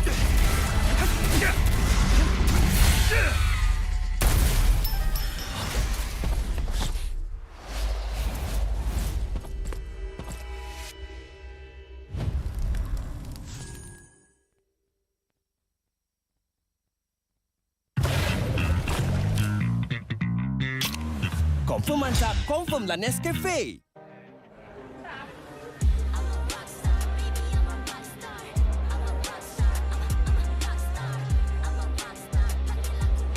Kami akan bantai Barakuda.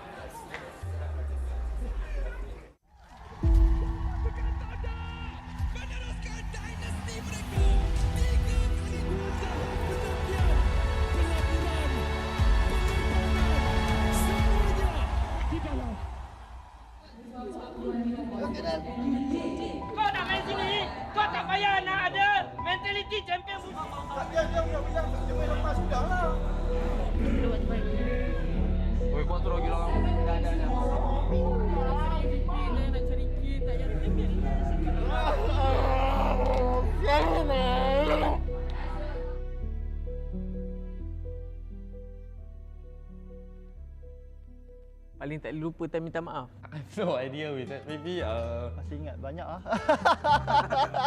Nak cerita buruk ke nak cerita baik Lepas adalah macam konflik sikit, macam saya bergaduh dengan mak saya kan, nak masuk e-sport.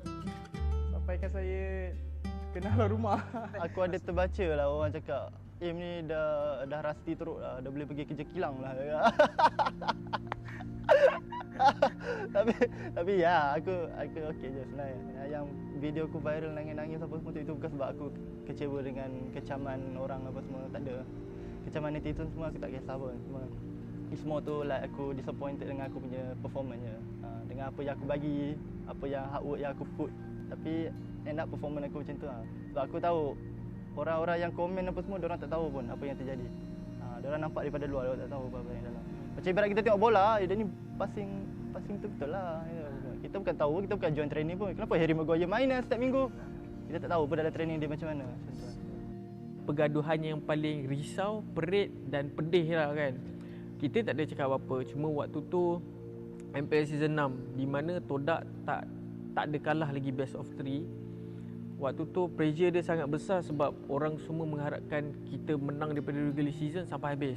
And waktu tu masing-masing pelik gameplay dia. Pelik gila kan, macam timing tak kena, pakai hero pun pelik-pelik and dengan pressure apa semua pun bengang.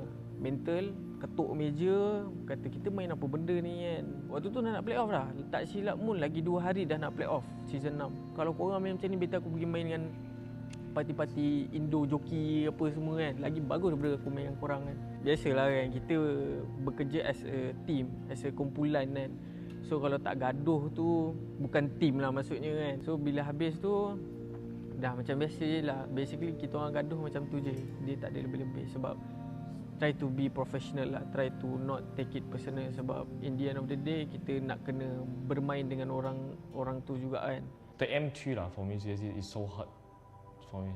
The M3. Until now I still cannot forget about it. Just like we scream, we rustic. I think for the 2 days already, almost 12 game like that, and then I score to Zaim, I score to everyone, and then we almost want to fight like that. But after that, I still think I'm correct like that, but I didn't say sorry to Zaim and semua. I feel so bad until now. Like that, I cannot forget. I think this one moment also. Maybe it will make someone cry. I think a lot. This one actually is a lot. I feel that I so bad on this. Every season I think quite because of me lah. Because of pressure, I pressure him a lot to cover me to become a best rider. My bad. Sorry. I tank. Saya adalah minta maaf dengan ibu saya sampai saya melutut. Sampai saya melutut dah saya minta maaf dengan dia sebab ya kan ibu kita kan nak yang terbaik untuk kita kan.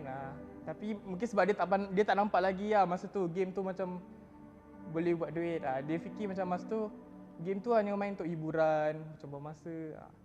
Tapi bila saya start yang ni yang sebelum ni saya start tier 2 tu, saya dah start macam menang tournament. Dan tu dengan RTZ kan. Saya menang tournament dapat duit. Dan tu baru dia dah macam dia dah start support so slow lah. Dia start support. Kira dia macam penyemangat saya lah untuk teruskan dalam e-sport lah. Untuk yang memaafkan AJ, memaafkan orang yang dengki dengan AJ. Dengki tu maksudnya dia sampai buat sesuatu, sampai menutup perut nasi AJ sendiri. Tapi AJ tetap memaafkan orang tu. Itu yang paling besar. Bagi saya banyaklah salah dengan Iris sebab masa kat RSG saya 10, saya banyak marah dia buat dia nangis lah sebab saya tak suka sikap dia. Dan sebab saya terasalah sampai sekarang benda yang saya buat tu salah, tapi saya mungkin ego tak minta maaf dan sekarang baru saya rasalah saya sebagai senior saya tak sepatutnya buat macam tu lah kat dia masa kat RSG. Dan saya terharu sebab masa tak ada orang ingat saya, ambil saya, dia yang cari saya dan try saya untuk ke tim hak. Yalah, saya banyak buat salah kat dia tapi dia masih ingat saya dan saya nak berterima kasih lah dekat Iris sebab bagi saya peluang lagi untuk ke pro scene ni. Actually, after the game, I will apologize to them. Just like, because I thinking just like I want to win only. Because for my positive, everything is I want to win.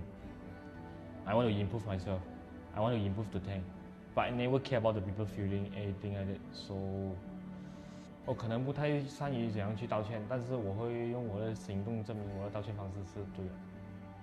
Aku tak rasa semua orang boleh macam aku untuk minta maaf sebab bagi aku kalau kita minta maaf ni kita dah lepas satu tanggungjawab. Aku dah rasa satu kepuasan. Macam even benda tu bukan salah aku, especially salah aku akan minta maaf. Sebab aku tahu kebanyakan manusia ni dia tak nak minta maaf. So aku minta maaf. Sebab benda tu simple lah, dua perkataan lah, minta maaf, tapi tak semua orang boleh buat.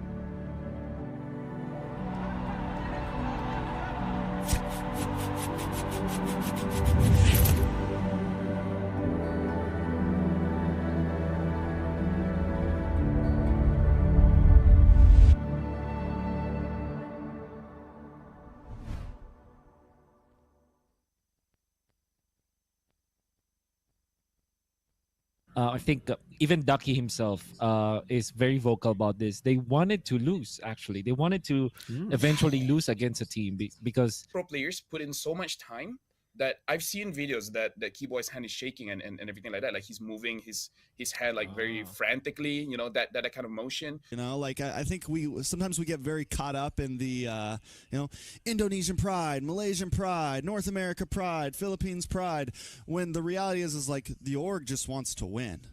You know, that's like the org. It's more of like Team Hawk pride, RSG pride. You know, that's where the management is coming from. It's like I think last year we saw the rise of just MLBB globally. Oh yeah. We saw the downfall of NA. No, don't put it that way. My bad. We're just on equal terms with Malaysia now.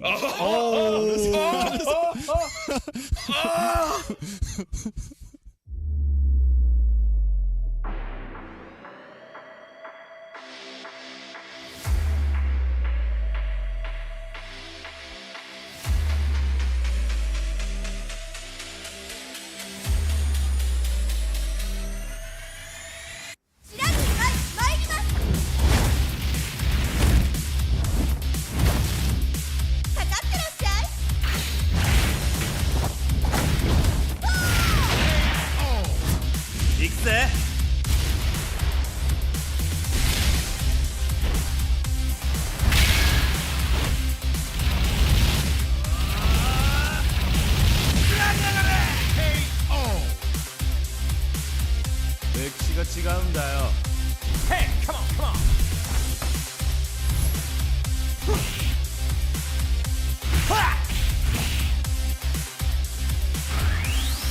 Okay. Power Gazer.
Masa untuk tamatkan semua ni. Jangan. Saya kena. Awak tak mampu melawan. Macam manalah pengakhiran akalnya.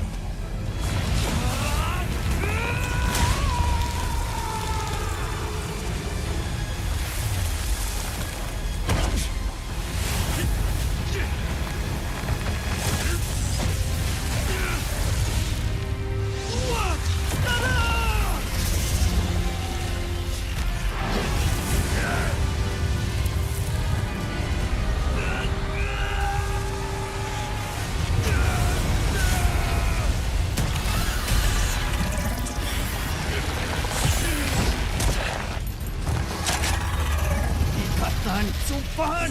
Berserah!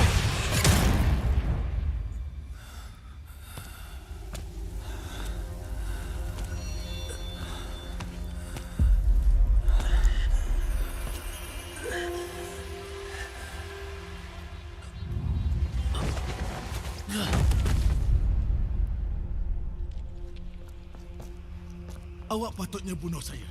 Ya, tapi ini hari bertua awak.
This will sting.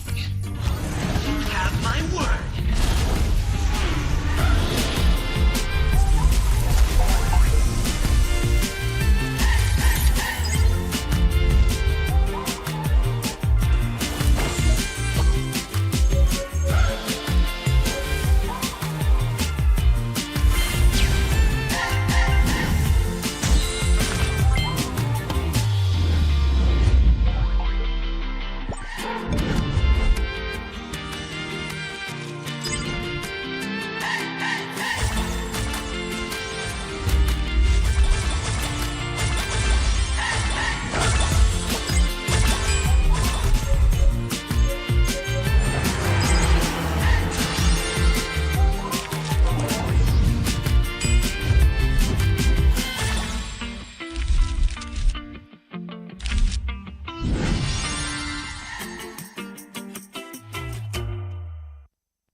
Anak-anak Malaysia bangkit menghadapi cabaran. Cipta sejarah demi satu tujuan. Pertahankan tanah air kita demi kemuncak M6.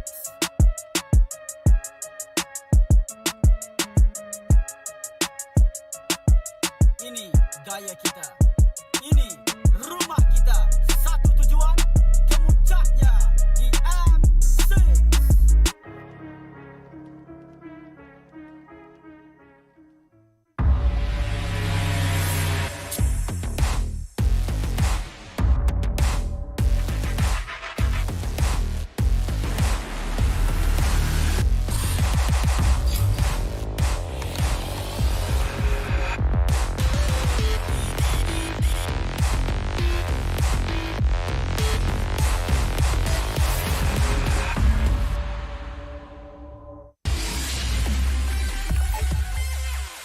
Berminat untuk mengetahui info lanjut mengenai prestasi pemain dan jadi sebahagian daripada MPL Malaysia? Layari laman rasmi MPL Malaysia sekarang.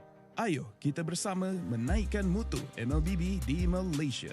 Jangan terlepas kemaskini Liga Akademi rasmi MLBB Malaysia, MAL Malaysia. Ikuti semua platform rasmi kami. Ayo sokong MAL Malaysia musim pertama. Ikuti semua platform rasmi. Semua peminat dan penyokong dijemput ke arena MPL Malaysia musim ke-13 di Serdang. Anda berpeluang berjumpa dengan pemain kegemaran anda, kumpul tanda tangan eksklusif dan sertai kempen Fan of the Season. Interested in knowing more about player performance and be a part of MPL Malaysia? Visit the website of MPL Malaysia's #1 esports league for the latest news and league updates. Don't miss out on updates from the official MLBB Malaysia Academy League, MAL Malaysia. Follow all our official platforms. All fans are invited to the MPL Malaysia Season 13 Arena in Serdang. You will get a chance to meet your favorite players, get exclusive autographs, and join the Fan of the Season campaign.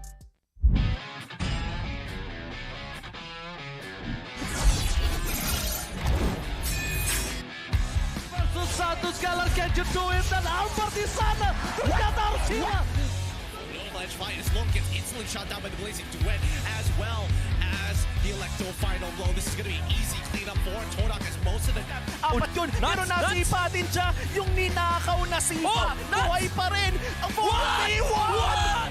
Backline already, and you're running for the lives, cutting it. David trying to drag the members of RSG right underneath the turret. It's not enough though. Gray coming all the way, and he cleans it all the way up. Just nowhere for him to run. Kita ada satu buah reward di Malaysia membuat pergerakan dari Liga terlalu benar-benar slow. Rafanya sudah tumbang.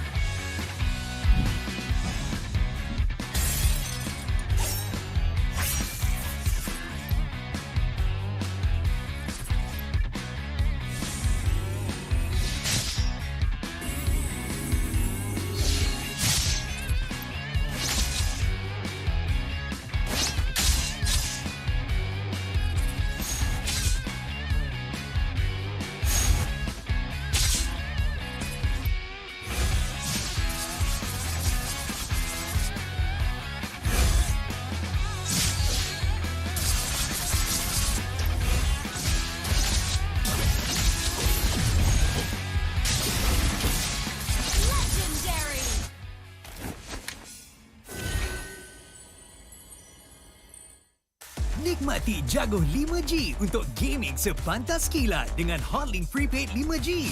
Internet 5G tanpa had dengan kelajuan 5G tanpa batas untuk layan gaming tanpa gangguan.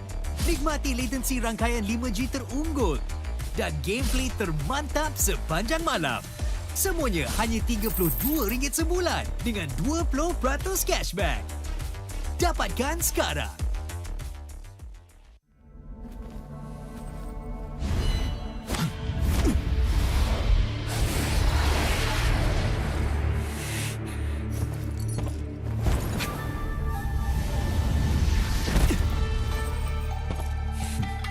Yo, kenapa tergesa-gesa? Tak boleh tunggu kejap ke?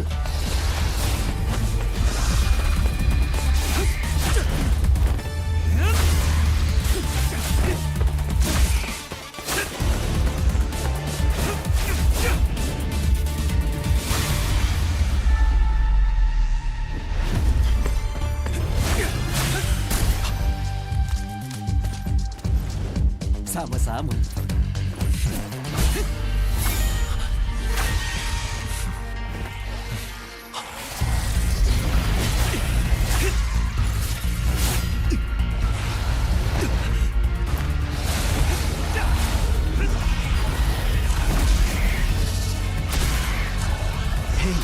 Tahanlah. Awak nak mati kat sini ke? Kalau saya hilang kawan, bunuh saya tanpa reward. Itu tugas saya. Mestilah.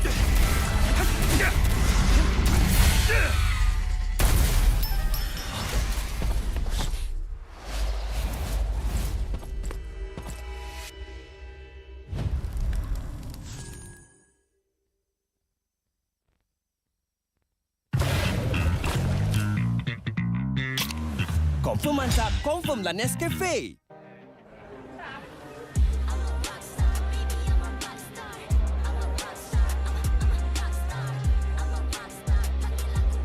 Kami akan bantai Barakuda.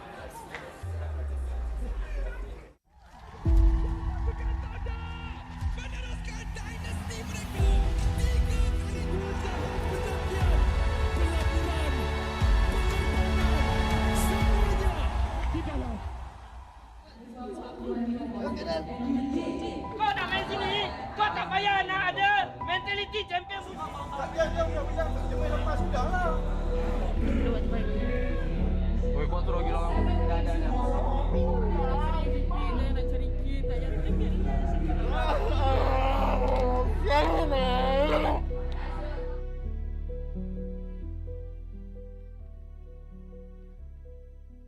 Paling tak lupa time minta maaf. I have no idea with that. Maybe Masih ingat banyak lah. Nak cerita buruk ke nak cerita baik Betul adalah macam conflict sikit. Macam saya bergaduh dengan mak saya kan. Nak masuk e-sport. Sampaikan saya kenal rumah. Aku ada terbaca lah orang cakap aim ni dah rusty teruk lah, dah boleh pergi kerja kilang lah. tapi ya, aku okey je sebenarnya. Yang video aku viral nangis-nangis apa semua itu bukan sebab aku kecewa dengan kecaman orang apa semua, tak ada. Kecaman netizen semua aku tak kisah pun. Semua tu like aku disappointed dengan aku punya performance je. Dengan apa yang aku bagi, apa yang hard work yang aku put. Tapi end up performance aku macam tu lah. Sebab aku tahu orang-orang yang komen apa semua, diorang tak tahu pun apa yang terjadi. Diorang nampak daripada luar, diorang tak tahu apa yang dalam. Macam ibarat kita tengok bola, dia ni passing betul-betul lah. Kita bukan tahu, kita bukan join training pun. Kenapa Harry Maguire main setiap minggu?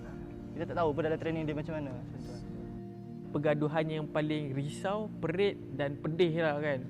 Kita tak ada cakap apa-apa, cuma waktu tu MPL Season 6 di mana Todak tak ada kalah lagi best of 3. Waktu tu pressure dia sangat besar sebab orang semua mengharapkan kita menang daripada regular season sampai habis. And waktu tu masing-masing pelik gameplay dia. Pelik gila kan, macam timing tak kena, pakai hero pun pelik-pelik and dengan pressure apa semua pun bengang.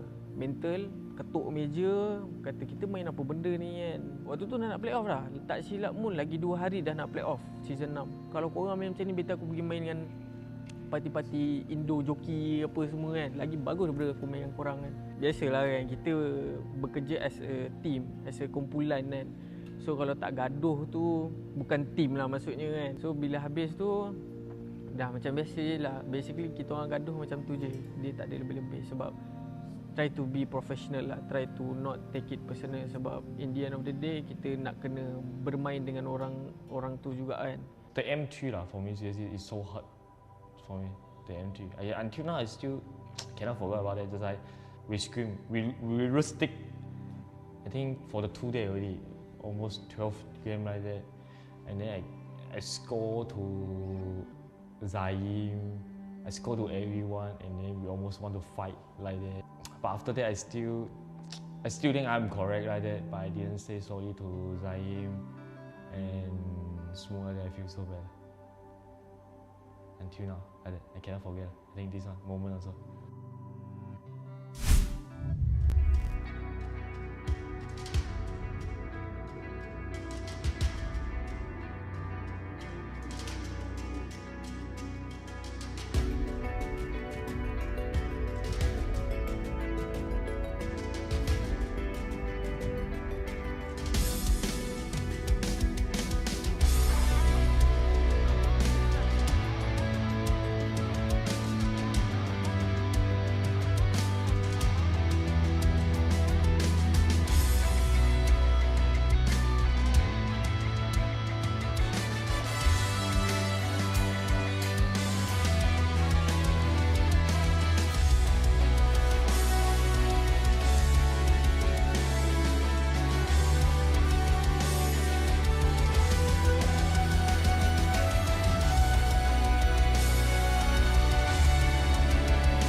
I'm a rock star.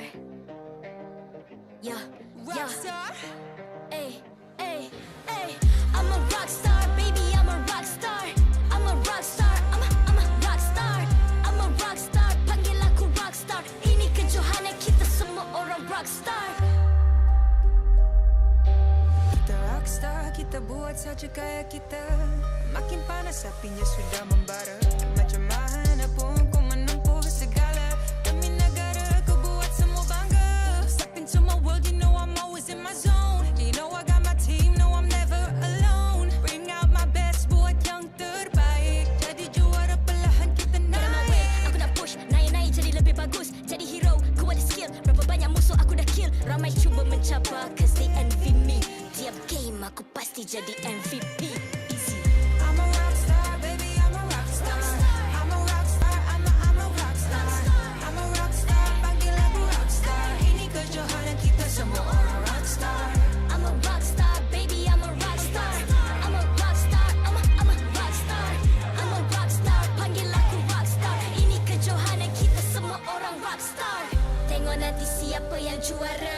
peluang kita bawa pulang piala. This is my game, this is my time. Menang semua, everything will be mine. Kalau jatuh kau pasti kembali. Bangun balik ku tegak berdiri. Kuatkanlah tenaga, ganjaran diperoleh. Ni kejohanan kita, Malaysia memang boleh. Rise up to the top, kita buat bersama. Semangat kita kuat di bawah satu bendera. I'ma go hard for the win. On the battlefield till the end. I'm trying to beat the greatest anyone has ever seen. Stand by, I'm coming in for the win.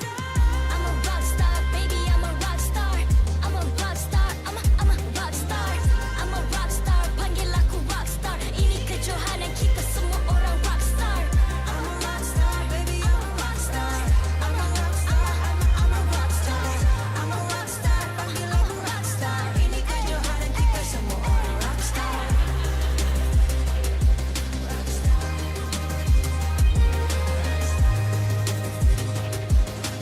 Ini kejohanan kita semua orang rock star. I'm a rock star, baby, I'm a rock star. I'm a rock star, I'm a rock star. I'm a rock star, panggil aku rock star. Ini kejohanan kita semua orang rock star.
I'm a rock star. Yeah, Rock star. Ay. I'm a rock star, baby, I'm a rock star. I'm a rock star, I'm a rock star. I'm a rock star, panggil aku rock star. Ini kejohanan kita semua orang rock star. Kita rockstar, kita buat saja gaya kita. Makin panas apinya sudah membara. Macam mana pun ku menempuh segala. Demi negara ku buat semua bangga. Step into my world, you know I'm always in my zone. You know I got my team, no I'm never alone. Bring out my best, buat yang terbaik. Jadi juara perlahan kita naik. Aku nak push, naik jadi lebih bagus. Jadi hero, ku ada skill. Berapa banyak musuh aku dah kill. Ramai cuba mencapai, cause they envy me. Tiap game aku pasti jadi MVP. Easy. I'm a rockstar, baby, I'm a rockstar. I'm a rockstar, I'm a rockstar. I'm a rockstar, panggil aku rockstar. Ini kejohanan kita semua orang rockstar. I'm a rockstar, baby, I'm a rockstar. I'm a rockstar, I'm a rockstar. I'm a rockstar, panggil aku rockstar. Ini kejohanan kita semua orang rockstar. Tengok nanti siapa yang juara. Ni peluang kita bawa pulang piala. This is my game, this is my time. Menang semua, everything will be mine. Kalau jatuh kau pasti kembali. Bangun balik ku tegak berdiri. Kuatkanlah tenaga, ganjaran diperoleh. Ni kejohanan kita, Malaysia memang boleh. Rise up to the top, kita buat bersama. Semangat kita kuat di bawah satu bendera. I'ma go hard for the win. On the battlefield till the end. I'm trying to beat the greatest anyone has ever seen. Stand by, I'm coming in for the win. I'm a rock star, baby, I'm a rock star. I'm a rock star, I'm a rock star. I'm a rock star, panggil aku rock star. Ini kejohanan kita semua orang rock star. I'm a rockstar, baby, I'm a rockstar. I'm a rockstar, I'm a rockstar.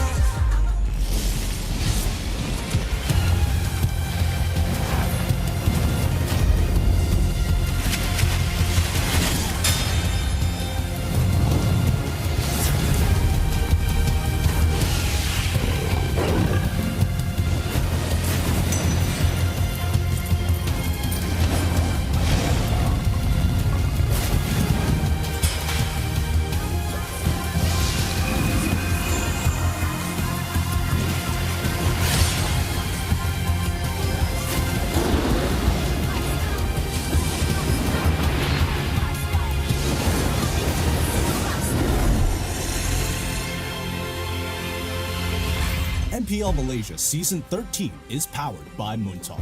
Enjoy a superior 5G network and lightning-fast gaming experience only with our official mobile internet hotlink. A big shout out to ROG Phone 8, the official gaming phone, for keeping our players at the top of their game. Grind on with Nescafe to keep your gaming spirit going. Thank you to all of our sponsors and partners for your support in MPL Malaysia Season 13. The time has come for festivities to continue here in the MPL Malaysia Season 13 playoffs. Good evening, ladies and gentlemen. Welcome back and thank you for joining us once again on the English stream for our final and second match of the day. My name is Stafa and joining me on the desk today, we've got Husky as well as Icy Baby 1-2. We just came off a really interesting series. What did you think about it? To be honest, I felt like that was a grand final worthy here. And low-key, I'm not gonna lie here, I wanted KGE to actually make a reverse sweep to drag into Game 5 because that was such a close one. It was a little bit slow start for King Empire, but again, we all have those Monday blues. So in this case, warm-up days. But again, this is the playoffs. Anything can happen. Expect the unexpected because they were able to take a game off SRG. Yeah, and I think that takes a lot of weight out of SRG's shoulders, right? No need to maintain a perfect run. They cannot take off the Rock Lee ways and finally put on the second phase that we might see tomorrow. And speaking about tomorrow, this best of 5 decides who go up against Selangor Red Giants in that upper bracket finals. Homebois against RSG MY. To be real honest, I'm just going to come out the gates and say that I have my money on Homebois. They look so much more solid, but I'm ready for RSG MY to surprise me. Yeah, I think a lot of us will have our bets on Homebois overall just based off their performance in the regular season. But like you mentioned, we've already seen some surprises today. So I get the feeling we're going to need to be as energetic as possible to prepare for anything unexpected that'll happen in this match as well. And what better way to do so than by recharging yourself with superior taste and quality Arabica beans by grinding on with Nescafe. Yeah, and of course, I have been high on Nescafe, man. Like legit whole day is just drinking Nescafe, you know. And to be honest, getting super hype is a good thing. Considering the amount of games that we have seen thus far in the playoffs. Yesterday we had full best of 5, we had a full 4 games, and now right from the get-go 4 games as well. This final game, Homebois against RSG MY, again, like you said, right, the odds. Homebois is the favorites. Homebois is the ones that everyone expects to win. Imagine this, it goes to a full 5 game. No, I thought it was a continuation from that. I thought you were going to double down and say that RSG MY wins that. It's not impossible. We've already seen some surprising things, but this is going to be a spicy one. We got extra spicy special because on Homebois, we got Util, on RSG, we got Rippo, kings of taunting in their own respective rights. And both players going to be looking to have that chance to taunt, to flex their superiority by coming out victorious. I think for Rippo, this is, there was this whole joke yesterday, right? That Maima told Rippo that he's gonna knock him out of play-ins and then have him rest and focus on, his family. He just got engaged. Congratulations, Rippo. But apparently the journey in MPL playoffs continues for him, at least for now. Well, at the same time as well, guess what? I feel like both of them definitely has some sort of rivalry as well because initially, Udil didn't really want to play as the same team with Rippo in their All-Stars match under, I would say, Dark System as a team. So for Rippo to actually have this integration with him, I think that is going to be a little bit interesting one. But for now, let's take a look at what the fans have to say.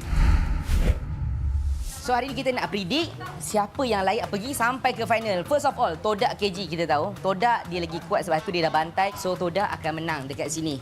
Todak akan menang dekat sini. KGE menang ah. KGE menang 3-2. 3-2 ah KGE menang. Sini. Alright. SRG lawan Todak, Homebois RSG. Dekat sini kita tahu. Diorang datang daripada bawah, tempat diorang pergi mana? Tempat diorang pergi bawah balik. SRG KGE pun masih KGE walaupun tak berapa logik. Of course, SRG will win. KGE. Sorry fans Homebois RSG. Sebab kalau KGE tak boleh pergi, Homebois pun tak boleh pergi. Kat sini ada Udil, ada Chibi, dia semua. Tapi kat sini ada Innocent, ada Yums. So Homebois akan kalah. Homebois akan pergi dekat sini dulu. So maksudnya SRG akan tunggu dekat grand final. Homebois KGE. Homebois. Be fair, okay? Homebois dia akan turun mengutang Todak. Homebois dengan Todak. So permusuhan di antara Homebois dengan Todak ni, antara bos Lan dan juga Daddy Hood. Kat sini Daddy Hood menang sebab Daddy Hood sokong Chelsea. Untuk final, you rasa siapa akan menang night? KGE, of course KGE. Champion. KGE lah, tetap champion. Okey, SRG. Sini SRG menang. Menang SRG duduk sini. Dekot. Okay, itu je saya punya prediction. Kenapa Homebois champion? Dia simple saya tunjuk kat korang kenapa Homebois champion. Dekat baju dia dah ada crown untuk champion. Nampak? So, SRG terpaksa pergi dekat wildcard. Apa-apa pun, ini cuma prediction, jangan terlampau percaya. Okay? I think it's real fun that every single time we see someone predicting a team. Oh, we even got the Viking clap going on here. The fans are ready. The atmosphere is electric, literally cheering every single time Homebois was mentioned during that prediction video as well. So we got a really fun match coming up ahead of us. Yeah, we get a very, I mean, the English desk has always been getting the crazier fans, right? I mean, we get SRG, we get a Homeboy, sometimes we get Todak. I think right now, Homeboys, they're at an all-time high. Well, I wouldn't expect any less from our defending champions after all, but a rivalry at RSG is hard to overcome. Let's invite both teams up on stage. Homebois! The moment has arrived for the defending champions to take the stage and prove they have more than just popularity. They have the power to dominate the league in a back-to-back seasons. Udil, Zorn, Sapat, Nats, and Chibi are each game winners on their own. Together, they set the storm their way to Riyadh, presenting the almighty Owls, the crowd favorites, the Homebois!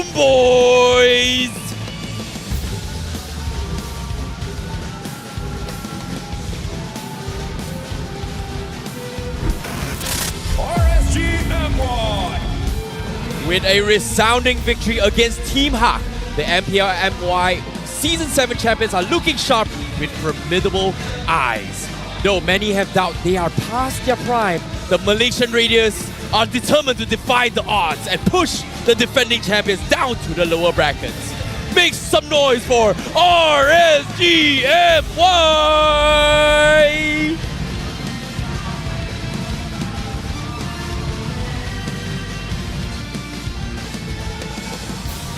Introducing the coach and analyst for both teams, and head of League Ops Cedric, who will ensure fair play and professional integrity of the match, which coach Pops as well as Nobody from Homebois and Sora from RSG.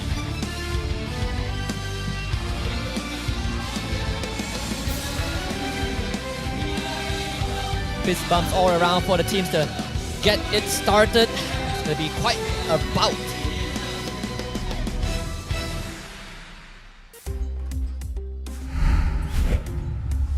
Two former champions in their own right. Homebois currently looking to defend their title, and RSG looking to regain the glory they gained all the way back in Season 7. These two teams have had many chances to encounter one another throughout their history here in MPL MY, with both coming up on top in various timings. But right now, RSG definitely having a rivalry, considering that Homebois did send them down to the lower bracket previously in the playoffs. So we'll see what happens this time. Yeah, I mean, RSG Malaysia has never beaten Homebois since last season, right? They always come close. In fact, the game that immortalized Homebois as one of the best teams was actually the very first game they played against RSG MY last season. So this is a year-long, season-long rivalry that I can't wait to see what RSG MY has provided. But we have Homebois starting lineup.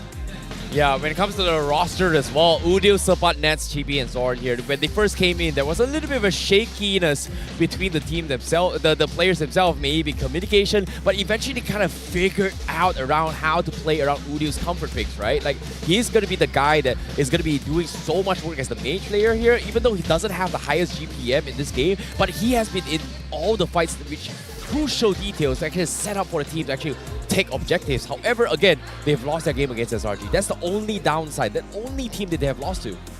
If SRG as a team is flexible and adaptable, Homebois as a team is aggressive and bombastic. This is a team that wants to come out the gate swinging. They look for setups, they look for ganks, they want to get kills, they want to get objectives. We know Zorn as the in-game leader has been making a lot of strides for the Homebois, but will it be enough when they're going up against RSG MY? Yeah, when we saw a video in the previous series talking about favorite roamers, Zorn has been mentioned countless of times in different roles, such as, being shot caller, being aggressive, playmaker. But I think we are overlooking Storm, right? I think he himself is overlooking himself in this Oroma regard, because I feel like when you look at Storm and its capabilities to take initiatives and make plays and make those necessary calls for RSG MY to get ahead in a pinch, he always finds success with that.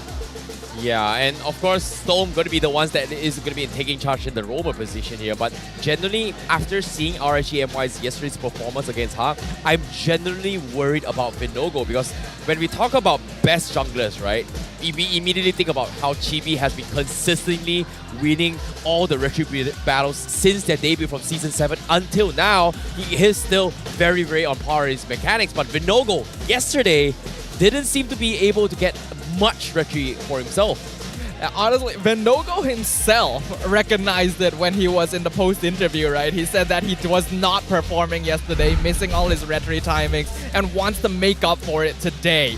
But when he's up against someone as consistent as Chibi, is that going to be an achievable result?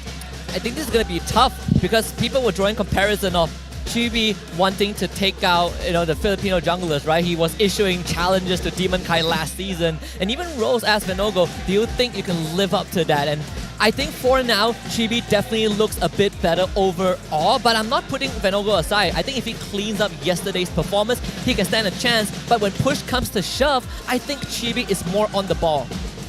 Yeah, and speaking of Chibi's consistency as well here, he was the guy that set the tempo, right? When nobody was playing Nolan, he played the Nolan and got one of the highest ever GPN in all MPR regions for this season. So for him to actually set the standards is a statement here. And my question here is, this was before the hotfix. Will he be able to do it exactly the same here in the playoffs?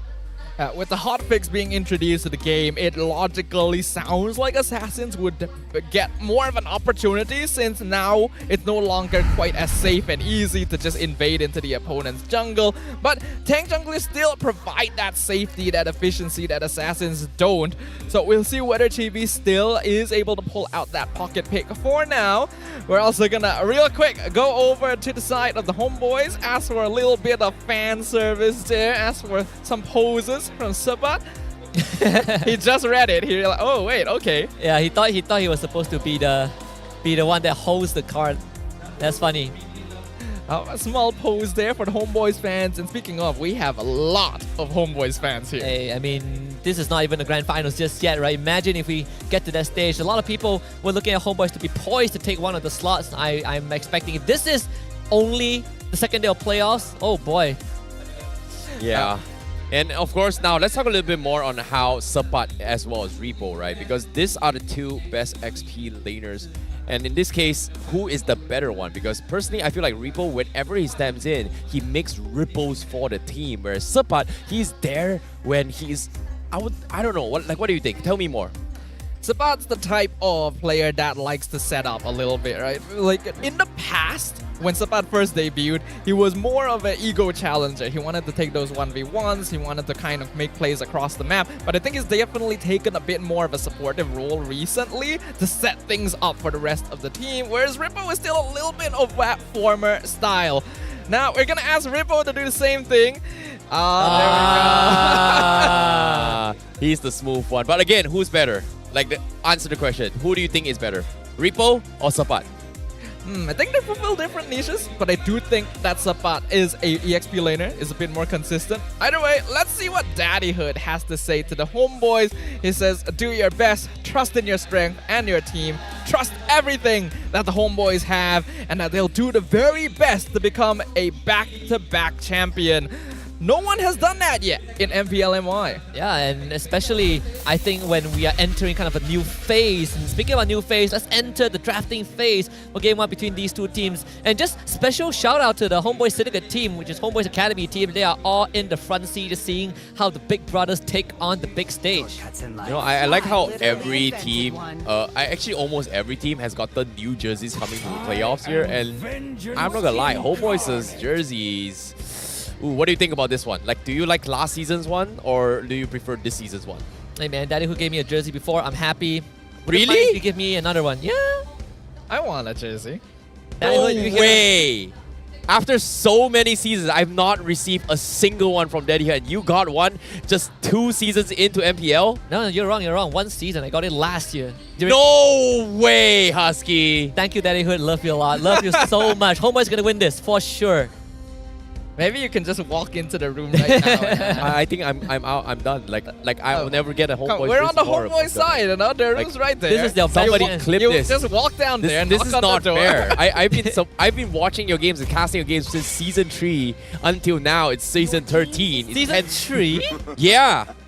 I've not gotten a single one off him, and you got it off 1 season. How is this fair? This is biasness and the fight. I don't know what to say. Like, I'm done. Whatever. No, I mean, whatever. If you look at it from another angle, at least you could walk properly. I could not walk. Life is not fair to everyone. God is fair to everyone. But I want to talk about the draft a little bit. Matilda being led through by RSG MY means Homeboys are going to pick it up instantly. I think if RSG, usually they have the tendency to go for the Valentina first phase for Izanami or any sort of utility hero. In this case, I think Valentina probably is the direct choice. And then you probably couple it up with a jungler. We'll see whether they go for that. RSG has definitely shifted up their style of drafting here and there. Sometimes they'll prioritize Leo's hero first. Sometimes they'll prioritize Venogo or Izanami first. They do usually like to leave Storm and Rippo until a little bit later on, unless they can guarantee a specific hero. But RSG, now that they're going to be face-to-face with the Matilda, which dominated earlier today in the hands of Yumes, they're going to be going for the Fredrin and the Novaria. Okay, looks like we are going to see a little bit of comforts here coming from Homeboys. They might get the Barats here for Chibi, but the question here is, does Chibi want to play this, right? Like, we saw how Matilda has made a huge impact in the previous game for SRG, even yesterday's game as well. So, for it to be led through here in the current patch, it's weird to see that now they are prioritizing on other bands over the Matilda. Yeah, I feel like for RSG MY, if you think from their perspective, their hands might be a bit tight in this banning phase, right? You cannot let a Harry through no matter what. But you also have to ban the Chip because Zorn has been tearing up a Storm. And Chip just got buffed. And we now get the Nolan and Natan for Homeboys. Comfort picks. And the crowd goes wild instantly. The Nolan pick in the hands of Chibi, which achieved the highest GPM overall across all MPL regions this season.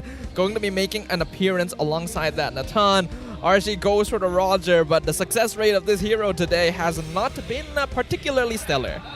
I think just like, 2 games of Roger, both of them ended in losses.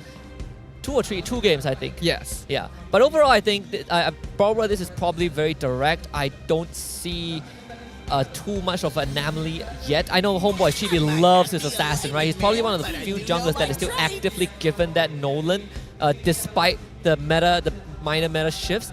Wait a minute. Why would they ban the Barats considering that RSG has Homeboys has pretty much shown Nolan, right? There's no way they're putting Barats jungle. I mean, there's a Barats XP. Yeah, I know, but would they force that on Serpat? Like, Serpat can play a Paquito, he can play Benedetta as well. So I'm very surprised RSG MY just like double down on this Barats ban. But you have to think of the setters, right? Like, they have revealed jungler, gold laner, and roamer. You still don't really have a front line. I think you need someone to set up fights. So Barats is a good choice.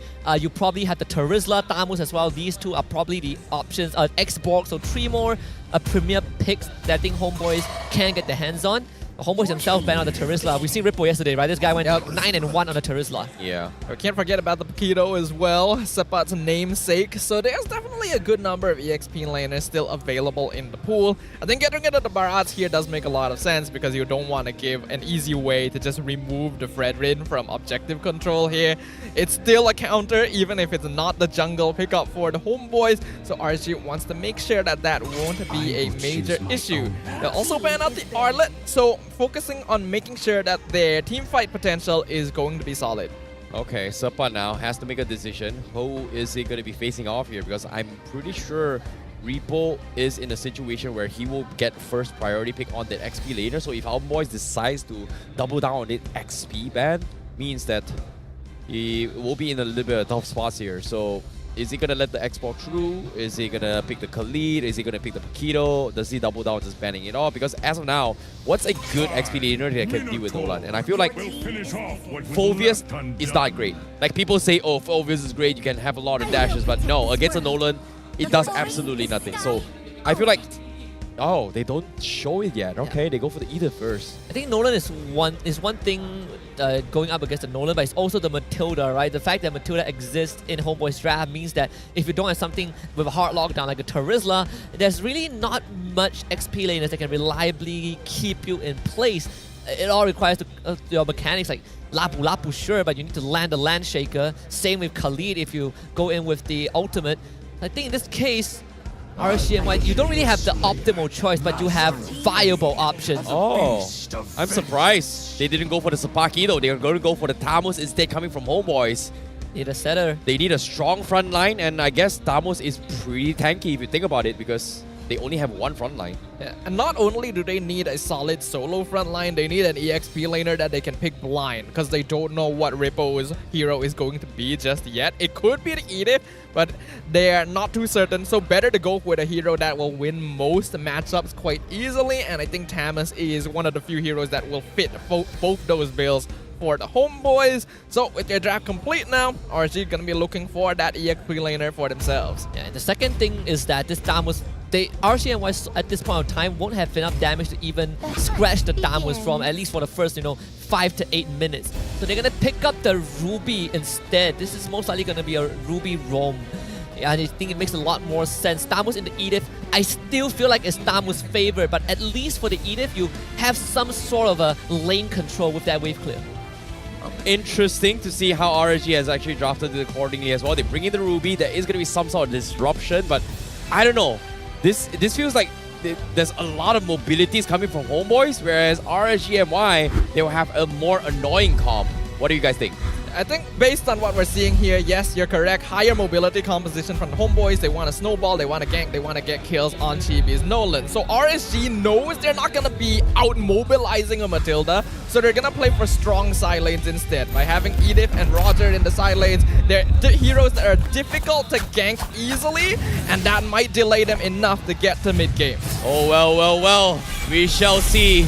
Will the defending champions dominate? Or will RSG MY go and defy against all odds to prove themselves to be prime? This is the best of 5 series. Game 1, Homebois versus RSG MY.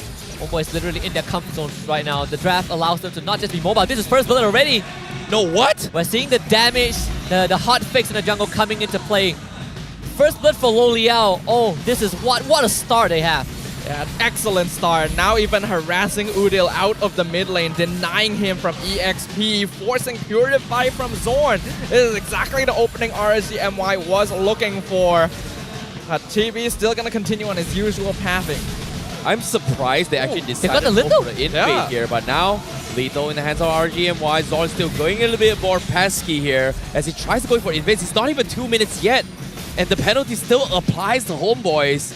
This is going to put them in a very awkward situation, but Zorn is going to try to push the pressure here. Chibi now, level 3. He wants to try and steal the jungle here. He's going to make an attack, but he's taking lesser damage. But guess what? The burst coming from Storm and Verdogo, chopping Chibi onto his half HP. I think Chibi didn't get the camp, so that is good for Venogo. At least he's not falling behind in terms of experience. They'll hit level 4 at the same time. Retri will come back up for the objective. Izanami also gets to fall back, but he does have that experience advantage. So the early game for RSG MY at this point of time is going pretty swimmingly. One benefit for the Homebois is that dying that early on in the game actually has a lot less impact as if you were to give first blood like 2 or 3 minutes in. Zorn's able to respawn quite quickly, doesn't miss out on too much EXP. The only thing they lose out on is that first blood gold. So RSG MY only with a 600 net worth lead for now as we jump on into a quick pause. I believe it's called by RSG MY. Izanami's side. We'll get that checked out make sure that both teams are going to be playing at their optimum potential. But this is good for RSG MY. I think they looked at the Homebois draft and they realized that this draft relies on the Tamus primarily to front line. They want to be able to peel in and out of a fight with the Matilda. They're mobile, but at the same time, they can't really fight you man-to-man as a 5. So if you can outnumber them in that early stage, you punish Zorn, you make sure that your cores get a hit, that mid-game is going to be a bit more smoother for RSG MY. Looks like there is something wrong with Storm's setup right there, so they are going to be fixing it as quickly as they can. Meanwhile, I think this is a good time for Homebois to actually figure out what they need to do, right? Because think about this. They made a little bit of small mistake coming from Zorn here, so how do they redeem about this? You talked about this, but now, well, we've got Daddyhood, the man here. He's going to be posing like his favorite hero. Who's his favorite hero right now? Phone? Oh, he's going to pose Hayabusa. Wow! That's pretty good. That's pretty good. That's pretty good. I like it. We got the approval from the cameraman himself too. So that's pretty good. Good job from Daddyhood there. So going into this game, Homebois have already started out just a little bit slow because unfortunately they gave up that first blood. But the important timing for a comp like this is still going to be that first hurdle and whether or not Chibi can get a couple of kills to get that snowball going. Yeah, he's one of the fastest Nolan players in MPL MY from even from last season until now. We get the Amoy, yes. You know what's up. It's about game time and we're jumping back into the game. And as you can see, RSG MY, they're going to be trying to contest for the turtle pit for now. Homebois already in position, dropping down pretty low. Here comes Echo coming in, but they're going to force the fight, but Vinogo, he wins the retry battle. Homebois, they need to back off. They're going for the combo as well. They're going for a drop. Vinogo finds the kill on Audio, and now Homebois, they need to get Sapat out. Fortunately for them, they are able to do so. But Storm with the flicker play, he wants to chase Sapat. He doesn't want to get him out of there. Izanami missing the snipe. Venture sends him off. Storm is going to try and commit to this, but Sapat eventually falls under turret. Zord also needs to get out in one fell sweep. RSG MY wins the retry battle, picks up 3 kills, and now they're looking for more. TV tried to be a little bit cheeky, and he's also dead. What happened to the defending champions? Wow. Prime RSG MY. That's a 2k gold lead from that sequence. Everything went right for RSG MY. Props to Ripple. His Flicker Earth Shatter completely messed up Udio because it sent him into a straight up Appraiser's Wrath that killed him instantly. And of course Storm taking out Serpat, forcing the vengeance of all things. And icing on the cake, they even cash in on Chibi trying to sneak away the purple buff. So this early game is a disaster for Homebois. And that is straight up a disaster. We already talked about how important that first turtle timing is for composition as running a Nolan. Not only did Homebois get dismantled there, not only did Chibi lose retry to Vinogo, but trying to vertical jungle cost him his life, and that's going to put an assassin jungler in a situation where he's not going to be able to contribute for a little while, and is exactly what RSG MY is looking for. Oh boy, this is something that we did not expect right from the get-go. Who would have thought? RSG MY putting Homebois at their own place here. Maybe a little bit of mistake, but they definitely are putting on a show. Meanwhile, bottom side, Circling Eagle comes in, Stone taking a little bit too much damage here. He's buying a little bit of time here. Eventually, here comes Nets with the entropy, but he's not able to get the kill. And RSG MY, they hold on once more. They even get a kill on the Sapat, right? They brought Vinogo up top, and Ripple cashed in on that. And now Vinogo is a level ahead of Chibi, takes the purple buff away. Oh no. The snowball continues for RSG MY, 3k goal advantage as the second turtle spawns. This is terrible for Homeboy, straight up, but really good if you're an RSG MY fan right now. Storm taking a lot of poke damage, but I'm not sure if this is the fight they're looking for. Oh, I'm Offender comes in. They are going to try and force the issue. Circling Eagle comes in. Oh, Zord not committing to Storm, so they are going to both disengage, knowing that it's just not worth it. Udi also popping the ult here. Not going to be able to do too much damage, so but thinking about shoving the top side, but Turtle completely ignored from both sides, not having retry. If you're RSG MY, you probably don't need the turtle as much as Homebois does, but even Homebois can't really walk up. Chibi needs to start power farming, just got the Hunter Strike, but Vinogo, he's starting on the turtle already. Oh, let's see how it goes here. Zorn still trying to body check his health as well. He's looking for the right timing. Echo comes in. Chibi looking for the backline. Circling Eagle as well. Repo taking a little bit of damage, but Chibi snipes him from right under Vinogo. Vinogo with the Appraiser's Wrath, not going to be able to connect. Homebois is able to steal it away like the sneaky little chicken they are. And Nats gets killed off. Again, the combined efforts of Storm and Lo Liao. We talked about RSG MY not really needing the turtle as much as Homeboys. Chibi got a drive-by, but they lose their Natan. And we're seeing really smart plays being made here by both teams. Homeboys choosing to go for an in and out, steal the turtle, disengage from the fight because they know they're behind. But RSG also taking advantage of the situation to play the opposite side of the map and start giving advantage to Lolil. We talk about the snowball on Nolan, but a snowball on Roger is just as scary. And Lolil currently is already 2-0-1. RSG MY currently 3k net worth lead, and now they're going to try and force an issue. Nets gets caught out in the middle. The Tilda with the saves forces an entropy as well to get out to safety. So he's going to be A-OK for now, but Chibi getting zoned out by Repo. Not the perfect Nolan game for him this time, as Homeboys is struggling to make ends meet across the map. Yeah. RSG Malaysia just straight up abusing Nets, knowing that he does not Purify for a while more. If not for the guiding wind, Nets would have 100% died in the situation. Even despite that, RSG MY, they're going to cut this bottom wave in an attempt to get this tier 1. Loleo's not going to be scared of Chibi. Oh no, Loleo's taking a little bit too much damage. Chibi's looking for the flash. Nice light compounds coming from Loleo to die the initial burst. But Chibi is down towards the final 2 charge. He might die to this, and yes, he's dead. Killing spree for Loleo's. Now top side as well, another engagement happens as well. Repo is going to try buy time. Zord manages to escape the shatter here.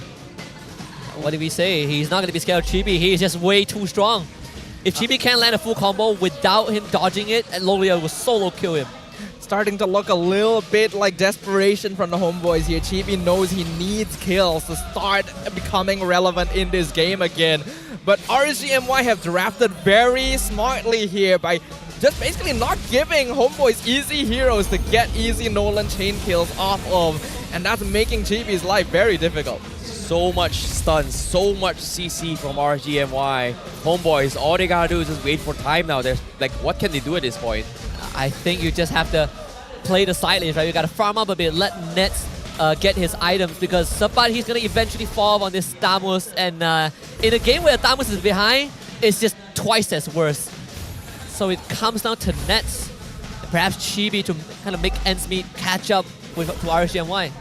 It's gonna be difficult though. It'll take Homeboys at least another 2 or 3 minutes before they can actually look to fight again. It would be a good timing because that's about when the Lord will spawn, so maybe it'll be enough for Homeboys to find the angle they're looking for. At RSG, all they really need to do is just keep doing what they're doing. Izanami should scale up quite well. Lolil and Rippo will have more than enough damage together once you come into that late game phase. So as long as they continue to deny map control and space for Homeboys, RSG MY actually have a straight shot to victory here. RSG MY taking away what Homeboys needs the most. Oh no, Sapa, he got caught out. He needs to get out. Zord as well. They're taking so much damage. They're able to escape. Chibi tried to go for the backlines to snipe Leos, but doesn't seem to be able to do so. Vinogo stops him in his track. Homeboys making an attempt, but still a very risky one. Yeah, that fight was not even close. RSG MY didn't have to use too much. The ultimates are going to come back out very, very swiftly. And the best part is that the Lord is spawning on the bottom side, so... Oh my goodness, Echo comes in. He does see them, Homeboys. They're like, everything they're trying to do is getting completely read by RSG MY, and now even the purple buff as well getting completely slowed through. They're going to send Sapa to try and zone off Vinogo. Middle lane defended. Homeboys now defending the rest, but no, they'll lose it as well. They're bringing in Chibi to go in for a snipe. She tries for the combo. Stone! Almost losing his life, but he will get out. Homeboys, again, struggling. Desperation. Another attempt, but Repo's only half HP. They need somebody to get a finisher. And unfortunate to say, RSG MY is just too tanky right now. And they gotta slow it down. Nets is basically their only win condition now for the Homeboys, and RSG MY should be aware of this. I wouldn't be surprised to see a little bit more focus towards this Natan, but I think that the Homeboys are doing a good job here of just splitting up the map, trying to steal away jungle camps, playing the opposite lane. They're not gonna contest for this Lord. At least let Nets get the top tier 2. If Chibi can steal this Lord, Homeboys are going to stabilize this game in a blink of an eye. Yeah, but it's going to be close here. They're calling himself out to try and zone him out. Down towards very, very low. Chibi, they don't have the information. Not going to make the attempt. So RSG MY secures the Lord in their favor, but they may lose a tier 2 up top. It's the best that Homeboys can hope for. just let Nets get everything. He is, like Slava said, the only win condition. If Nets can pop off and kill everyone on RSG MY, they win the game. But if Nets goes down, the game ends right then and there because RSG MY have completely outskilled everyone on Homebois, and this Natan is their last hope. Gonna be pushing in the mid lane here. Chibi still trying to make something happen on the opposite side of the map, but Rippo alone is more than enough to deny him that possibility, and RSG just running down mid lane. Yeah, it's going to be tough here. It's going to be a very difficult defense. Lord already matching from the top side. Nolan securing the purple buff on the enemy jungle, so that's a big plus point for him. But again, they need more out of Chibi. This Novari is becoming a big menace. No one on Homebois can catch Izanami, and he's dealing way too much damage. He's giving way too much info to his team. Oh no, Chibi is making his way from the flank here. He needs to be quick a little bit more. Lord's good about the crash as well. Homebois, they have to throw bodies for this, but at the same time, RSG MY, they don't know where Nolan is. He's hiding in the bush. Meanwhile, here comes the attempt here. I'm Offender has been used. Subpart needs to pop his out to back off, but Chibi again, I think he briefly saw him. Izanami, he found him. He needs to get out. RSG MY, they will back off, and this is good. Chibi is somewhat making space for the team, and RSG MY looks like with all that aggression has given up with the assault. But really good discipline, right, with the positioning from RSG MY. Even though they could look the straight push into the Homeboys base, by recognizing that they don't know where the Nolan is, they're still positioning safely, checking behind them, making sure that no flanks are left exposed. Chibi is looking desperately for Izanami especially. Oh no. Are you sure? You should be recalling here, RSG MY. Do they check this? They're thinking about this. Oh, Izanami, they found him. Oh no! Mistakes were made, Chibi. What were you thinking? You are gonna get punished for this. He could have gotten out. Tried for a risky play, but RSG MY, they've got him completely shut down. Desperation. I don't think you can even kill Izanami. Izanami just got the blood wings. You won't have enough damage to blow through him unless you have like another item. Oh, now Stowe with the catch coming in as well. Sabat, he's going to try and play through it, but the chain stun's coming through. Izanami killing spree. RSG MY 9-0 in the second day of the playoff against Homebois. An absolute domination. And now Benogo looking for the taunt here. They even find Odil. Homebois, they're crumbling. What happened? Wow, this is cinema from RSG MY. They can just take the next Lord and wait to beat up Homebois in their own base at this point. Oh no, Zord, he's getting pulled back here. He's trying to make a play, but RSG MY is just... Ugh. RSG is being too efficient here. I don't know what kind of practice they went through during the break, but this is a very different team than we saw at the end of the regular season. Rotations seem cleaner, coordination is good, and their understanding of how to draft to counteract this Nolan pick from the Homebois, which has worked for them the entire season, is showing a higher level of mastery right now. They're gonna take the Lord for free. Yep, and at the same time, admitting your own mistakes and working on improving to become better. RSG MY, Vinogo, he's admitted himself to play really bad yesterday. Today, with self-realization, he's playing a better game than before. I think also you give props to Stoem for opening up so much space for the team. Of course, you have Izanami, this Novaria. It's always efficient when you want to get info, but this push might be the one. Yep, and now with the echo coming in, I'm offended from Storm. Catches up, but he's going for the vengeance. He's going to be able to survive this, but the Lord has to fall, and it will do so. Lolio's with the pounds, doesn't get the kill. He needs to back out a little bit more, but Zorn, he is going to die to this. It is going to be meat shield for Homebois. They're still holding on. 4v5. Vinogo forced to back off. The snipe comes in. Chibi again could not find a single kill from the side of Homebois. As RSG MY, they are continuing this. Vinogo walking back from the base. 4v4 for now. As they are going to try and poke this from the flank. Zorn going to be scouted out as well. Sapat will be bursted out. TP from the back lines finds Izanami, but Izanami flickers out. He's going to be okay. Nets! He tries to make a play, and he's going to be able to scare him off guard. They get a double with this defense as RSG MY underestimated the power of Nets. No Vinogo. Vinogo needed to be there. I feel like without Vinogo, they're stealing the Primal Wrap, and this Natan coming online. You're starting to feel the heat from Homebois. The damage not to be underestimated, but still RSG MY, they have a massive lead.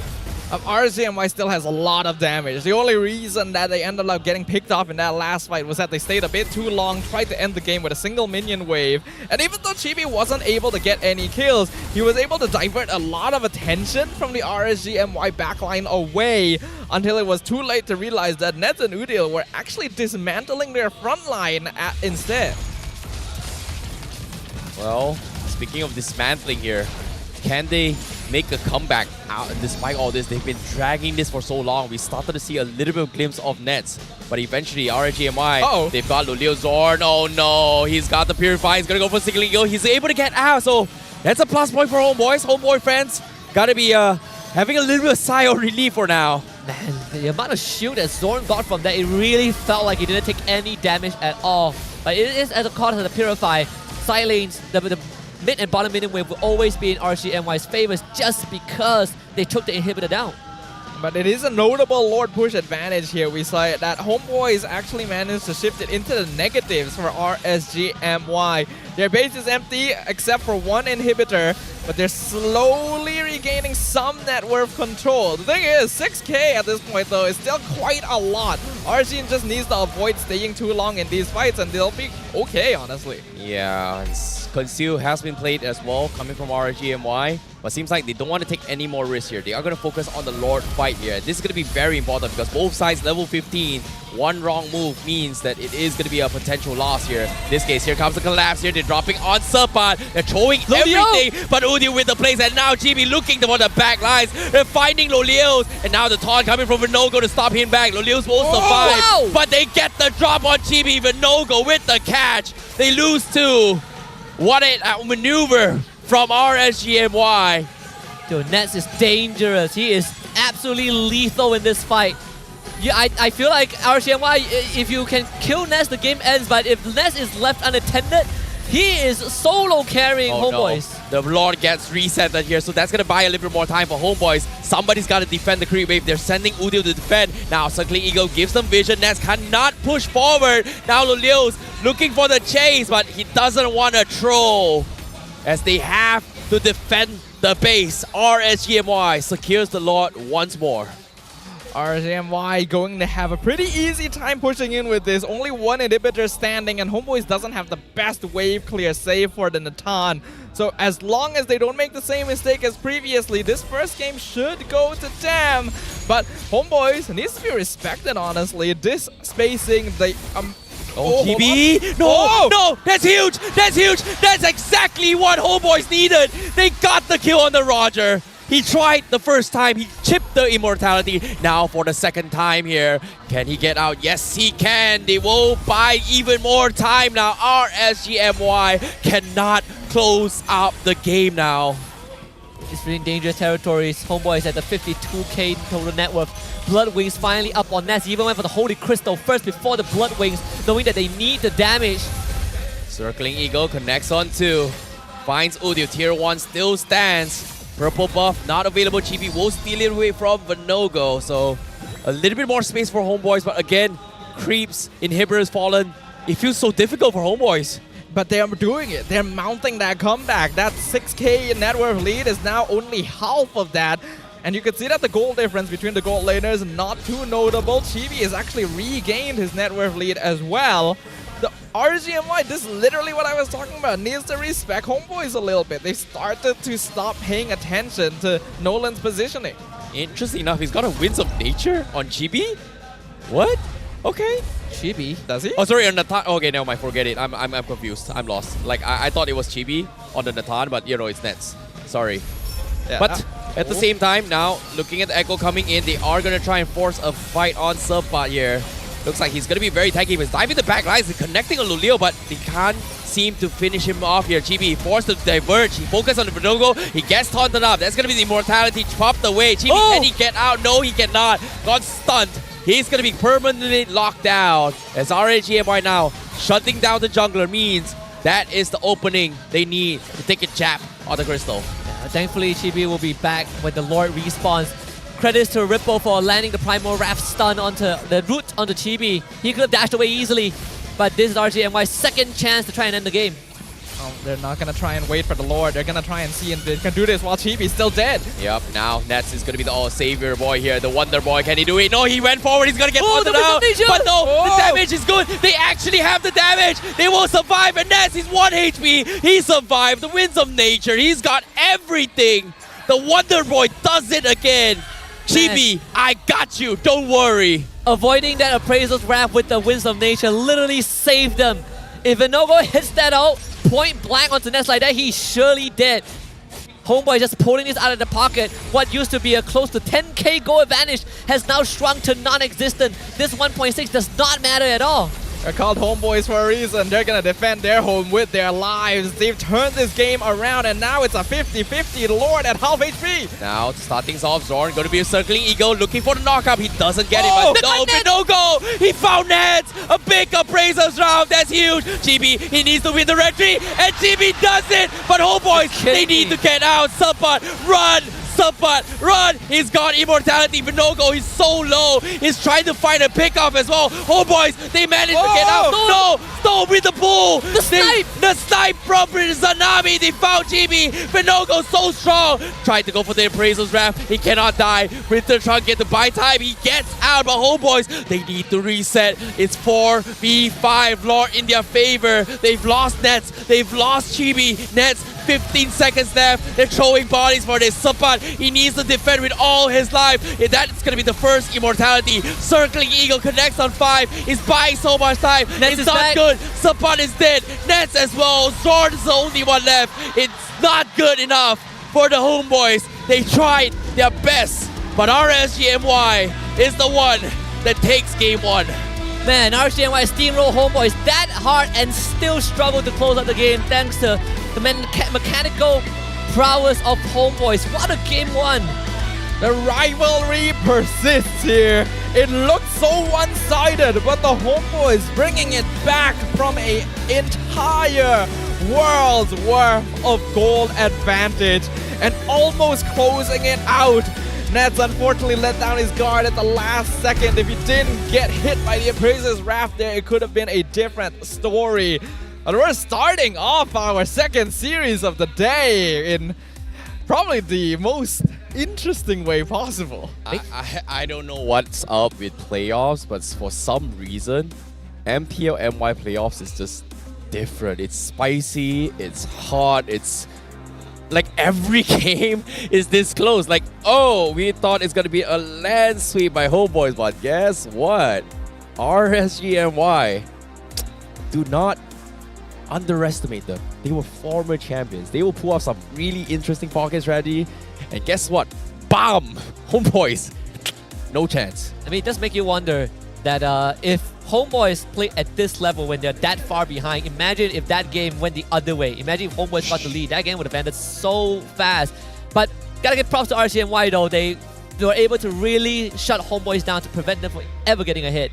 And we gotta award MVP. Who's it gonna be? Is it Vinogo? Is it Izanami? Izanami, yes. It is Izanami. The Novaria continuing to be a very powerful hero for maintaining map control and giving you advantages during team fights.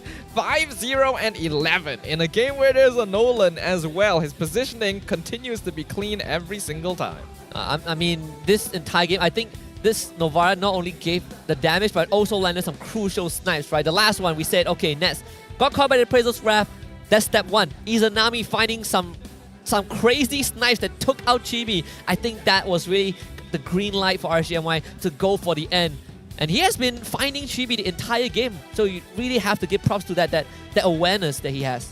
Yeah, Izanami is just a build different, right? Like a lot of instances where normally Chibi has been hunting him, and because he's checking behind the bush, knowing that when he dropped the echo in front, knowing that, hey, I didn't catch Chibi, where is Chibi? There's only so many places, and for him, with the process elimination, he just made sure that Chibi could not get to him for absolutely free.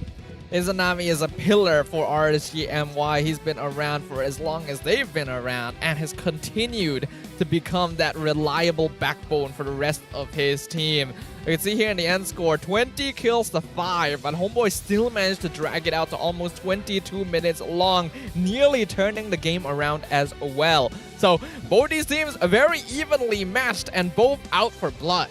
And also special mention, special shout outs to Stoem on this Ruby. 14 assists, 16 takedowns out of 20. This guy, he has been setting up these plays. I talked about how Stoem sometimes he's underestimating himself. He's overlooking himself, but when pushed up to shoves, when RCMY needs to make a play, oh boy, the amount of pulls he got with the I'm Offended onto crucial Homeboi's target was one of the pillar reasons why RCMY got the lead. RSGMY went into this match with a great understanding and a goal. Once they saw Chibi pick up the Nolan, they knew. Play for strong side lanes, play together, don't allow them to snowball, just completely wail on them when they go for these turtle objectives. And that's what they did. That's how they controlled the early game so well, by denying any chance of a snowball from the Homebois with their Matilda and their Nolan. But they started to let down their guard a little bit. Once mid-game came about, Homebois, we saw that adaptability that we've been highlighting today. It just wasn't quite enough to finish things off. Well, seeing how all these games that happened here, I felt like Homebois, they got a little bit overconfident. Like, I'm not gonna lie, like the Nolan pickup, I like it, but at the same time, they weren't expecting RSGMY to hit so hard right from the get-go. And because of that, it kind of forced them into a panic button alert where they're trying to make plays across the map. So I like that Homebois is finally warmed up, but it feels like that was a big wake-up slap. Hey, Homebois, we're not pushovers. Yeah. Means game 2, they have to rethink how they play their game. Yeah. But to be very honest, Nolan at this point, at this stage of the meta, isn't really 100% banned anymore, right? A lot of teams are letting Nolan through because there are ways to deal with him, and we just saw RSG MY did a perfect example. We win the first objective fight, we snowball out of control. Nolan, you want a power farm? You go for the objectives, we go for a side lanes. Nets being under a lot of pressure. Sapat, who was supposed to be the brick wall for the first 10 minutes, gets ganked and goes down in like what, 6 to 7 minutes. So I think the protocols from RSGMY were pretty good. They were good enough to shut Homebois down early on. But Homebois' late game management, like Sadafa mentioned, perfect. Homebois, I think, still as a team has better macro than RSGMY. So RSG being able to get that early game snowball was crucial to make sure that they still retained enough control to deny Homebois from victory.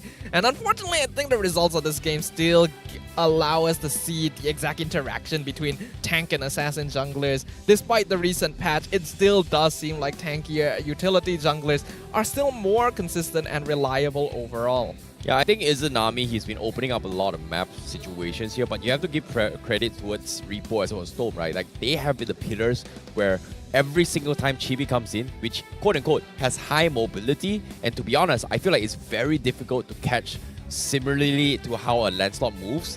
For Storm to slow down the tempo, set up for Repo and the stun in towards a Vinogo's taunt, it's just so difficult to actually pierce through the back lines, especially for Homebois. So I was very surprised that even then, Homebois was able to find some kind of ways to actually flank the back lines.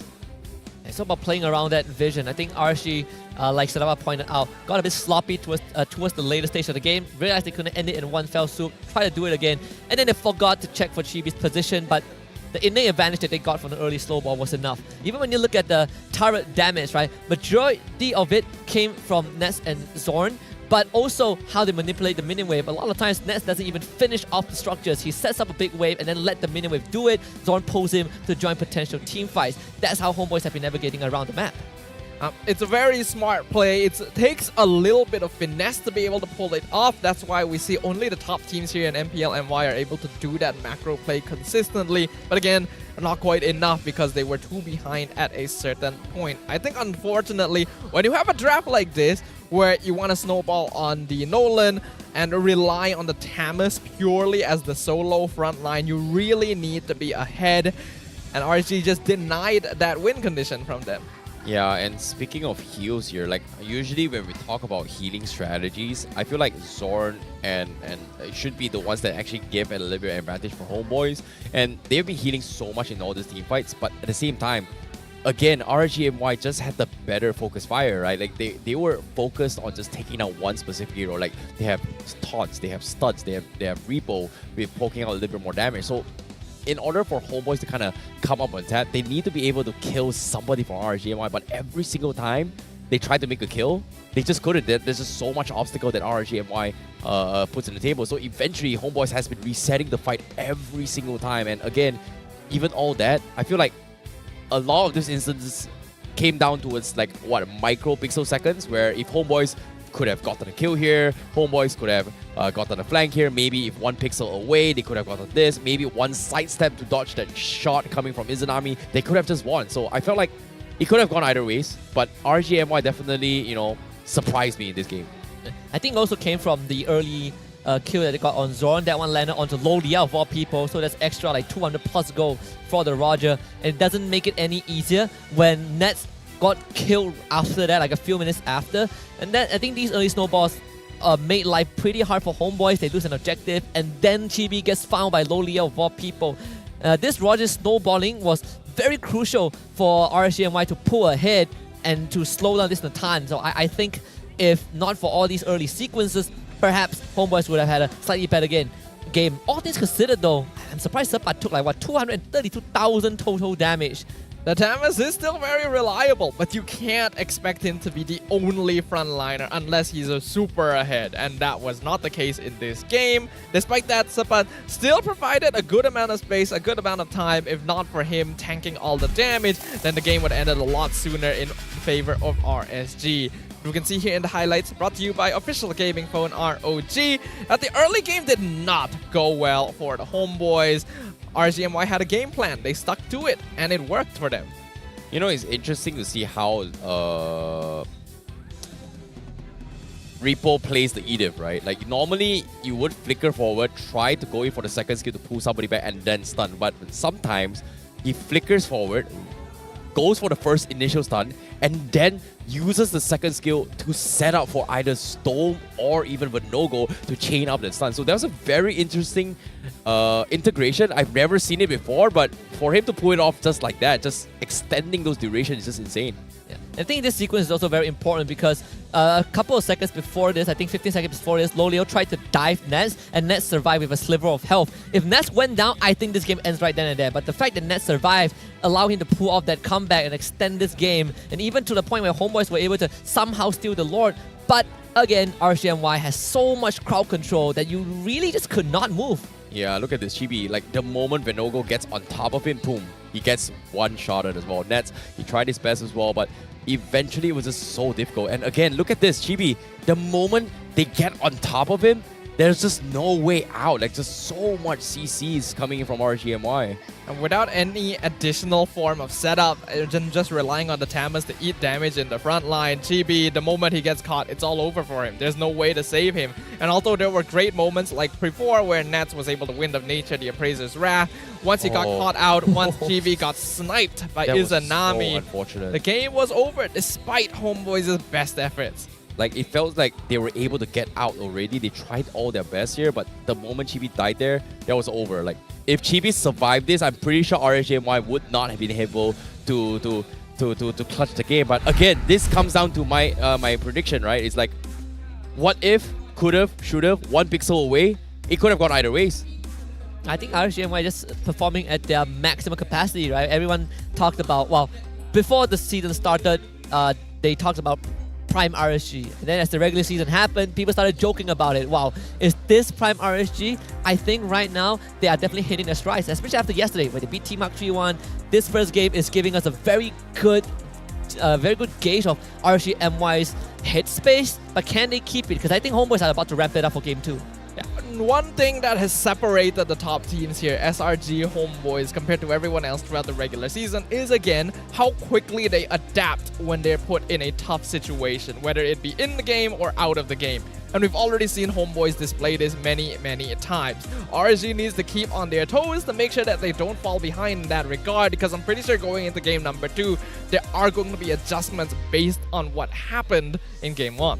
Yeah, and seeing how RSG MY was playing that game here yesterday, it felt like I had a little bit weird section coming from them, considering that they struggled a bit with Team Ha, but today completely revamped. It's just different here. But of course, that's our opinions from the casters here. I'm curious to see what Rose has to say, as we are going to be having an interview with her as well as you guys on the stage. Terima kasih kepada caster-caster kita. Hai semua, this is Rose once again. Dan sekarang, saya bersama dengan Homebois Syndicate. So first of all, hello semua. Can you please introduce yourself? Kita start with you dulu. Apa nama? You main role apa? Saya Shin, saya main role gold lane. Oh, gold lane. Saya Kogoro, mid lane. Mid lane. Saya Minzal, saya main role roamer. Roamer, alright. Okay, so kita cerita sikit. So first of all, congratulations sebab you guys are the first runner-up kepada MAL musim pertama, which is Homebois Syndicate. Now, let's start with you dulu. You main gold lane kan? So, sebagai satu gold laner, how different is it and main dekat MAL, because it's both offline and online. So, adakah masa grand finals tu you guys macam tunnel vision sikit ke sebab pressure, sebab environment lain kan? And you prefer main online ke offline? Kalau saya suka offline sebab lagi tercabar. Lepas tu lagi best lah. Lagi best. Okay, you pula. You rasa you love the crowd ke? You suka main dalam senyap-senyap, it's quiet, then you can focus? Bagi saya offline lah. Offline better. But some players mesti ada isu dengan stage fright dan sebagainya. Yes. So untuk semi-pro level ni saya suggestkan diorang buat offline. At least nanti kalau diorang ada terpilih untuk masuk ke MPL, diorang tak adalah takut sangat. Saya pun sama. Saya suka bermain offline. Oh, okay. We can see that Homebois Syndicate, dorang lagi suka offline tournament. So, I don't think them being nervous on stage masa Grand Final 2 was the problem. Alright. Continuing with that, okay. Adakah Homebois Syndicate sudah cari problem yang you guys faced masa korang lawan Todak Legion di Grand Finals, ataupun korang masih lagi tengah bincang, or you know what, you guys are gonna like break sikit, calm down sikit otak, bincang maybe after a week or 2 so that you guys boleh prepare untuk MAL yang seterusnya?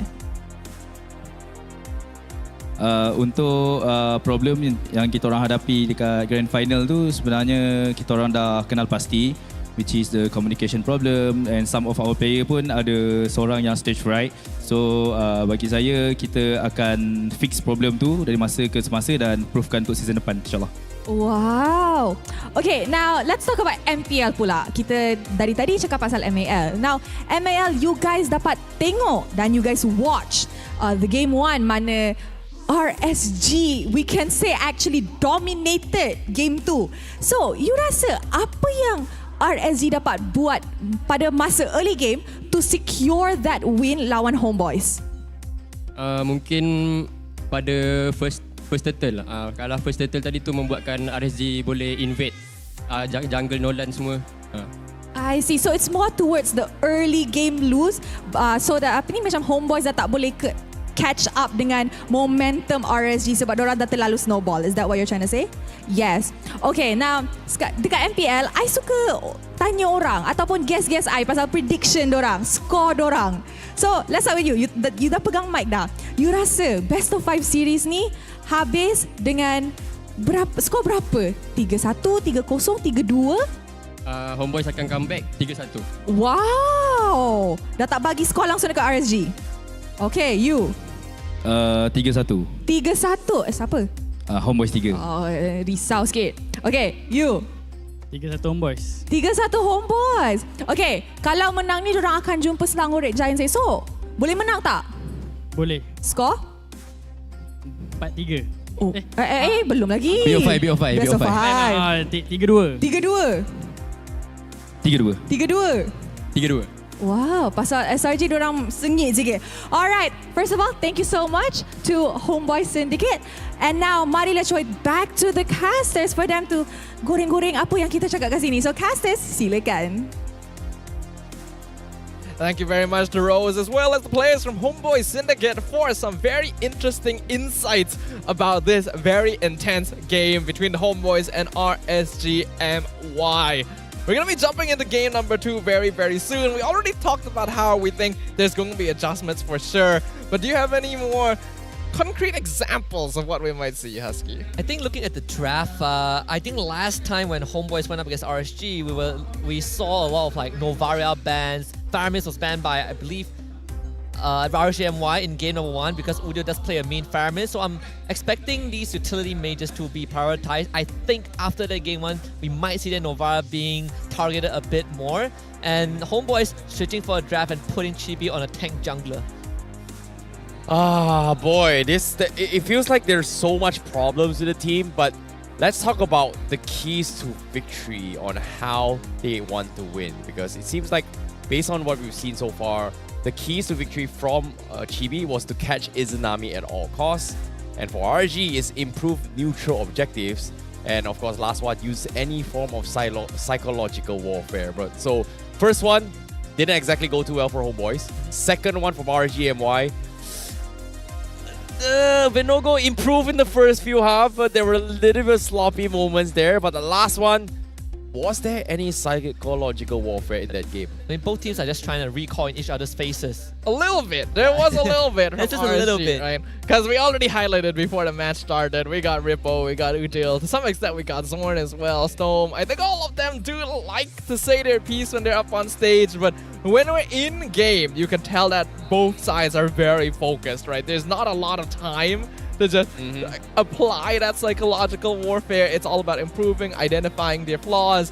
And I think we are going to see a very different game number 2. I do agree with the things Husky pointed out earlier. But how about you, Terrence? What do you want to see? I think that's the thing, right? Like, based on yesterday's game so far, it feels like they apply psychological warfare through drafts, like specific targeted bans, etc. And they force people to pick heroes that you know for a fact that they want, but denying it away. So those kind of, that for me is psychological tactics for me. So in this case, I haven't seen it yet between both these teams, and that's something that I feel like RSG MY and Homebois is they have to show a little bit more before we kind of figure out what they're intended. Because from Zorn, from even Chibi as well, usually we expect a lot of recalls, but it didn't really happen at all for game 1. It just shows you that they were feeling pressured to a point that they can't even bother about other people. They need to focus on how they themselves first. I think the bans also tells us a very good indicator of what RSG MY has identified as core issues. Remember the Arlet ban that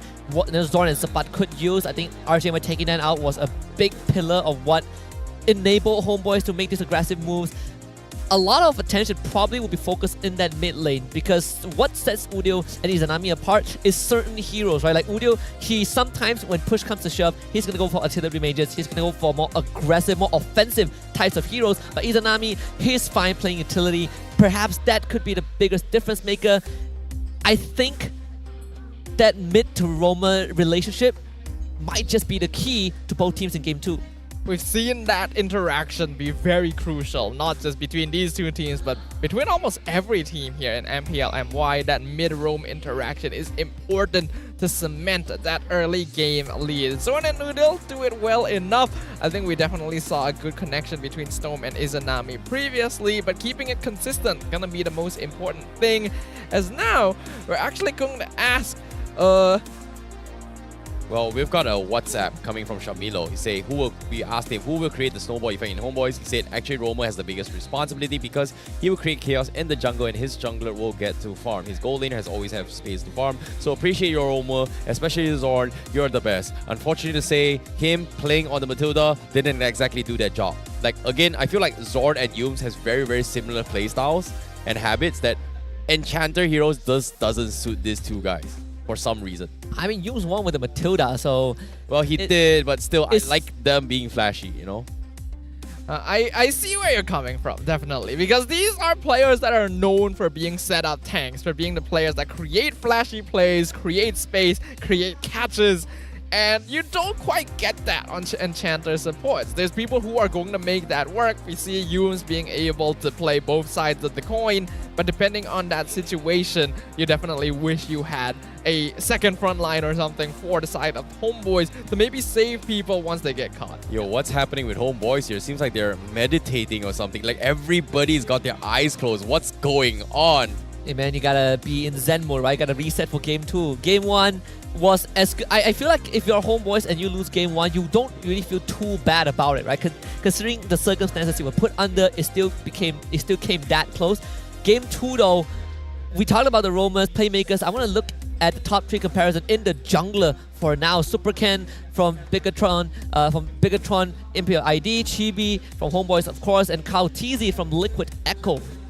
Well, when we talk about the GPMs here, obviously Chibi's got to be the top of the GPM, right? He broke record breakings with his Nolan here, so he's going to be very heavily inflated.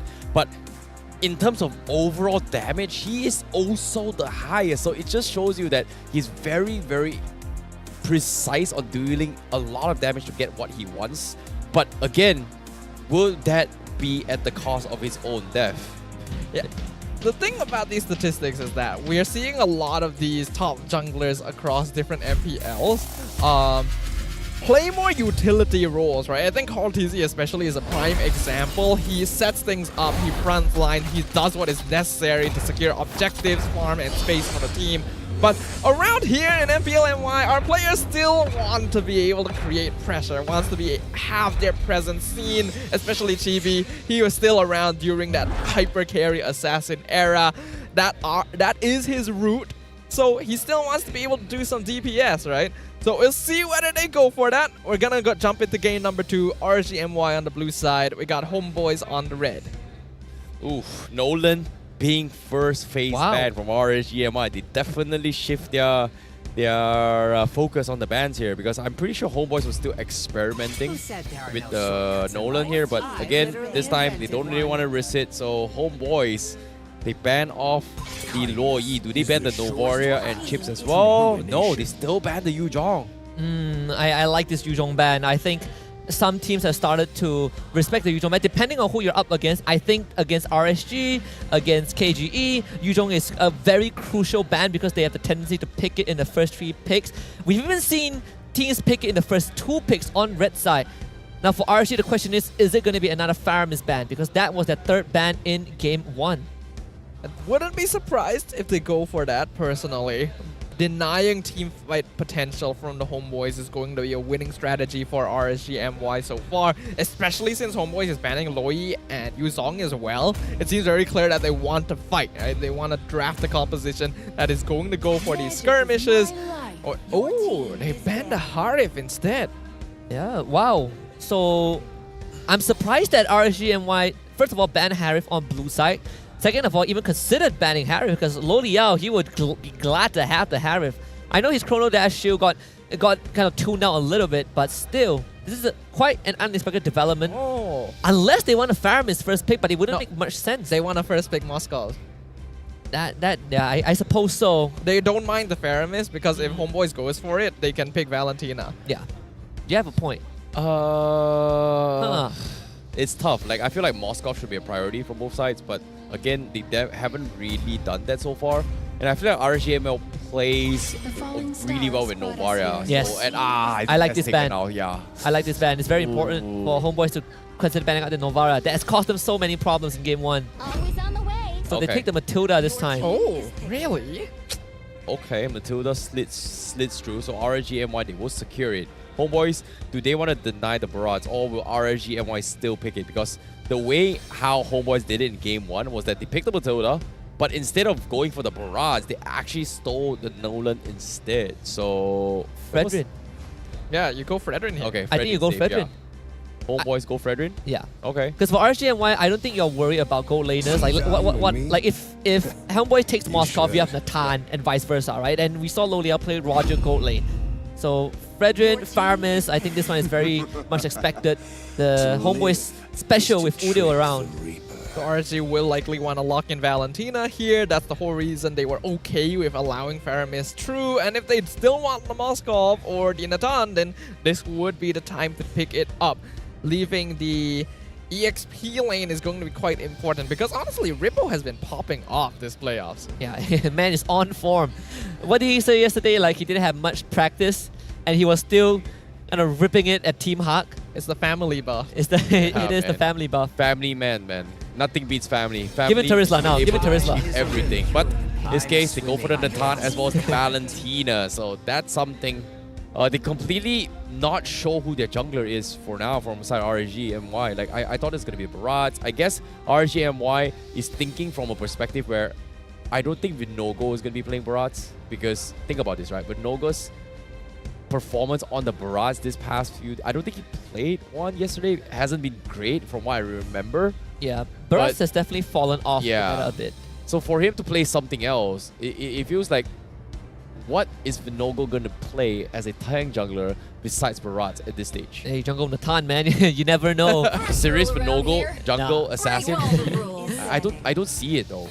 I would say even if RSG goes for the tank junglers, Homebois have already covered that base, right? They pick the carry, and with Fredrin and Faramis around, this carry has a lot more room to breathe.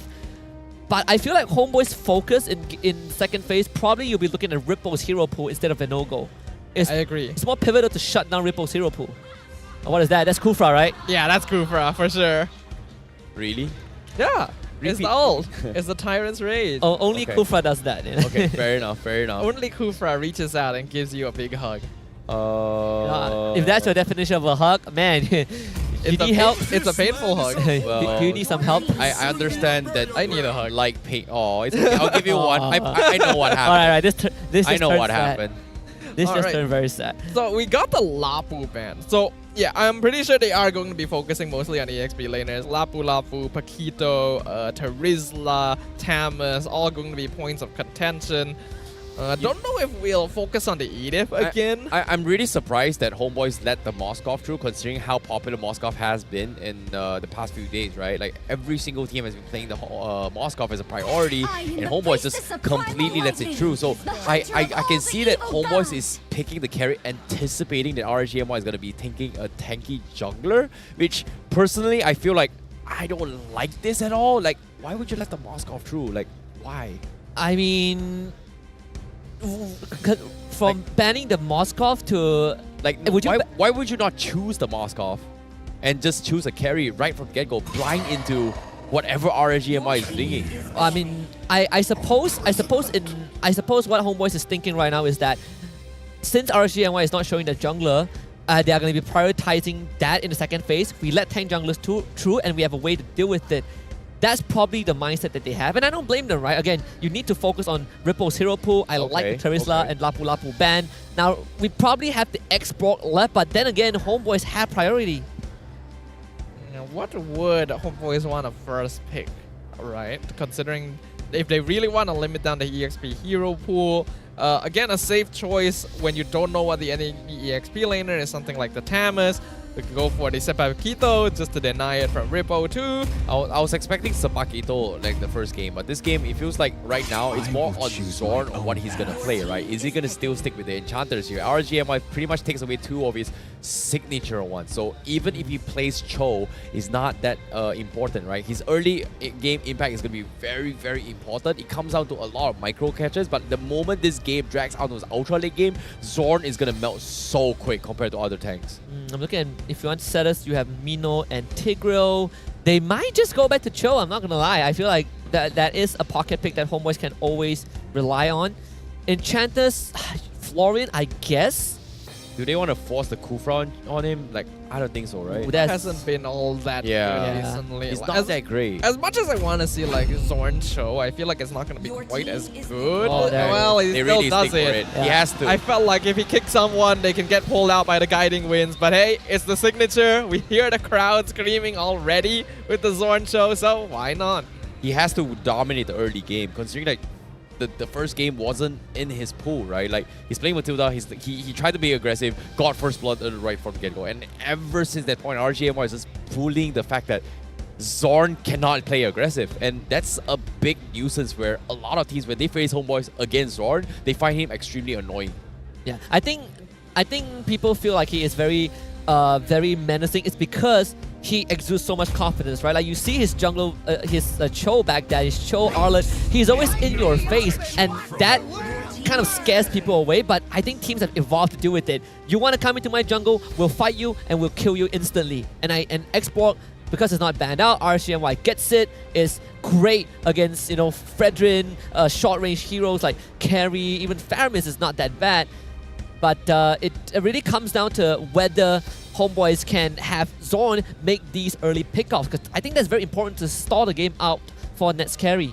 I can't believe they actually doubled down after seeing the carry on towards a tanky composition. And now RSG MY has got so much tankiness. There it is. Homebois, they can actually cut through with this, Rom. The Benedetta, I was suspecting it when we saw the X-Borg matchup. This will allow Sapa to extend some pressure across the map and play for macro, even if Homebois find themselves in a sticky spot. But I'm not too worried in this game for them, because RSG actually doesn't have a lot of hard setup since they got the Baxia and the X-Borg. All initiative is gonna be on the Homebois side. Yeah, and most likely Izanami is just going to take the Nether Realm. I don't see him taking the choke kick anytime soon unless he wants to make some crazy plays. But when we go to the late game, Loliel Natan is the Tigers carry. Well. Let that be known. The champions, the defending champions, going up against a former champion. What a turn of events here at the playoffs, day number 2. We're heading into game number 2 for RSG MY versus Homebois to fight on who will advance to the upper bracket finals to fight Selangor Red Giants. And currently, RSG MY a game ahead. We already talked about the possible adaptations. We figured Homebois will go for tank jungle. They'll switch Zorn to more of a setup style tank, and that's exactly what has happened. So now we'll find out whether or not the changes we suggested will be enough to allow Homebois to even things up against RSG MY. Oh, at least Zorn won't get first blooded, not with RSG MY's current draft.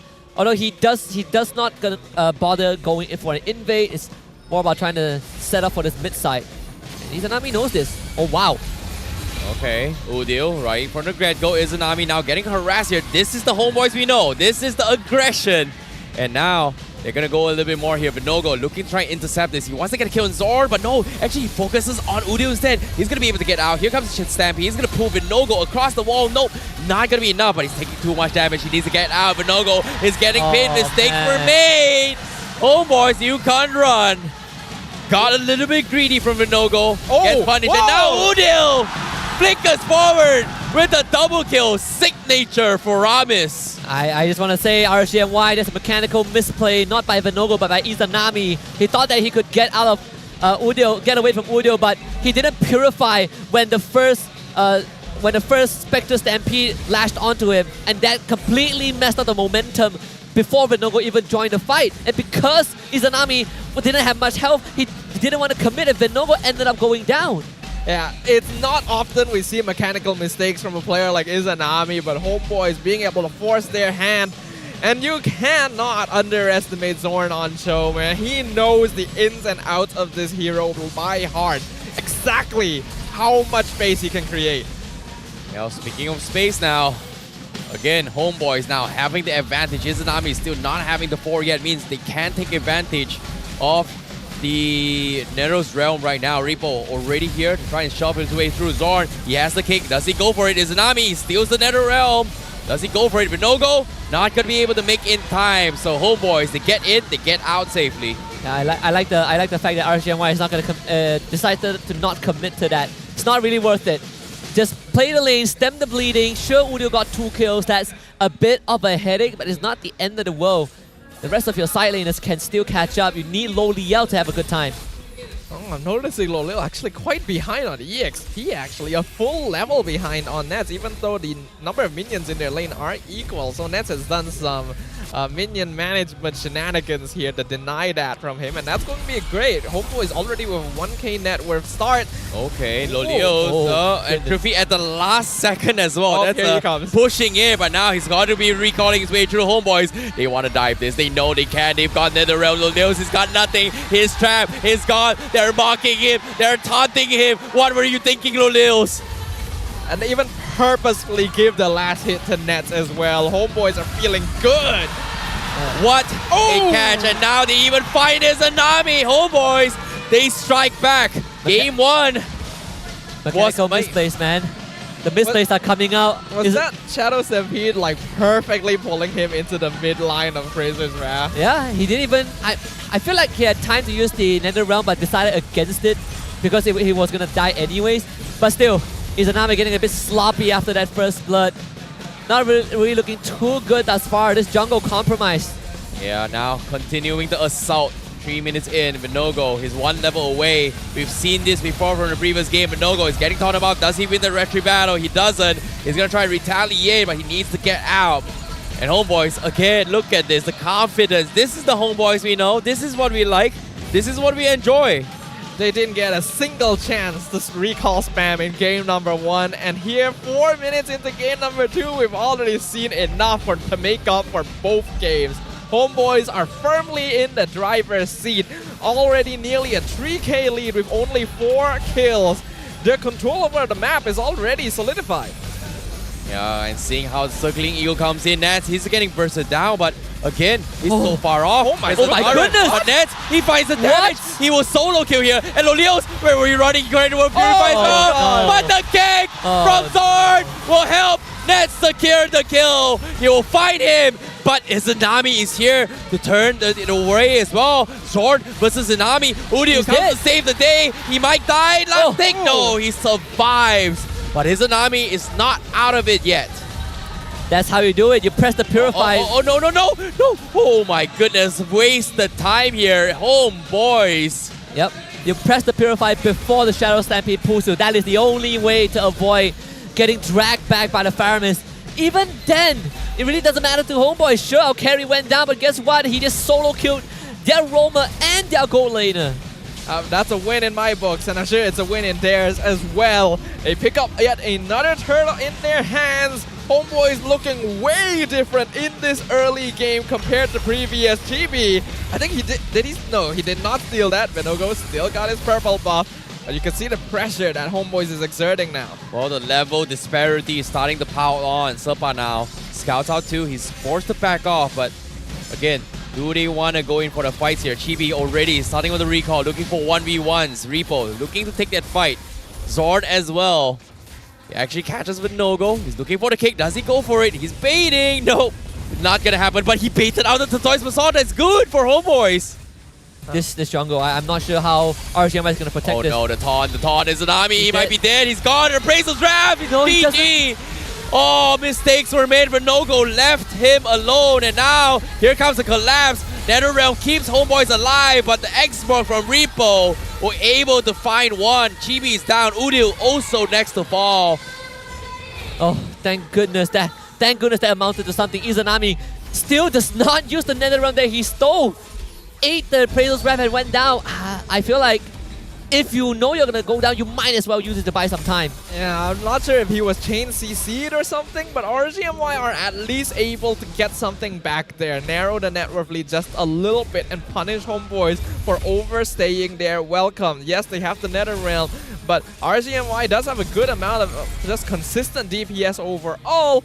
So Homeboys needs to not make mistakes like that, and RSG need to continue to try and create some pressure across the map. Sabat gets a free tier 2, so that's huge for Homeboys. Meanwhile, another retro battle comes in. Vinogo actually secures it, so despite the level disparity, he's been on point on this retribution battle, sir. But again, they're holding on for the middle turret here. Udil's NetherRealm gets stolen by Izanami. Zorn is making the play, he's looking for it, but they can't find him yet. Vinogo looking to catch somebody, but it's going to be a stalemate for now for both sides. RSG MY ideally want to be able to contest this turtle. Not too sure if Izanami does have NetherRealm stolen, so they can at least put up a fight somewhat. A 3k net worth difference at this point is notable, but not too significant yet. It's just the problem is Homeboys is positioning a little bit too good. RSG cannot find any angle of approach. Yeah, it's reached a point where RSG MY are literally sticking together. This is the scenario that Homeboys want to condition RSG MY to be in. Your export can be in the same lane as the Benedetta. Nowhere is safe. If you are not together as a team, we can easily pick you apart with our Cho. Now Zorn taking a lot of damage here. Udio also looking to go and fight this as well. Meanwhile, they're all split up. They have to make a decision eventually. Homeboy secures a retreat. Okay. Not this time, Vinogo. Not this time. And he makes it known too. It's just a little bit of spam recalling to make it known that he has successfully stolen a buff this time. RSG MY slowly falling further behind in that net worth gap. 4,600. Nearly 9 minutes in is not a good look for them. Yeah, but this time, this purple buff retri battle here, both sides doesn't have a retribution yet. It comes down to the stalemate. Cho going for the kick here. Zorn hasn't been able to do too much. Chibi looking for the fight, but Serpad with the electro final blow. Seems to be a little bit scary.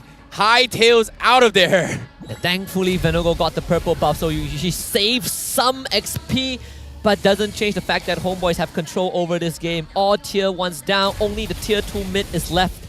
In RSG MY, they need a lot more time. Lo Liao becomes their insurance plan, just like game 1, but this time it's RSG MY that needs the Natan.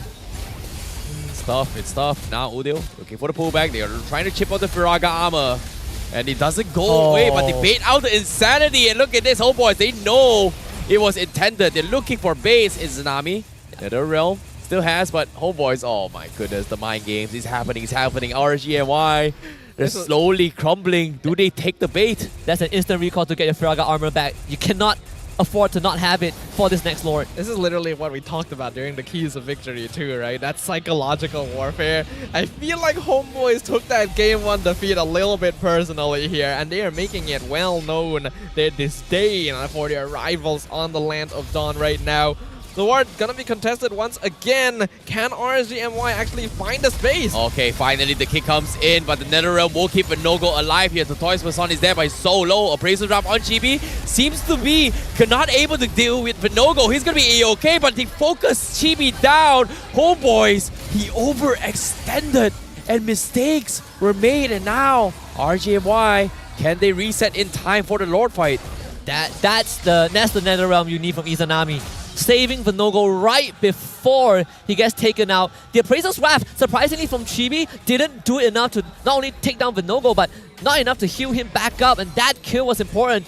Wish he would have went over to Lo Liao instead of stole him though. If that was anyone besides Vinogo, it would have dealt enough damage based on the health percentage, but Homeboy's still gonna continue fighting. What is the damage from Nets as well as a Ghostbuster? What? Nets! You're kidding me! the Lord! RSG MY with the Lord Storm, and now Safa looking to turn the tide. He gets one, but he drops everyone from RSG MY low. Homeboys. How did Vinogo not press his retribution? Was it crowd control? I need an instant replay on that. But now Lolios with the Purify, he needs to get out as well. Vinogo is getting taunted his way through, but they need to get him out to safety. Homeboy, 6k network lead. Now, with the Lord crashing in, do they fight this here? But it is only the first Lord, so it's not that much of a deal. So this inhibitor will still stand. Homeboys has to take this on a different level. This has turned out very differently from what we saw in game number 1. Homeboys, they're a team that once they have an early lead, they're never gonna really let go of it. And even the AI winning prediction gonna show that 86% in favor of the Homeboys. Chibi spam recalling right outside their base when the purple buff is standing right behind him and he could be farming it. But this is a much more important use of his time. Yeah, purple buff can wait. Buff is temporary, recall is forever. I think they're just straight up holding hostage to the purple buff, right? Like, instead of just starting here, right now, they're looking to try and jeopardize this. It feels like RSG MY. Oh, okay. He gets it. No, wow. No way. Told you, man. Like, I don't know where this confidence is coming from, but with that play, forcing a retro just like that, and Vinogo not using it, I feel like Vinogo is the most affected in this game right now. Yeah, I mean, missing that retry was...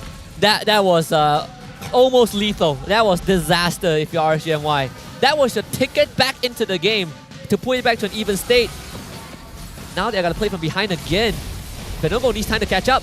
Chibi, two-man taunt, still looking for Vinogo. He's getting chipped away a little bit here, but Electro final blow from Sapat. Catches two. NetherRealm keeps him alive here. Lulio is dropping a little bit low, but Lulio finds Sapat, so that's huge for RSG MY. Homeboys now, they have to run away. Storm is going for the stuns here. Homeboys needs to run. And again, the RSG MY somehow miraculously finds a random kill because of the Entropy's range. Yeah, and because of the NetherRealm, again, NetherRealm so crucial for Izanami. He purified at the third prop of the Jeet Kune Do, and that allowed him to not only avoid getting knocked out, but the kick also was not as effective as Zorn would have liked it to be. And his NetherRealm afterwards, again, saving his teammate Lo Liao. He is waking up. He is about to really hammer down Homebois in these team fights. Lil and Nat have both been able to farm fairly safely this game, but we know that Nathan right now in the meta scales very well in comparison.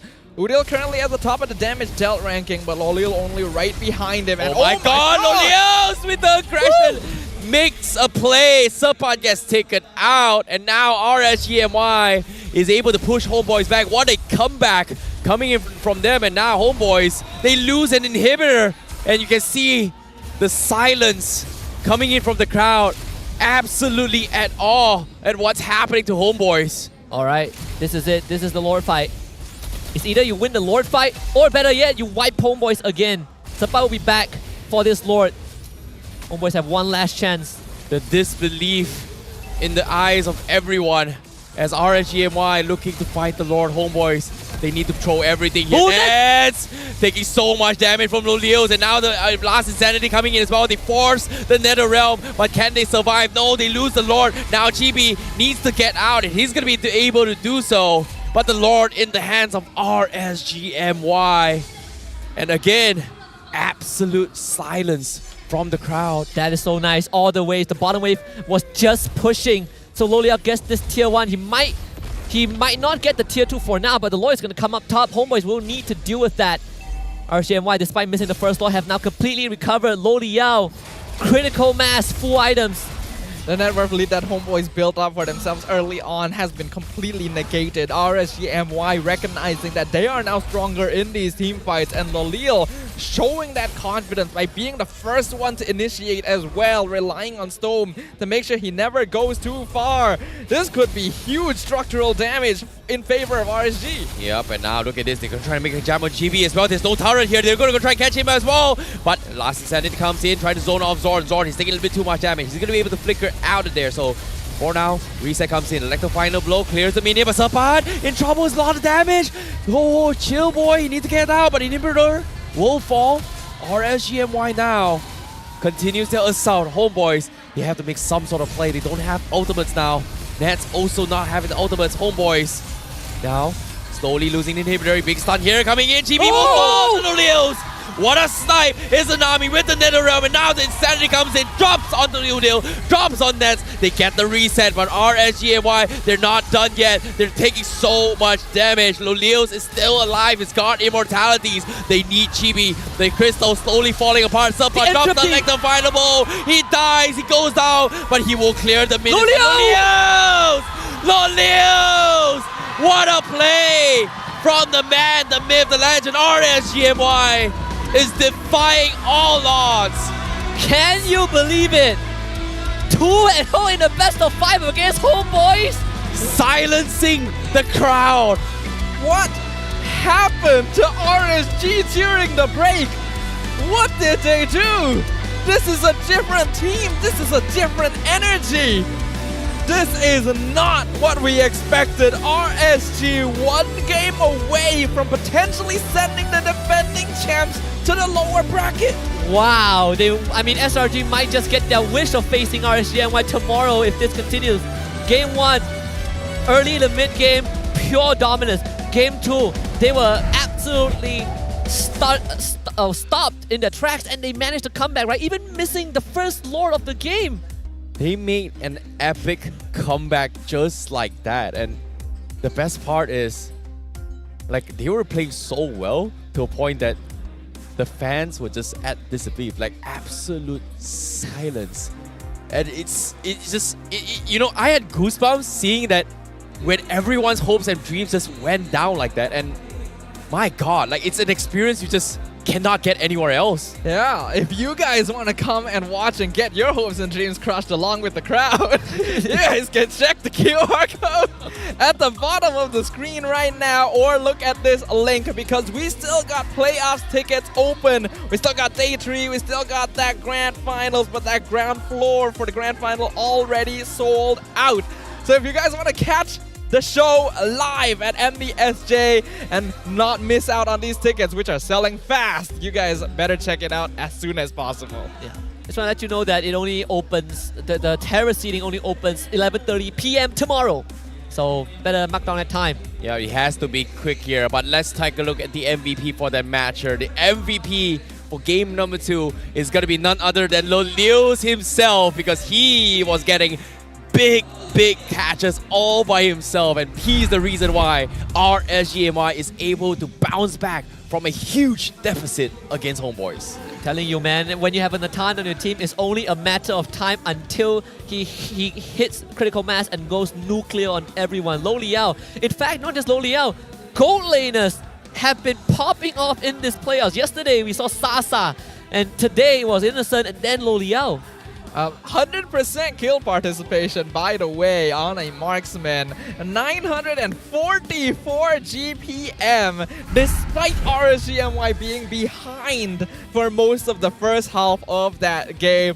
Homebois just didn't pay Lolil enough attention, and he made sure that they were aware of his presence. Even Zorn went deathless this game, but there's only so much you could do on the show, right? You want to find these crucial targets. It is so hard. I think most of the time you only either find Svenogo or Izanami, because Rippo is not someone you want to kick, but Izanami, you know, after some rusty start, he also cleaned up the Purify timing.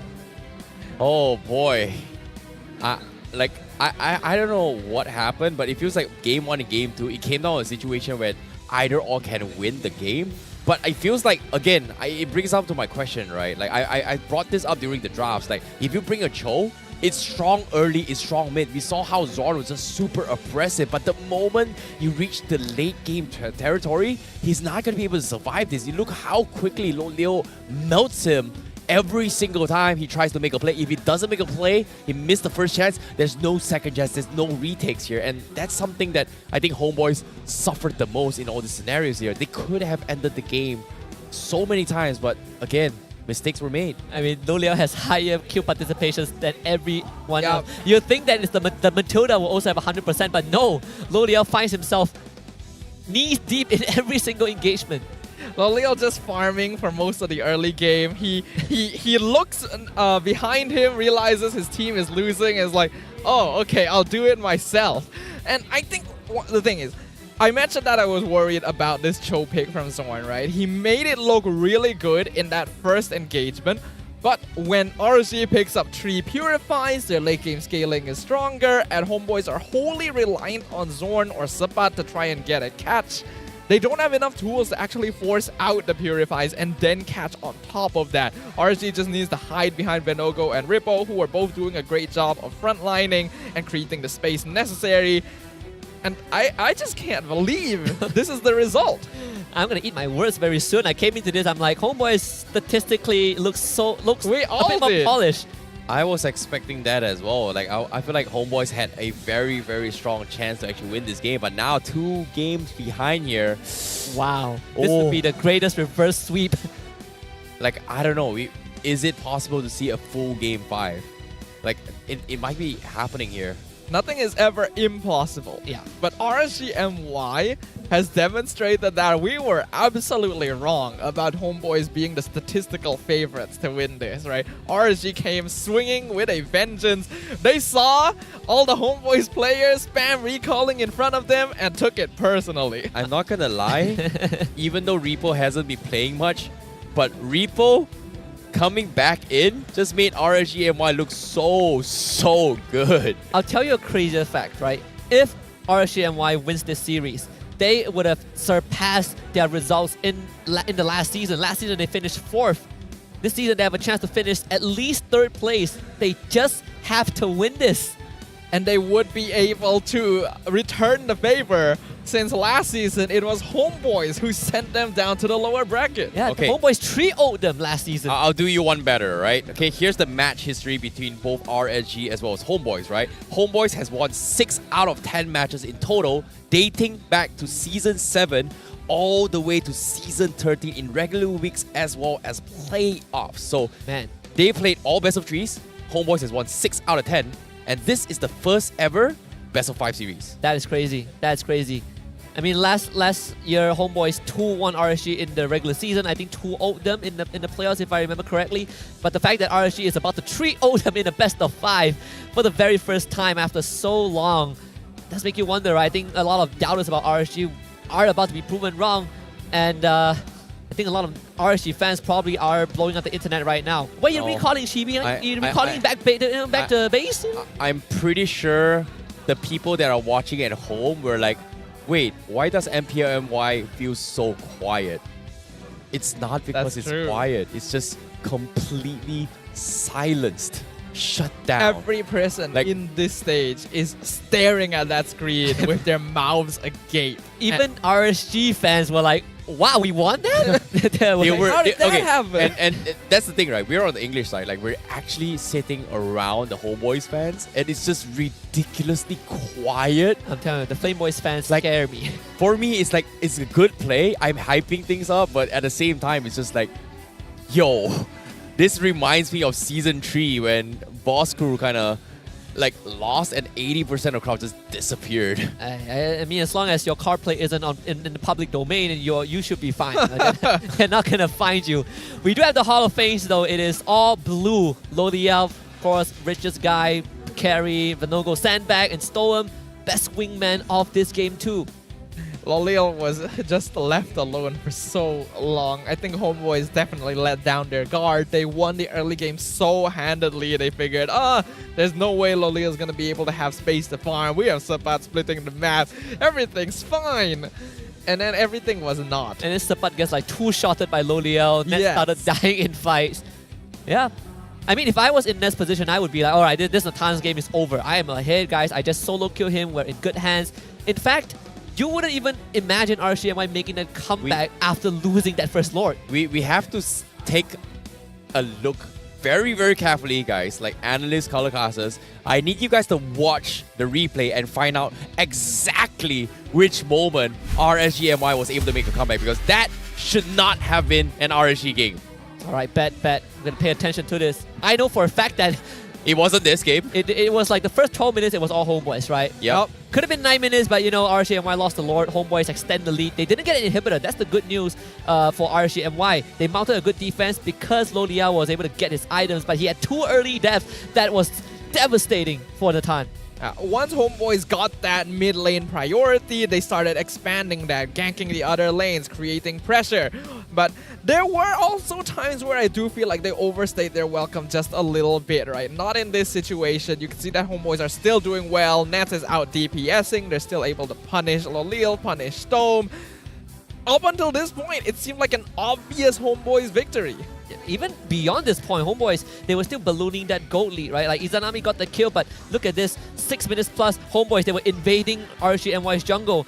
And a lot of times they're abusing the fact that Izanami is just not actively using the Nether Realm. He died 2 times without using the Fireman's ult. Yeah, and even here you can see, like, I think this was a small blunder coming in from Homebois. They overextended just to kill Izanami, right? So this is a little bit of a saving grace where Loliel was just bashing and bashing, getting so many kills to actually scale back into the later stage of the game. But still, that was a little bit of a small victory for RSG, right? So Homebois technically still in the lead, still in the driver's seat, and even in this scuffle as well, like, what was going on? Like, I think this was one small mistake. For some reason, Chibi was walking the direction where Storm was able to bring one member to kill him off. I mean, he was expecting his ultimate to just straight out one-shot Vanogo, right? But Vanogo had the third poison, didn't go down. Homebois, they still got the Lord, and because of that Lord steal by Nets, they retained that lead. Again, they were not able to take down the inhibitor, and RSG MY, they started catching Sepa. They shut down the side lanes. And I think from that point onwards, Homebois realized that, man, our side lane control is no longer safe because you have a Natan that is that is being dragged to our side lanes with a Matilda, you can't run from that. Yeah, they were relying on Sapat to prolong that game, to play for the macro just in case they fell behind. But I think Sapat also got a little bit greedy himself. He went full damage on the Benedetta, started joining team fights because Homebois were already on the enemy side of the map, creating space. He got some good Electro final blow catches, but it resulted in him being a little out of position a lot of the time. And without the Benedetta, it becomes more difficult for Homebois to continue on that fight. We saw that one fight as well where GB for some reason walked super far forward to try and kill the Baxia to the point where they couldn't reach him with the Nether Realm. And then things started turning around completely for RSG. To be honest, I don't really know what happened with RSG MY, but I'm curious to see what happened behind the scenes, because after yesterday's games here, I feel like Coach Sora definitely one-upped for the team. Like, no one expected RSG MY to be so dominating against Homebois, and this time this is the stats coming in from Coach Sora. Most pick here: Frederick, Roger, Valentina. Most ban: Angela, Harry, Farmis, and opponent bans is Matilda, Yu Jong, and Harris. So what do you think? Yeah, I think the one that stands out is definitely the Yuzhong ban, right? Because Harry, Matilda, Angela, Farmis, these are all very normal bans. The Yuzhong ban is basically because I think it's the same reason as dealing with KGE, where they had the tendency to first face the Yuzhong, and Ripple plays a very mean Yuzhong, and it plays into RSG MY style. They can play fast, they can have all these backline impacts. That's why teams are taking out Yuzhong just like Homebois did in Game 2. But when we saw Sora like last season when he was with Red Esports, we know that this guy he's a genius. He's cooking something, and I'm glad he's able to prove himself with RSG. Yeah, Sora is a great coach. He's had a long-standing history here in MPL, but never truly found that peak success. And I think like a lot of us, LaFell especially, is a big fan of Coach Sora, and He's just he's spamming very the WhatsApp happy chat. about It's like, this. oh my god, RSG, yeah, that's my in-law. I'm like, great, yeah, Izanami, yeah, great. We know you have a special relationship with him. Shout out to you, LaFell, if you're watching the English broadcast. If you're not watching the English broadcast, you're biased towards the English broadcast. But never mind. Speaking of which here, now let's talk a little bit more in terms of the bans, right? It's surprising that Sora has kind of focused so much on banning the Angela. And for this past 2 days, what Angela ban? I mean, Angela does not really exist in the S tier anymore. I mean, it's same as the Nolan and Barats, right? They've kind of fallen off the tier list, which I'm all for it, right? We get to see a lot more different picks, but it has been 399 days, more than a year since the last Savage in MPL Malaysia. Man, it has been that long here. The last one being the MPL Malaysia Season 11 playoffs in the hands of Momo, who was playing Martis at the time. And then even before that, it was Season 10 with Chibi and Gary all the way back to when Karina was meta. I think we had so many close calls for Savage this game. This regular season, we had a lot of maniacs, and even there, I think there was one unofficial Savage where, because he got 4 kills, and the time gap in between the fourth and the last kill took too long, and that's why he didn't get a Savage. So unfortunately, it doesn't count, right? You gotta hear the announcer say Savage, and then I feel old now that it's been 359 days since the last Savage just won, and I think, I don't know, I feel old now. Don't worry, I mean, you're aging every second. All right, true. All right, boy, what you got? What's your coolest pose? We need more cool poses. I like this. Can you do that again? No. Yeah, please don't, actually. You missed it. I'd rather not hear that again. Why not? Don't you like a little bit of in your life? Please don't do that again. Let's go into the game here. Game 3. We already talked about the adjustments Homebois need to do for Game 2. They did it. It wasn't enough. So what needs to happen for game number 3 is my question now. Zor needs to play something that he can play, because 2 games now he hasn't. Wait. Joe? Say that again. No, okay. So Zor needs to play something that he can play that can deal with RSG. And in this case, I feel like banning off strong roamers such as the Edith as well as Arlet is gonna be an awkward spot. Like it doesn't come back to, like, it also comes back to my situation, right? Like earlier the weeks here, we saw a lot of chose coming from SRG. We saw a lot of chose coming from Homebois as well. But when the nerfs come in, when the buffs onto his tanks as well as the tank items, affected Cho because Cho did not get that defense buff. That is true, because he's categorized as a fighter. So they need to draft Zorn's hero right from the get-go rather than just leaving it for last so that he can be a little bit more flexible. But there's very less options, right? If you are looking at it at that manner. If the Arlet gets banned now, you're only left with probably Matilda and Minotaur, but no one really first picks Minotaur right now because you're just asking for an Xbox to get picked. Learn to play an Enchanter properly. I feel like it does the job well enough. We have some pretty good enchanters. It's more like, you know, just because they lose doesn't mean it's not played well.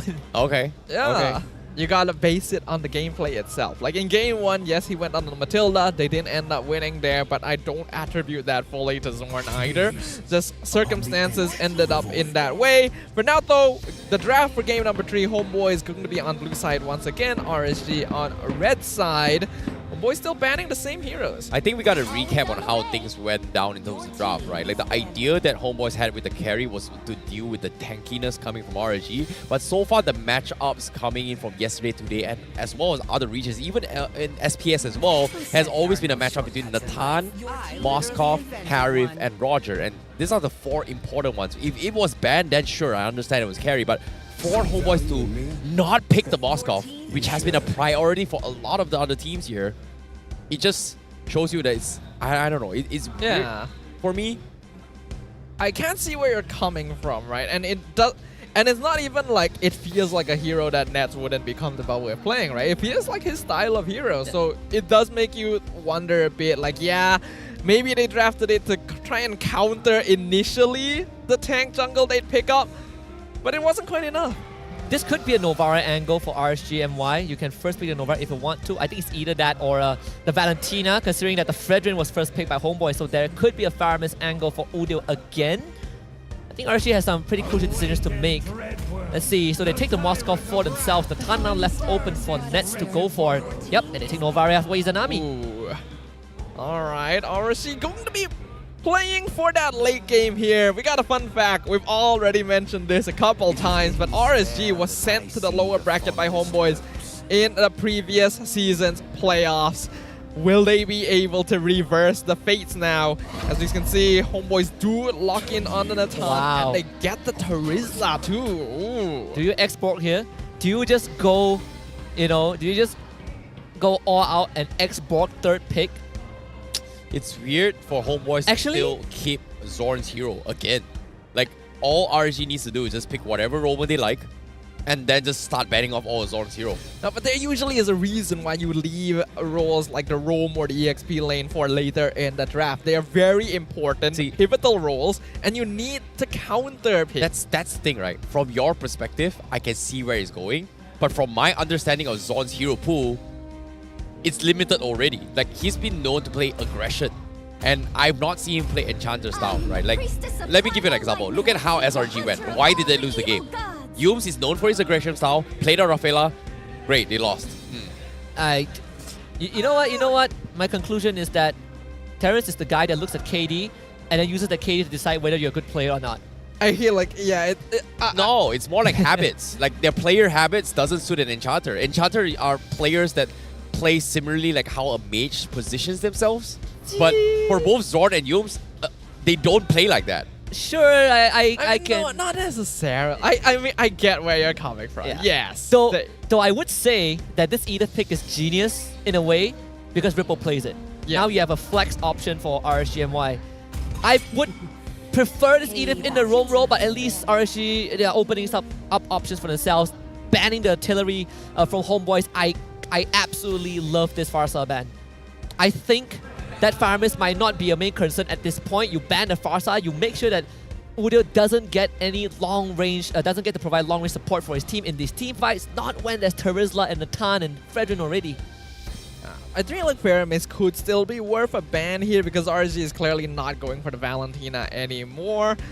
Like, the Netherrealm is still very scary in the hands of the Homebois, especially now that they straight up have a fighting color. I think this ban of Faramis, like, just make Udil uncomfortable as much as they can.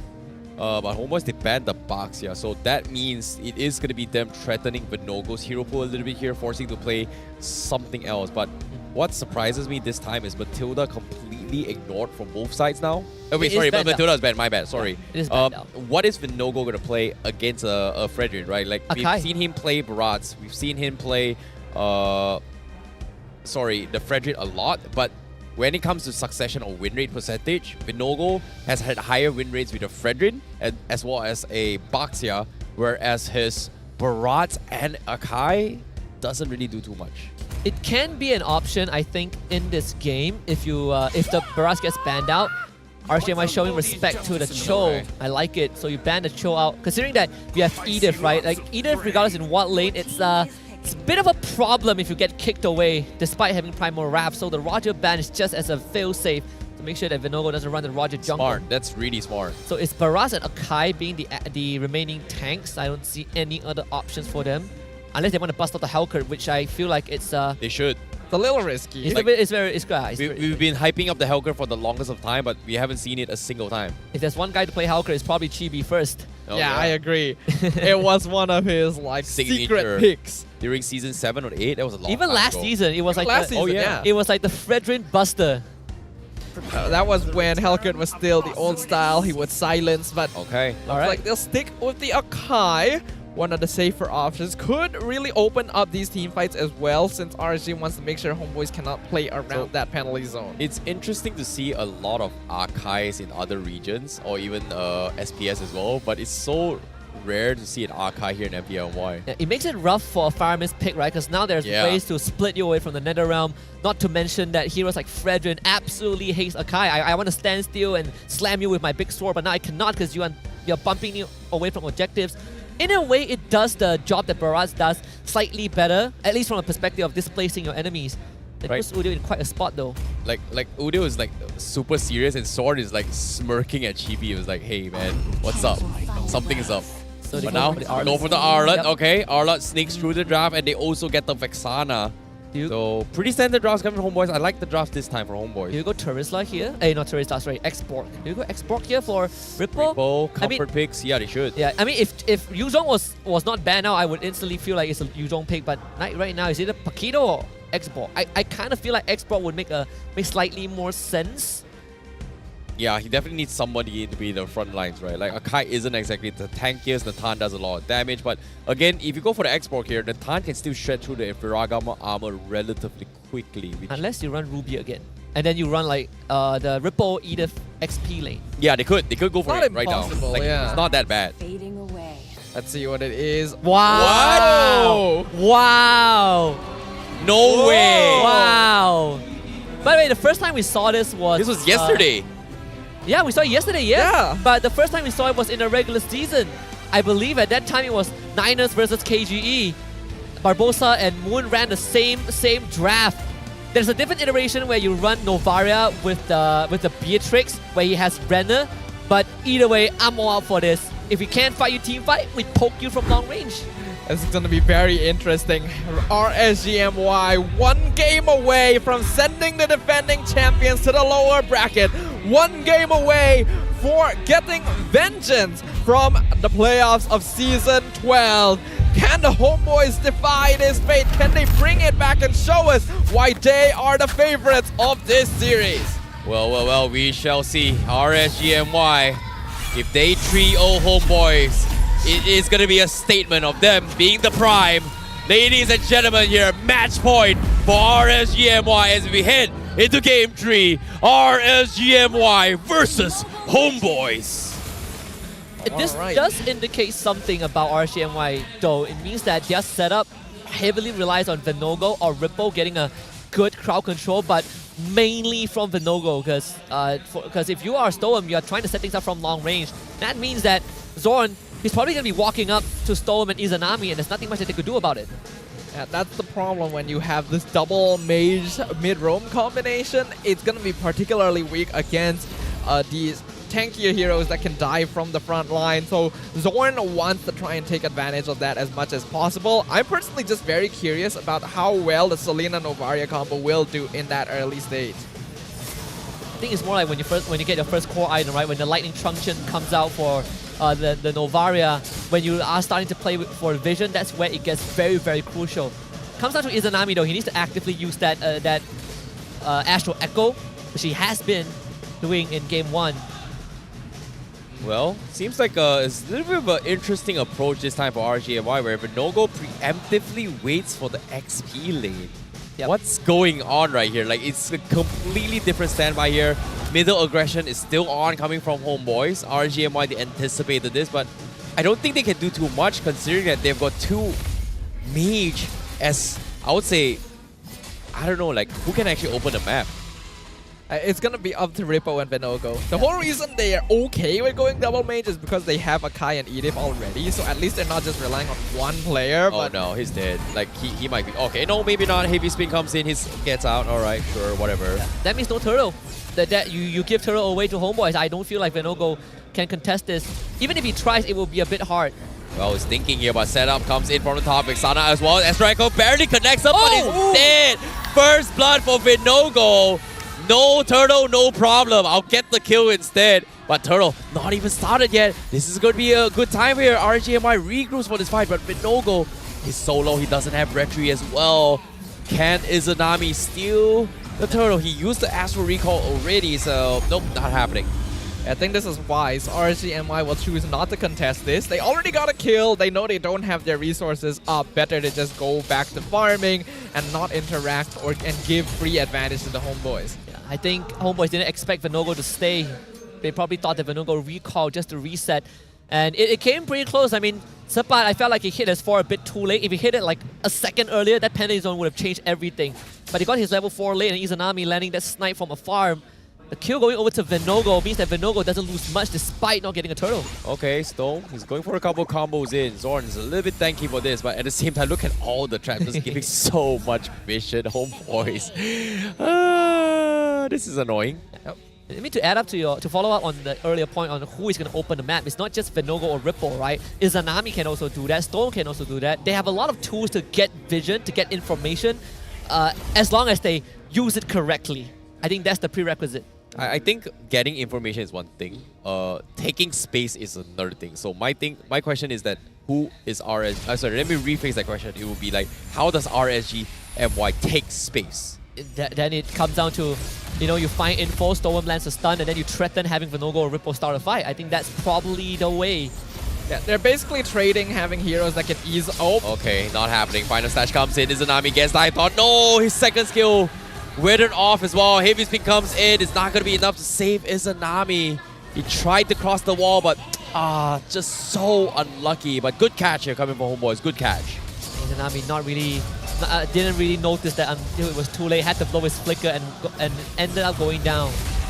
Vinogo is trying to be a little bit oppressive. Purple Ball gets caressed as well. Zorn taking half HP. Combo comes in. Storm needs to get the arrow in, doesn't connect, so they will forfeit the purple buff for Vinogo. So resets from Homebois, and RSG MY will need to stabilize somehow. With a draft like this, oh, hold on, they do land an arrow, not gonna do too much with it. RC is basically trading information gathering for tanky heroes that can open up the map for free, right? And that does make their life a little difficult. Okay, final stash catches on 2. They got the Eternal Guardian in here. Can they burst down Rippo? Yes, they can. Vinogo a little bit late for the heavy speed. He pins on Nets, but where's the follow-up? They don't have focus fires. They finally got the job done. Vinogo will pay with his life to get the kill on Nats. They lose 2 for 1. And again, Lolios nowhere to be found yet. He's so quiet throughout the entire game, and Turtle in the hands of Chibi. It's not worth. He felt like it was not worth joining the fight. Might as well get the top tier 1. Get something in return.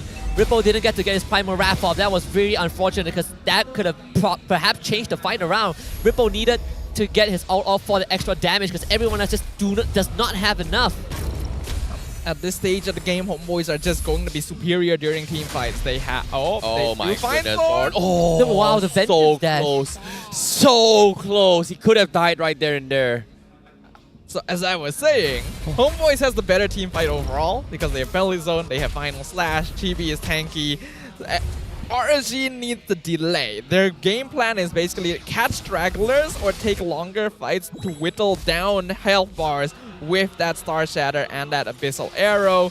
But they're also just basically distracting Homebois long enough for Lolil to come online the same way he did in game number 2. Yeah, the only way for RSG MY to have enough damage in a short fight with Moskov.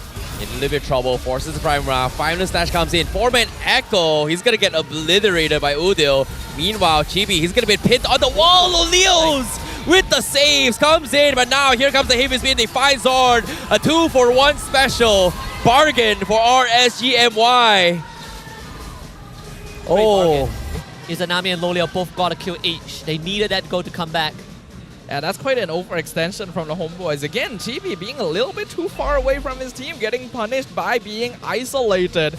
And now even though RSG MY are still behind in terms of net worth, getting those kills, like you mentioned, on Lolil and Izanami especially, are way more valuable. What is happening with the goal laners for this past 2 days, man? Like, yo, it's been clutches after clutches by the goal laners. Damn, Lolios. He's having a good game. Yup, and now here comes the start. He catches Udil. Can he get the kill? Oh no, he goes for the counter play as well. He needs to get out. No fights here coming from Homeboys. And now here comes the catch from Zord, but they will be able to escape safely. Meanwhile, Vinogo is still around. Turtle still exposed here. RSG MY, they've got their health dropped down pretty low. Yeah. Turtle down to 20%. That's it. Nah, not worth going for it. Again, Homeboy is controlling the neutral objectives very well. That was one of the key points that we brought up early on, right? RSG MY needs to improve the neutral objective, but this one... Oh, Vinogo, do it. You don't want to go for the heavy spin as well. No, Chibi sidestep his way through. Penalty zone comes in. Loleo goes in. Udil finds Repo. Loleo still deciding if he should join, but nope, not a good fight for RSG MY. Echo comes in. Not sure what's going to object to that as well. Missile, not going to be connect.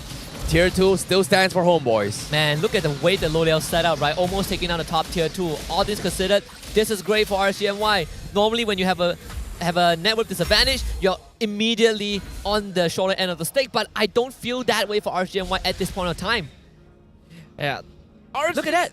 Doing a good job here. Even the AI winning prediction predicting in their favor right now, but Homeboy's not letting up on the pressure. Chibi diving the jungle. Ooh, final slash just barely missing, but look at the opposite side. Lolil just getting free reign to do whatever. Yeah, now Chibi going for the fronts. RSG MY, they have to go through the reset.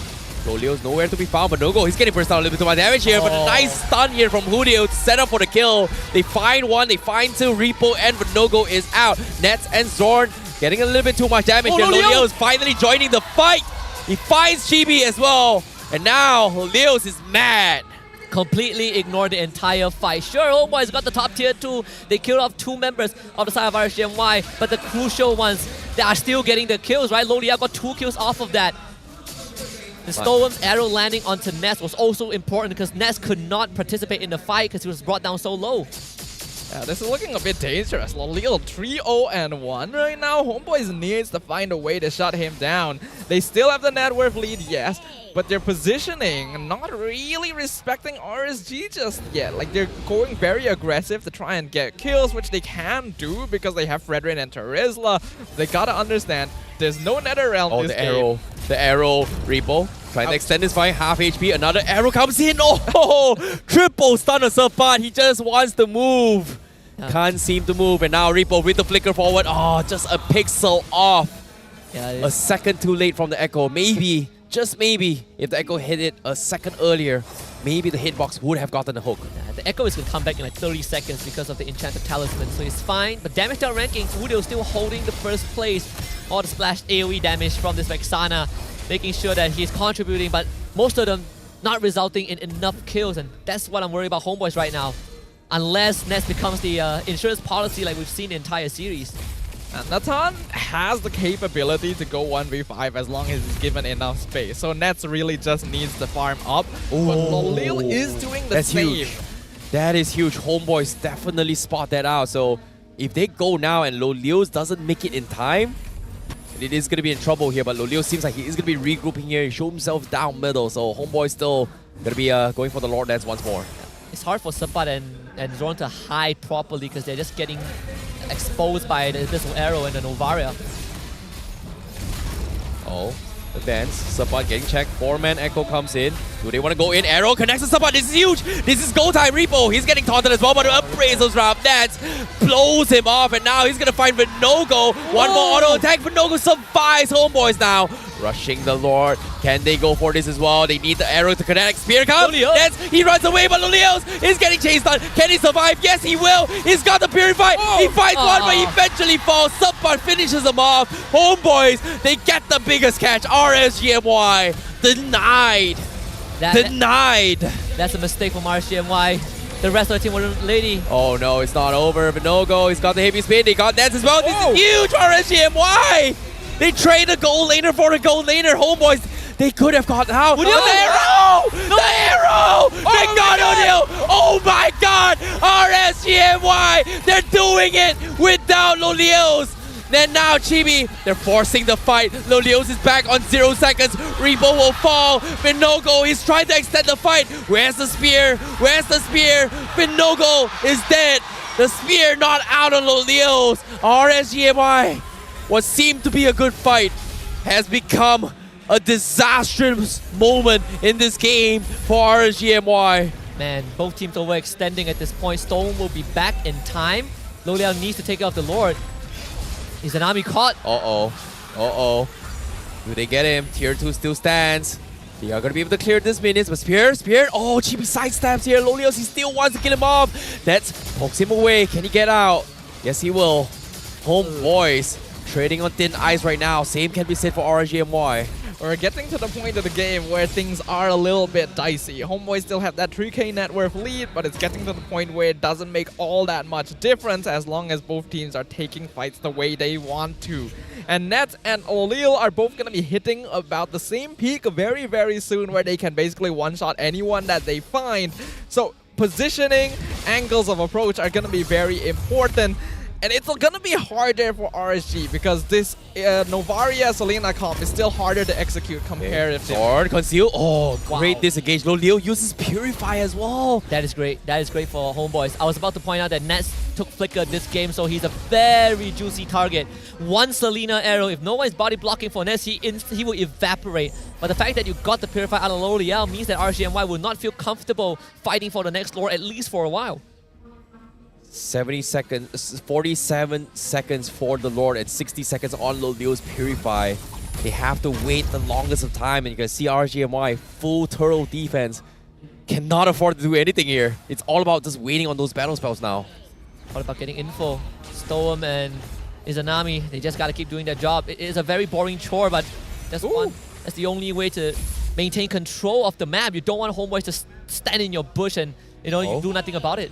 Okay, arrow connects on Zorn. He's thinking about it, but as soon as he saw it's Zorn, it's like, nah, that's not worth it. It's a roamer only. That's not the target he wants to be looking for. He wants to find Nets or Udil. Basically, landing the arrow on anyone else is not worth it unless they're 100% sure that they're isolated. And Homeboys is not going to make that mistake right now, especially since the Lord just respawned. Now that I think about it here, if they get an arrow on towards Nets, he's dead. He doesn't have a Purify at all. Yeah. Now it's the slow burn.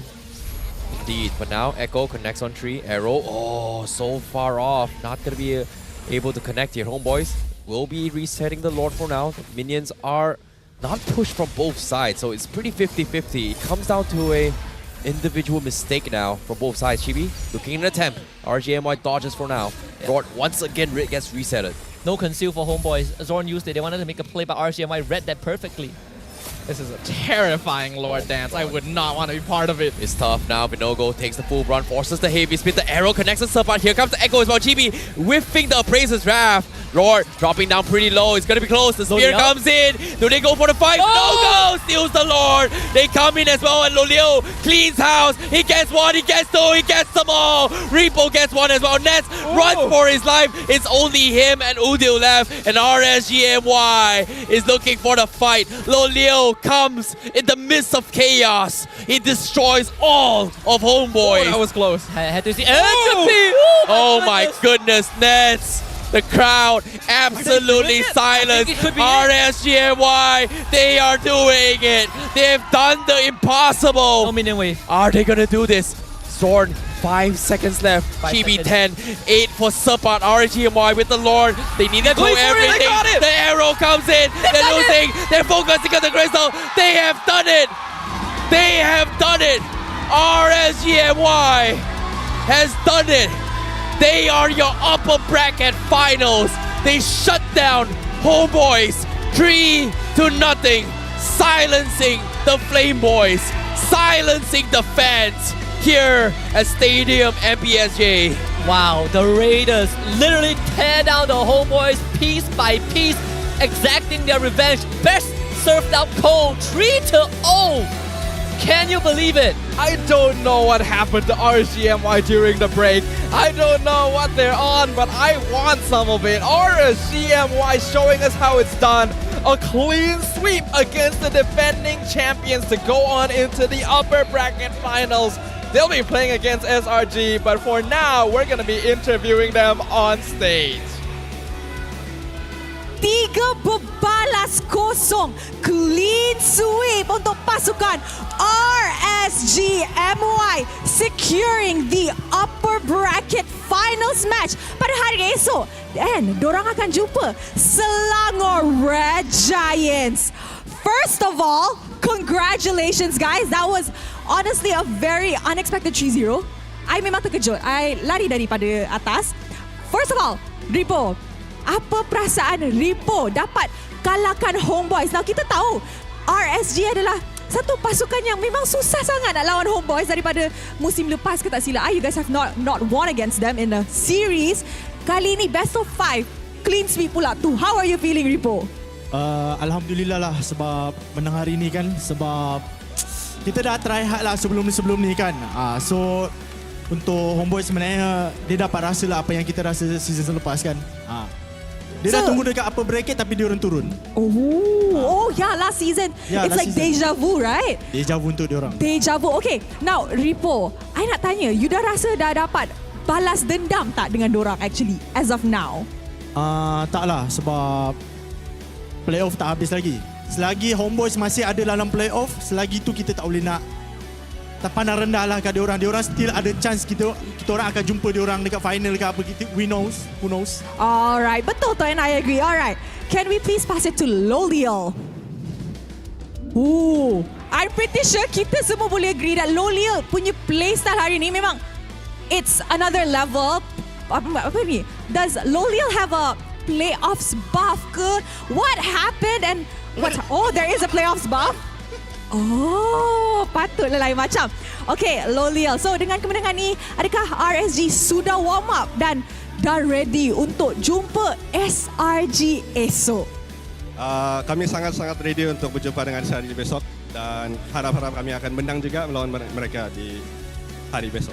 Wow, I like that. I really like that. Okay guys, so like always, setiap match ada MVP, ada satu player yang shine, bersinar. Korang rasa siapakah player yang stand out untuk korang untuk perlawanan ini? Tak dengar? Tak dengar? Siapa? Okay, mari kita tengok MVP in 3, 2, 1. MVP jatuh kepada Ripo, Storm, Izanami. Alright, the Prince of Mage. Okay, Izanami, first of all, I nak tanya actually, how are you feeling right now? And kenapa you guys pick the Selena and Novaria combo? Nah, kita tahu quite a few teams pernah cuba combo ni dekat regular season dan hasilnya tak berapa bagus. Apa yang you guys macam cari ataupun what did you guys do to make sure that you guys could pull off combo ni dekat playoffs? First, happy lah sebab menang game ni kan. And Selena dengan Novaria punya combo tu kami just try untuk main di scrim sebab Storm pun sebelum ni adalah mid lane kan. So dia memang berpengalaman lah juga main Selena. So kami cuba di scrim dan benda tu tiba-tiba menjadi lah. So kami just try untuk bawa pergi MPL ni lah. I see. So macam maybe tu playstyle kepada pasukan lain tak jadi tapi playstyle dengan RSG dia jadi. Alright. Okay, can we please go back to Vinogo? Alright, Vinogo. Yesterday was a do or die match for RSG. You guys managed to come out of that red zone. And now you guys are back in the game with still 2 lives on hand. Now, tomorrow you're going to be going up against SRG. Now, they are pretty strong, really great contender this season. How ready are you to be facing up against a local jungler who's, a lot of people are saying, is one of the best jungler we have right now, Sakais? Are you ready to go up in this matchup? And if you are, do you think you guys can actually secure the first grand final ticket tomorrow? Yes, of course we are ready to face tomorrow. But like I said yesterday, anything can happen. And see, we easily 3-0 today. So, tomorrow might happen also. I just believe in my team and hopefully we can get the first spot to grand finals tomorrow. Wow. All right. I like that. Okay, Stome. All right, Stome, you just beat the Roamer from technically our past season champion and the number 2 Roamer in the regular season. Tomorrow you're going up against the number 1 Roamer during the regular season. Now, last season, you were the number 1 Roamer. So, what do you have to say to Humes with this upcoming matchup? I think from last season, I think he really improved, and I agree that this season he's the best roamer, so I'm hoping to have a good match with him. Wow, all good words, all love and fair with RSG and SRG. Okay, last, can we give it to Coach? All right, Coach, just want to say amazing draft this game, but what would you like to say to all the RSG fans who are watching at home and in the stadium? And jangan lupa, suruh dorang sokong korang pada esok. So, pertama sekali saya nak cakap terima kasih sebab regular season kita orang bermula dengan tidak baik. Kita orang dekat bottom league dan saya nak bagi penghargaan juga kepada orang yang komen dekat social media, still support player. Sebab walaupun benda tu macam benda yang nampak mudah, tapi sebenarnya bagi sangat efek dekat player, dekat saya, dekat seluruh tim. Kata-kata sokongan korang. So, tolong teruskan bagi kita orang support dekat social media, dekat venue, dan kita orang harap sangat fans akan datang juga untuk venue tomorrow. Terima kasih. All right, thank you so much to RSG MY. You guys may now go celebrate your victory. And once again, congratulations on securing the second upper bracket final match tomorrow. Now, esok, SRG akan lawan dengan RSG untuk the first grand final slot. But sebelum esok, mari let's show it back to the casters to dissect what happened in this crazy clean sweep. You know, guys, we talked about it earlier today that the playoffs has brought many unexpected results. But I think this has been the craziest one thus far. RSG MY, a clean sweep against the defending champions, sending them down to the lower bracket. And the pillar of RSG is Anami, finally getting the recognition he deserves. Man, to be honest, seeing how things has happened here in the stage, especially when the responses of the fans, considering that how full this stadium is, like not hearing a peep shows is a statement. This is the most silent I've heard the Flame Boy. You could drop a pin and you can hear the pin. Yes. My God, the only noise I've heard is because of the BM broadcasters on the stage. But aside from that, it's just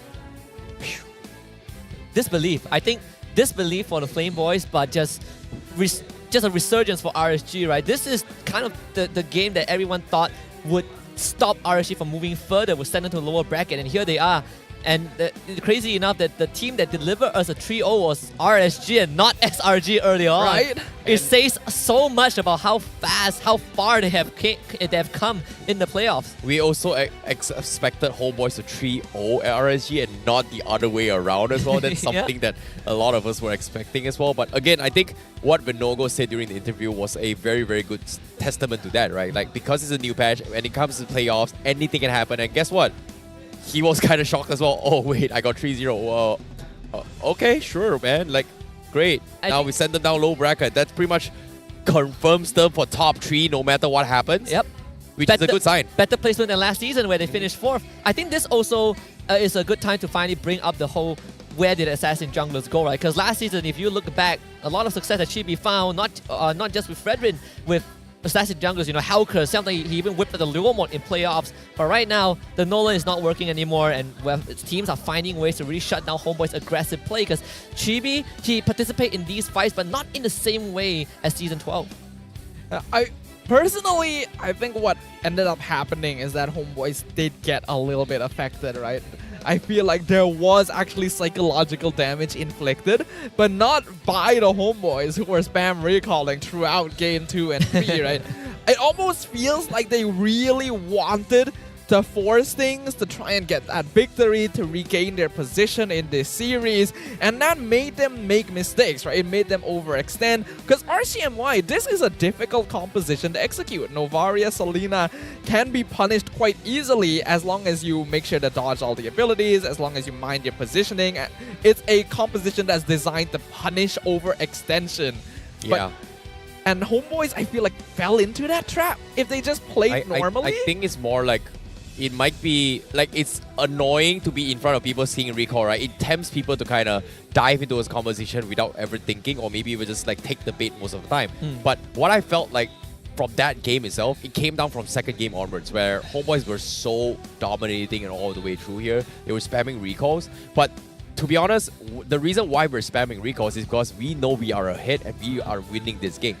But when you have that kind of confidence and suddenly out of nowhere, all those confidence and getting punished, it just shows that, wait, I should have won this game, and I throw that, it actually sends a reverse psychology onto yourself, and I feel like they tilted a little bit here, and you can start to feel the pressure is on them as well, especially in game 3, like, wait, we're 2 rounds behind, we don't really want to disappoint the fans or even ourselves, and I don't know, like, you can see the silence, even though we can hear it, but to be honest, it is hurt the most from the players themselves. I think, sure, I can agree with that. I feel like, okay, perhaps Homeboys didn't expect to drop Game 2 in that fashion, considering that they almost won Game 1.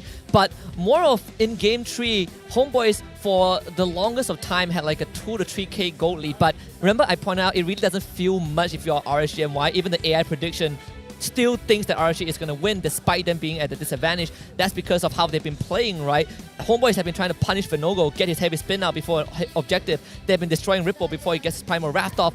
But in the later games, they overheated. They started to overextend, get displaced by Vinogo, get displaced by the Edith. That's where it started going down the drain. The Hall of Fame shows a lot. Izanami again showing up on that most damage. Vinogo, the sandbag, rich guy being Lo Liao.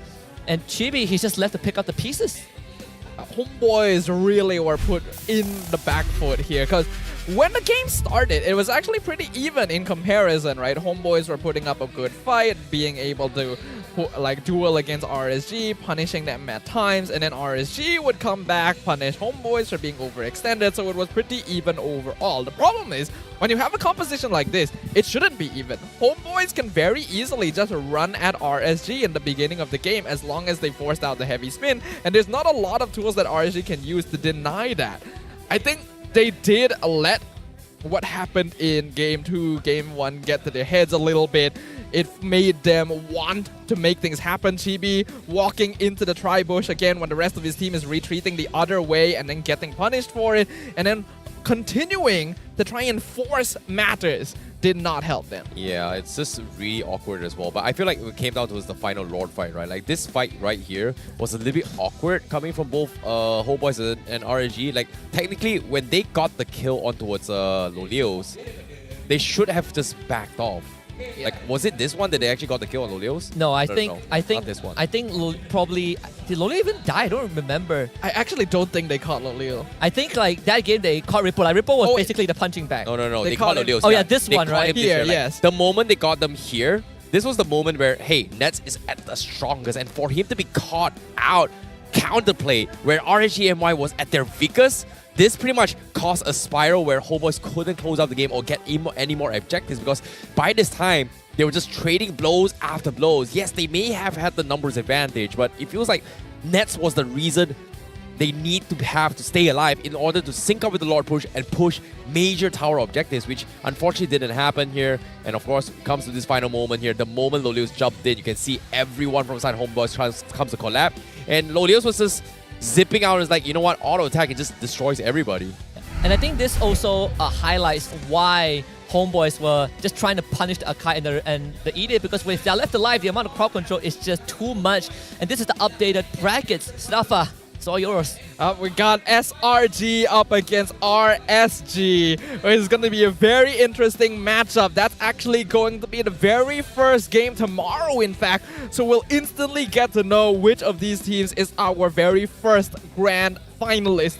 And in a twist of fate, it's going to be King Empire versus Homebois in the lower bracket semis to see who gets to keep their tournament lives intact.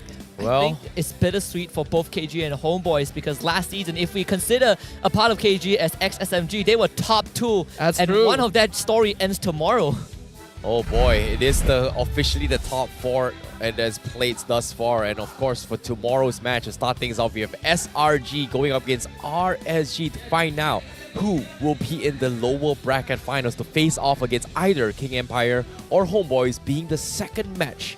And of course, being in that position means that whoever wins that series has to play another game right after that. Yeah, it's going to be a long day. 2 consecutive best of 5s. It's going to be a long day for the teams who are in that lower bracket. Right? I mean, you get an extra hour break, sure, but if the previous one goes like all 5 games, you still are going to be in the weeds. But I wish the teams best of luck, because we're down to the top 4, the true top 4 bracket.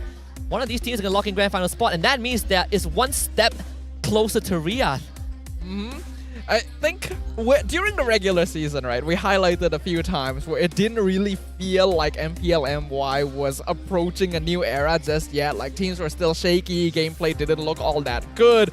But coming into the playoffs, I feel like that energy has been reinvigorated, right? The break seems to have done these teams a lot of good. There's been a lot of improvement, a lot of evolution. Homebois, surprisingly, doesn't seem to have been able to keep up with what RSG has brought to the table.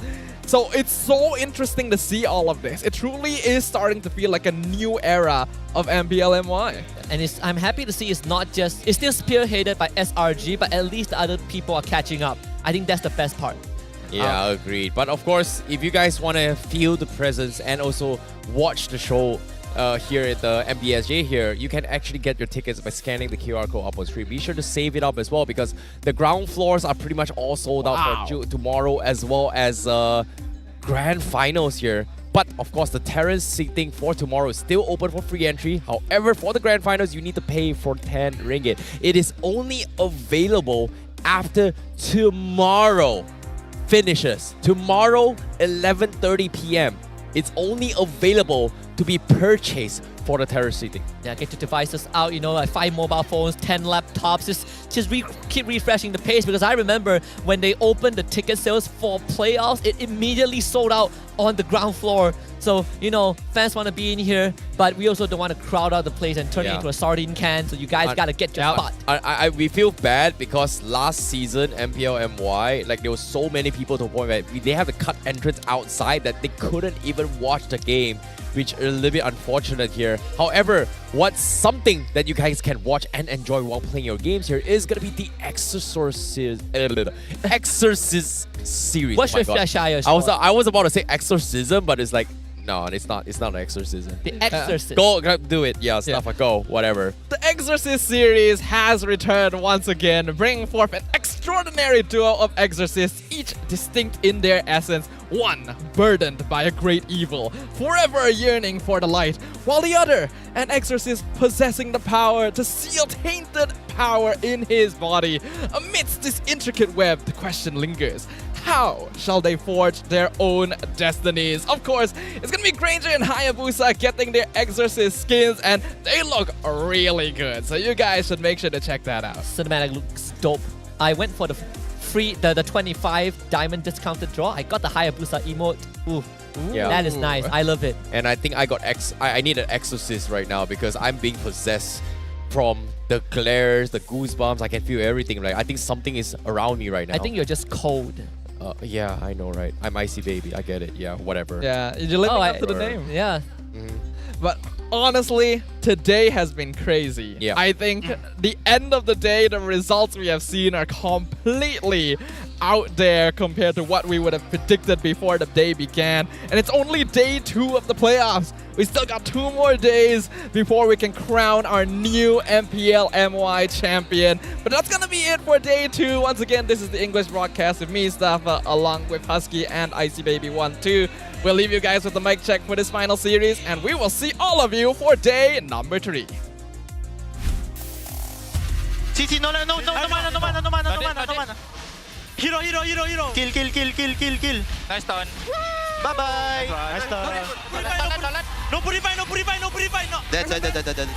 Nata no purify. Careful, guys. Let me reset. Reset. I will. Tengok nak. Nice. Let's go. Balik. Dah, reset. Reload. Balik guys, reset reload. Nice one. Ha, masuk. Masuk bro. Masuk bro. Mati. Fallen busy guys. Hey bro. Fallen busy guys. Guys, fallen busy. Yeah, next minion. Just santai bro. Chuno flicker. Careful. Bye. Dead. No, I can stun carry. GG. Nice one. Boleh. Hero. Pergi atas. Nice fight. Aduh, kena lagi. Hati-hati skill 2 mouse sama tombak dari KS Lord. Sini. Lobby. Nice. Nice fight.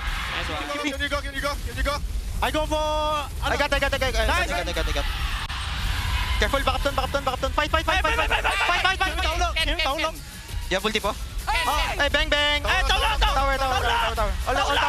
guys.